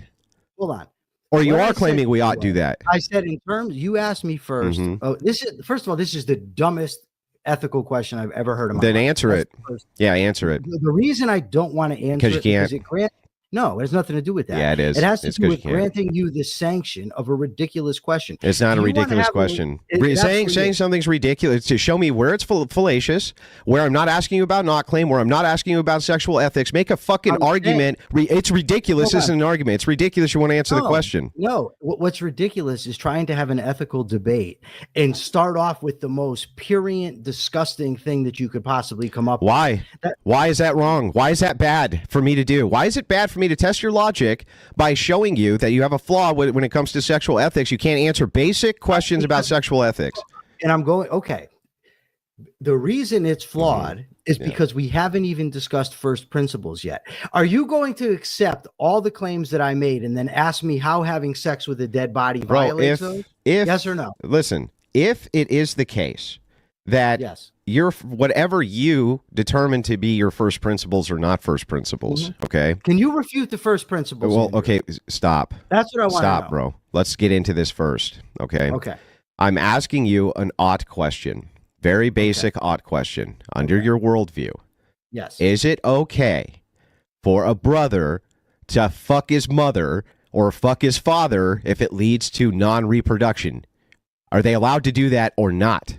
Okay, and what I'm saying to you is you're not going to answer. I'm not interested in discussing. Well, okay, well, I am interested in discussing. Why? Because I want to know the entailment of your position. This will get to the heart of whether or not you can actually answer any of these claims when it comes to your system. Your ethical system covers sexual ethics. You want to go to first principles, argue over first principles, that's fine.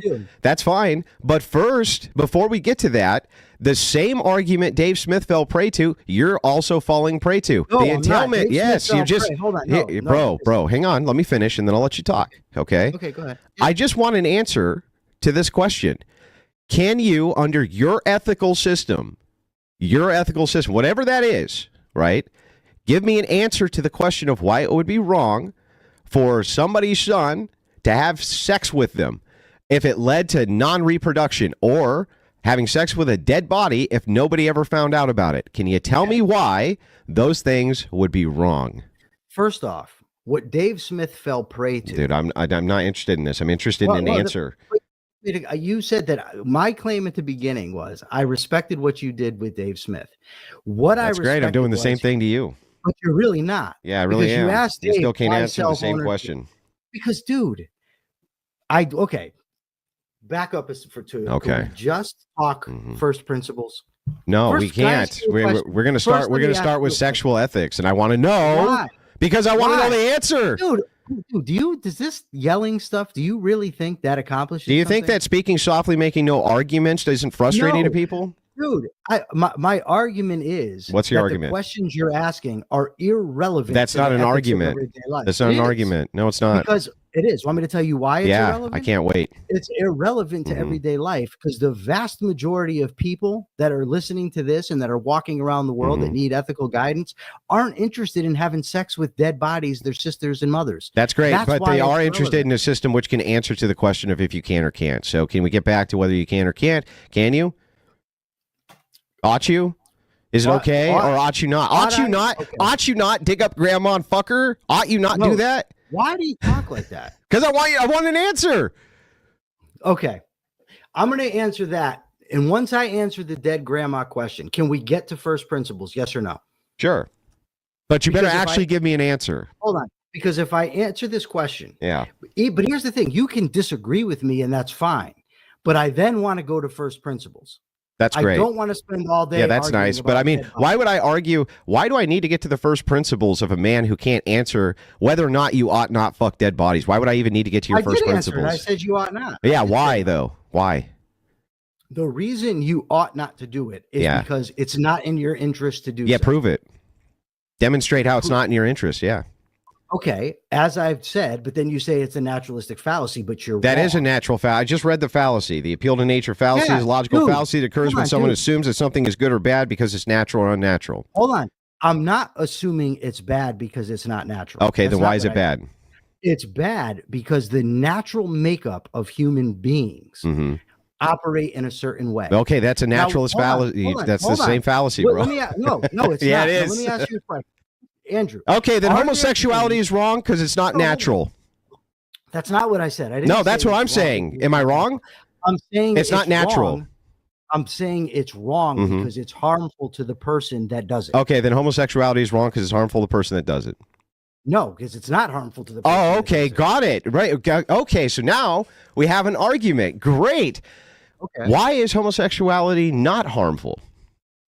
Because homosexuality lies within the normal range of human behavior. It's not psychologically damaging to a person to engage in homosexual behavior. Okay, so as long as you don't have psychological damage from screwing a dead body, right, and enough people screw dead bodies, then it's okay.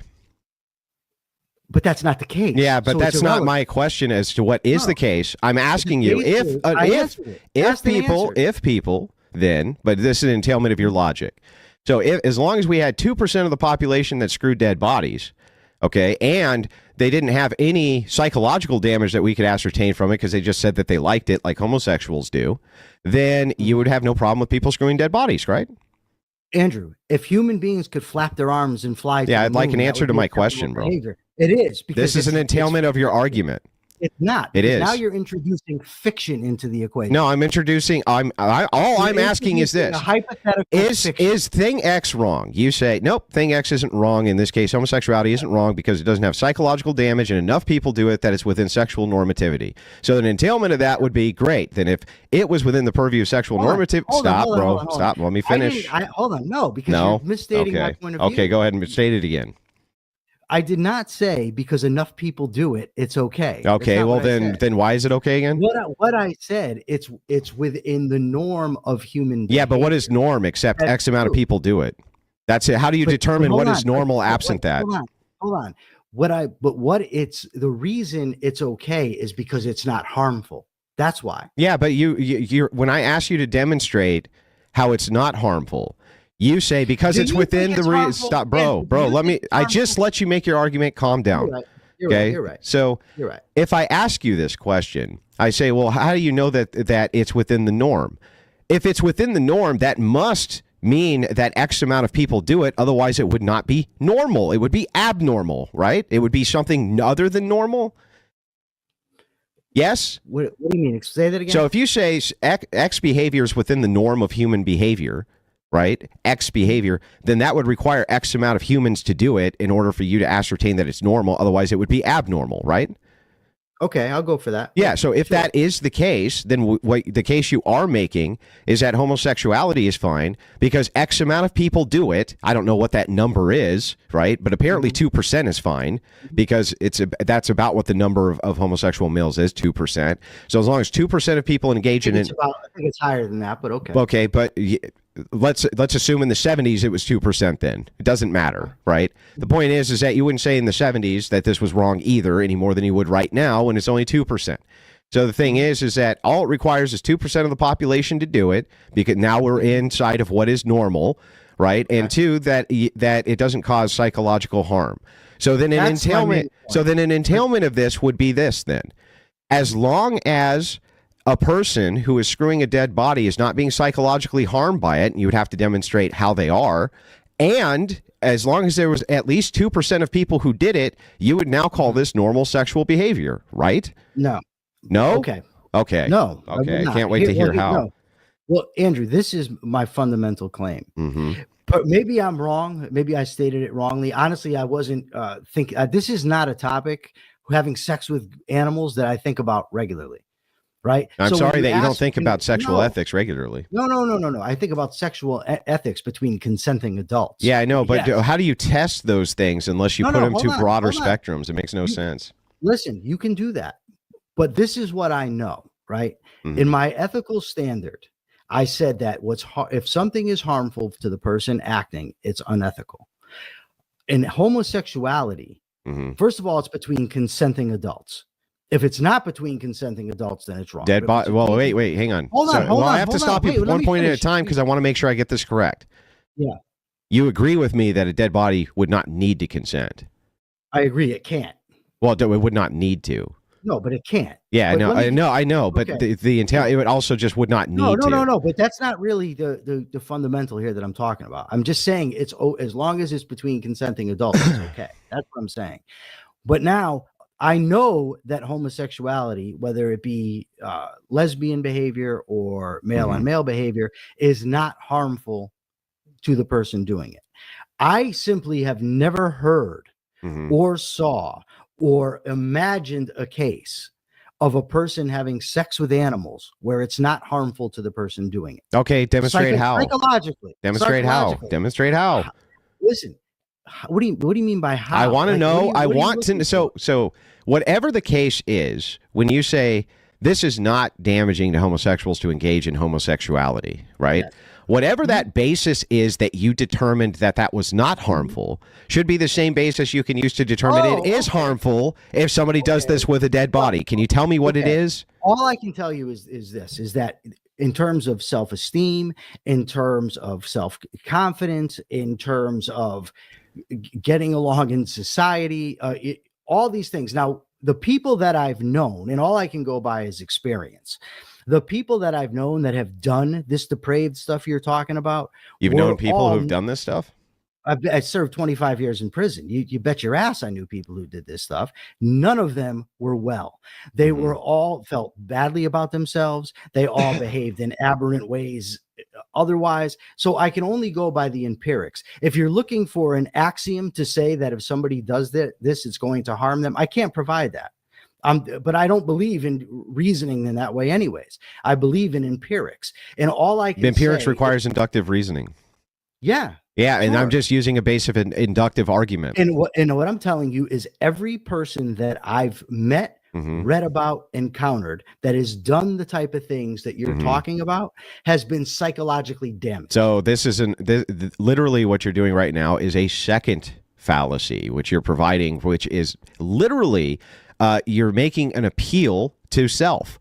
You're just appealing to yourself and saying, because I have never met anybody that had good outcomes from this, that means nobody could have good outcomes from this. No. What I'm saying Great. is... Then I need you to tell me why it would be then, by the logical entailment of this, then, Andrew, if it were the case, then, that a person did not have psychological issues from this, and their self-esteem went up, and they enjoyed the act, and, right, nobody even knew about it. They were just doing it in their basement. Are they doing anything wrong?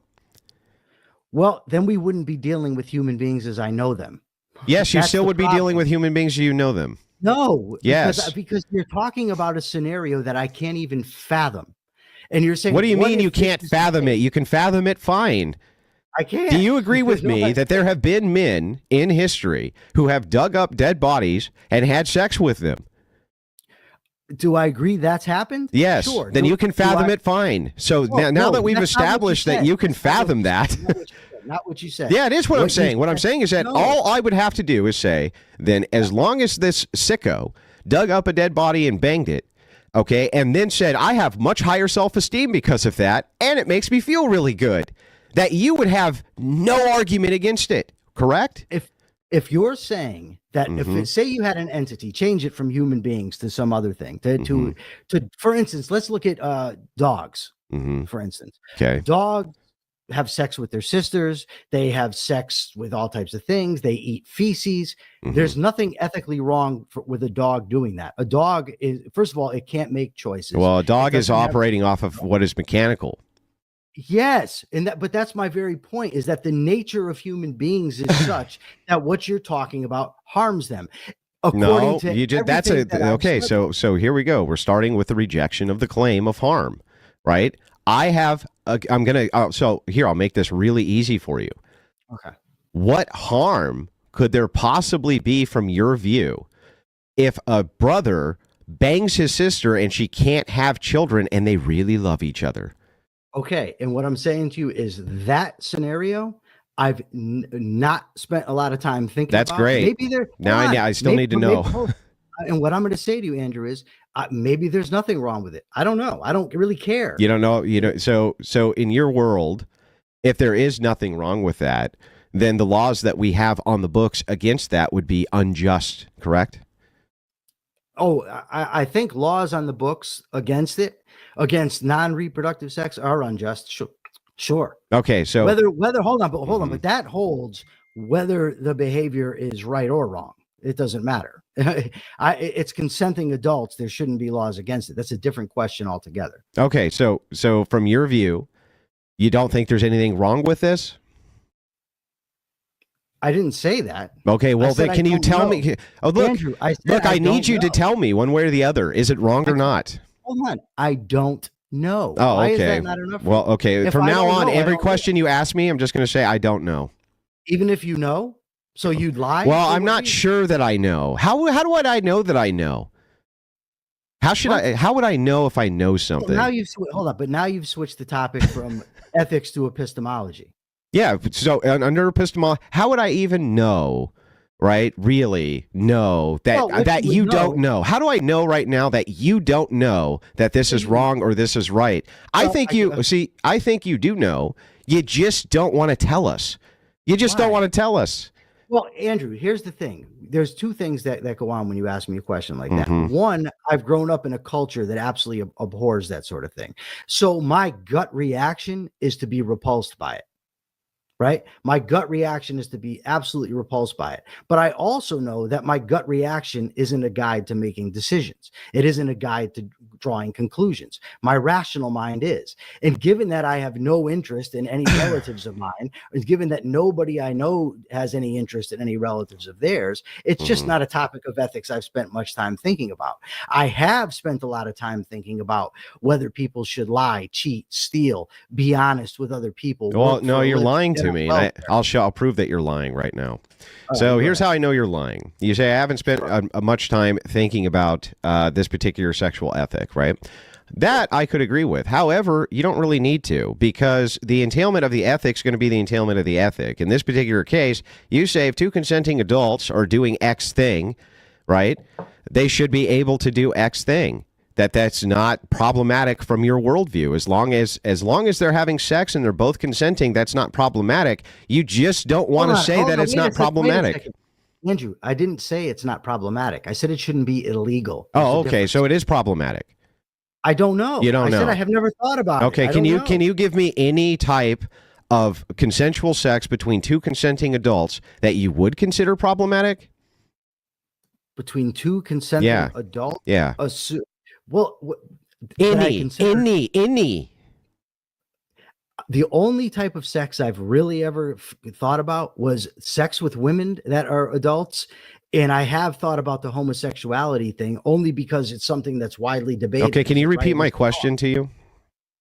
Your question to me was, are there any type of consensual sexual behaviors between adults that are problematic? Yeah, can you answer that question? And what I'm saying to you is I don't know. You don't. So not only do you not know if a brother and sister banging each other is problematic, but you're not even aware if any consensual sex of any kind is problematic. Whoa. Consensual sex between adults is what you said. Yeah. And hold on. And you don't know if any of that's problematic either. Wait, hold on. But Andrew, I'm assuming you mean adults that are of sound mind and not some. I assume that people who are engaging in incest are of sound mind too. Okay, well, that's fine. And what I'm telling you is the incest question is something I have not thought in depth about. Yeah, I didn't ask you about incest this time. I asked you a different question. No. Yeah, but the only types of adult sexual behavior that I'm aware of are between men and women, men and men, women and women. Yeah, and none of that's problematic as long as it's consensual, right? Those specific things, of not between non-relatives you're talking about? Offhand, I would say no. It's fine. Right. So So wait a second. So you have thought about this. You have. Hang on. So you've thought a great deal about this, and as it turns out, you can't think of any form of consensual sex between adults, any form of consensual sex between adults, which would be problematic. And yet somehow when we get to incest, suddenly you don't fucking know. I don't know. Well, Andrew, I'm not sure. I really haven't thought about it. Listen, here's the thing. I answered your question. I told you I have thought about it as relates to my own sexual behavior and the people I associated with. And I have thought it in regards to homosexuality because that's a common thing in our society. I have not thought about it in relation to incest. While my gut reaction finds it problematic, I can't immediately think to any objections to non-reproductive incest. But I'm not prepared to say, yes, it's completely moral because I haven't thought about it. Yeah, okay. Well, let me ask you a different question.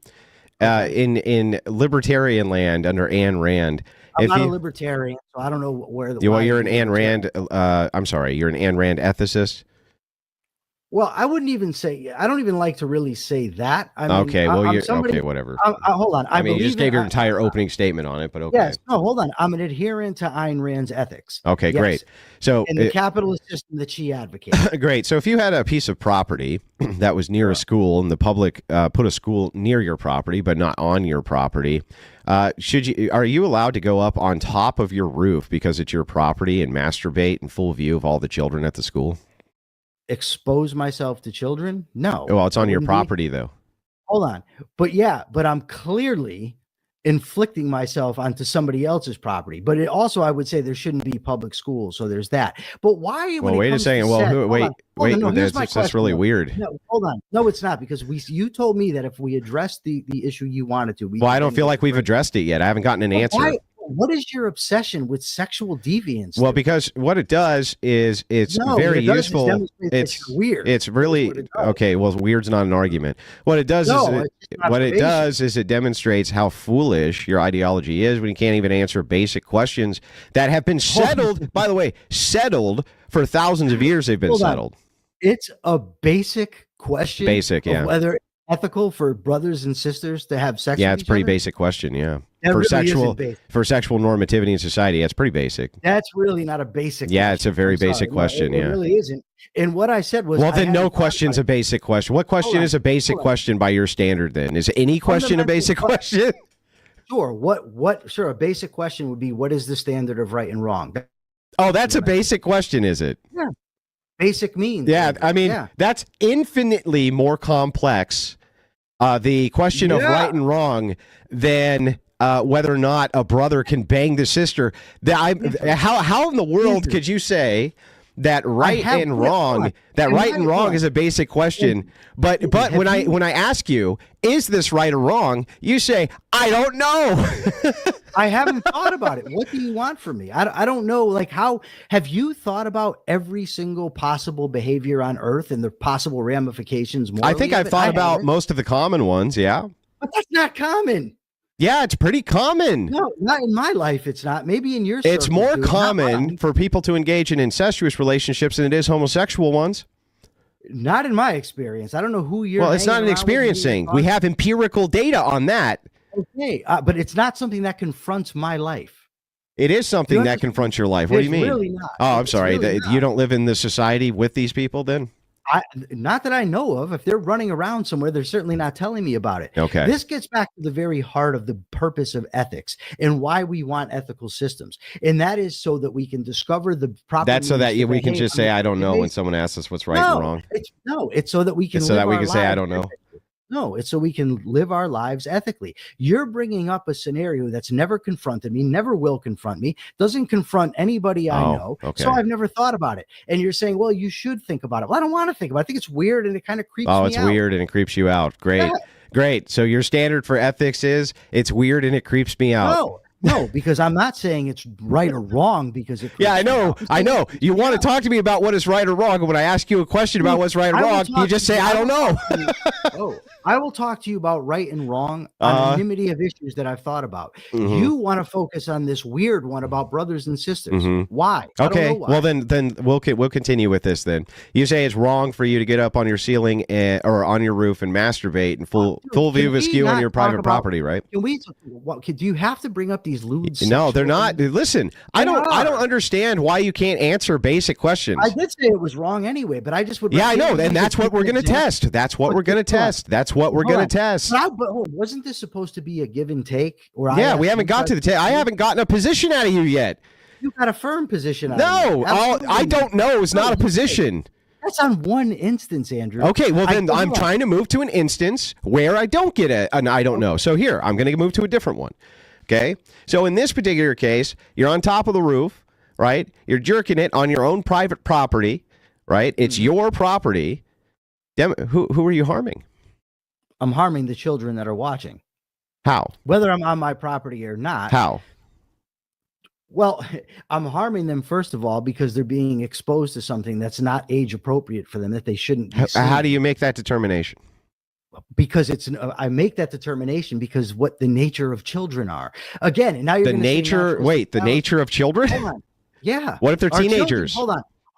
So what if it's a middle school? Hold on. But you asked me about children. Now you're going to middle school. Well, I still think those are children. Why? I still think those are children. No. But once I answer that, then you're going to go to adults. No, I'm not going to go to adults. I'm just going to stay. I'm staying with children. It's the same thing because I want to know why it's not age appropriate. Hold on. I just answered you. Yeah, you just said because you did the same fallacy again. Appeal to nature fallacy. Yeah, it's not an appeal to nature fallacy. Yeah, it's because of the nature of children.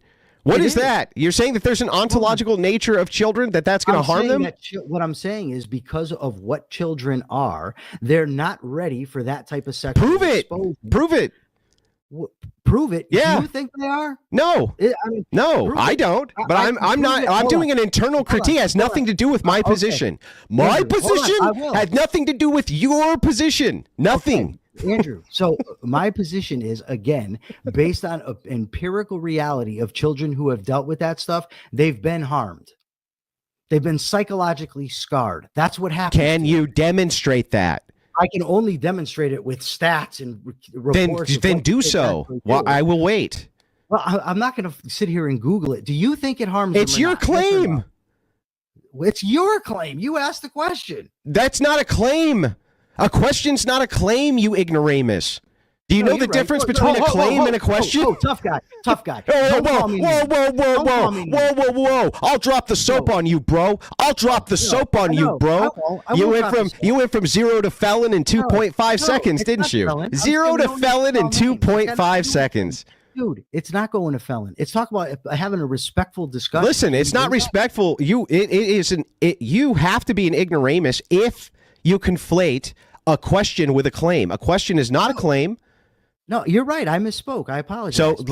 So moving back, I made no claim. I'm doing an internal critique on your claim. Hold on. You asked a question, and my answer was based on the empirical reality of reports of all the psychology I've studied that children are harmed by this type of Show thing. me. You're asking me. Show me. Show you what? Data? Yes. You're an empiricist. Okay, so if I get the data for you, then will you move on? Yeah, if you get the data that you can demonstrate that it's harmful for children to see naked adults, right, then I want to see it. Hold on. You didn't say naked, dude. That's not what you said. Okay, I see. So as long as you're on the roof totally naked, it's okay. You changed the question now. You switched the question. No. It's in the same theme of the question. If you're sitting on your roof naked in front of all of these middle schoolers, hold on. Tell me the harm.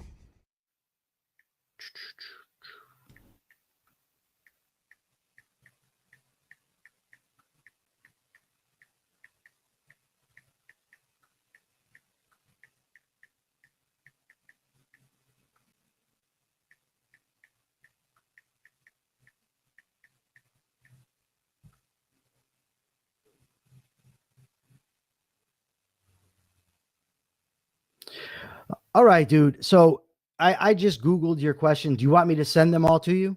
Yeah, send it to me via Twitter.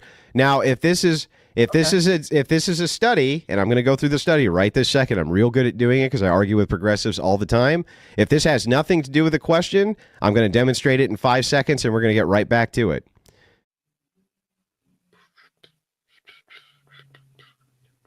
No, you know what? I'm going to send these to you after. I don't want to talk about this anymore. I don't care. Really don't. Yeah, I don't care. Oh, I don't care what you care. Yeah, I about. don't care wanted that to you have- don't care that I don't care. Yeah, I wanted to have a We are having a discussion about ethics right this second. No, you're not. Yes, yes, we are. Actually, no, you're talking about sexual deviance. Yeah, I'm talking about sexual ethics. No, you're talking about sexual deviance. How do you know it's deviance unless you're using an ethical standard? I am using an Great, ethical then we're talking standard. about sexual ethics, sir. And then we're told you talking that about sexual ethics right this second, sir. Okay, can we talk about? Yeah, we ethical can. standards? As soon as I need to get. At some point, I need to know that I can get a single answer out of you. You got it. What is the answer? Okay, so here I'll just make this super simple. Guy owns his house. Middle school next door. He gets on top of his roof every day, completely buck-ass naked. Demonstrate the harm. The harm is the reports of kids. Do you think What it's harmful to reports? them? Serious. My position has nothing to do with your position. How? It does. Because if How you're does my disputing- position have anything to do with yours? Because I would assume, and maybe I'm wrong, that most people understand that this harms children. That's an argument ad populum. But is it another true? fallacy. You're a fallacy No, machine. You it's can't not a make an fallacy. argument. Yes, an argument ad populum. You just say because most people know it, therefore it's true. That's an Hold argument on, ad I didn't say populum. that's why it's true. That's not what I You said. said most people. No, I said most people know it. I didn't say Okay, that's well, what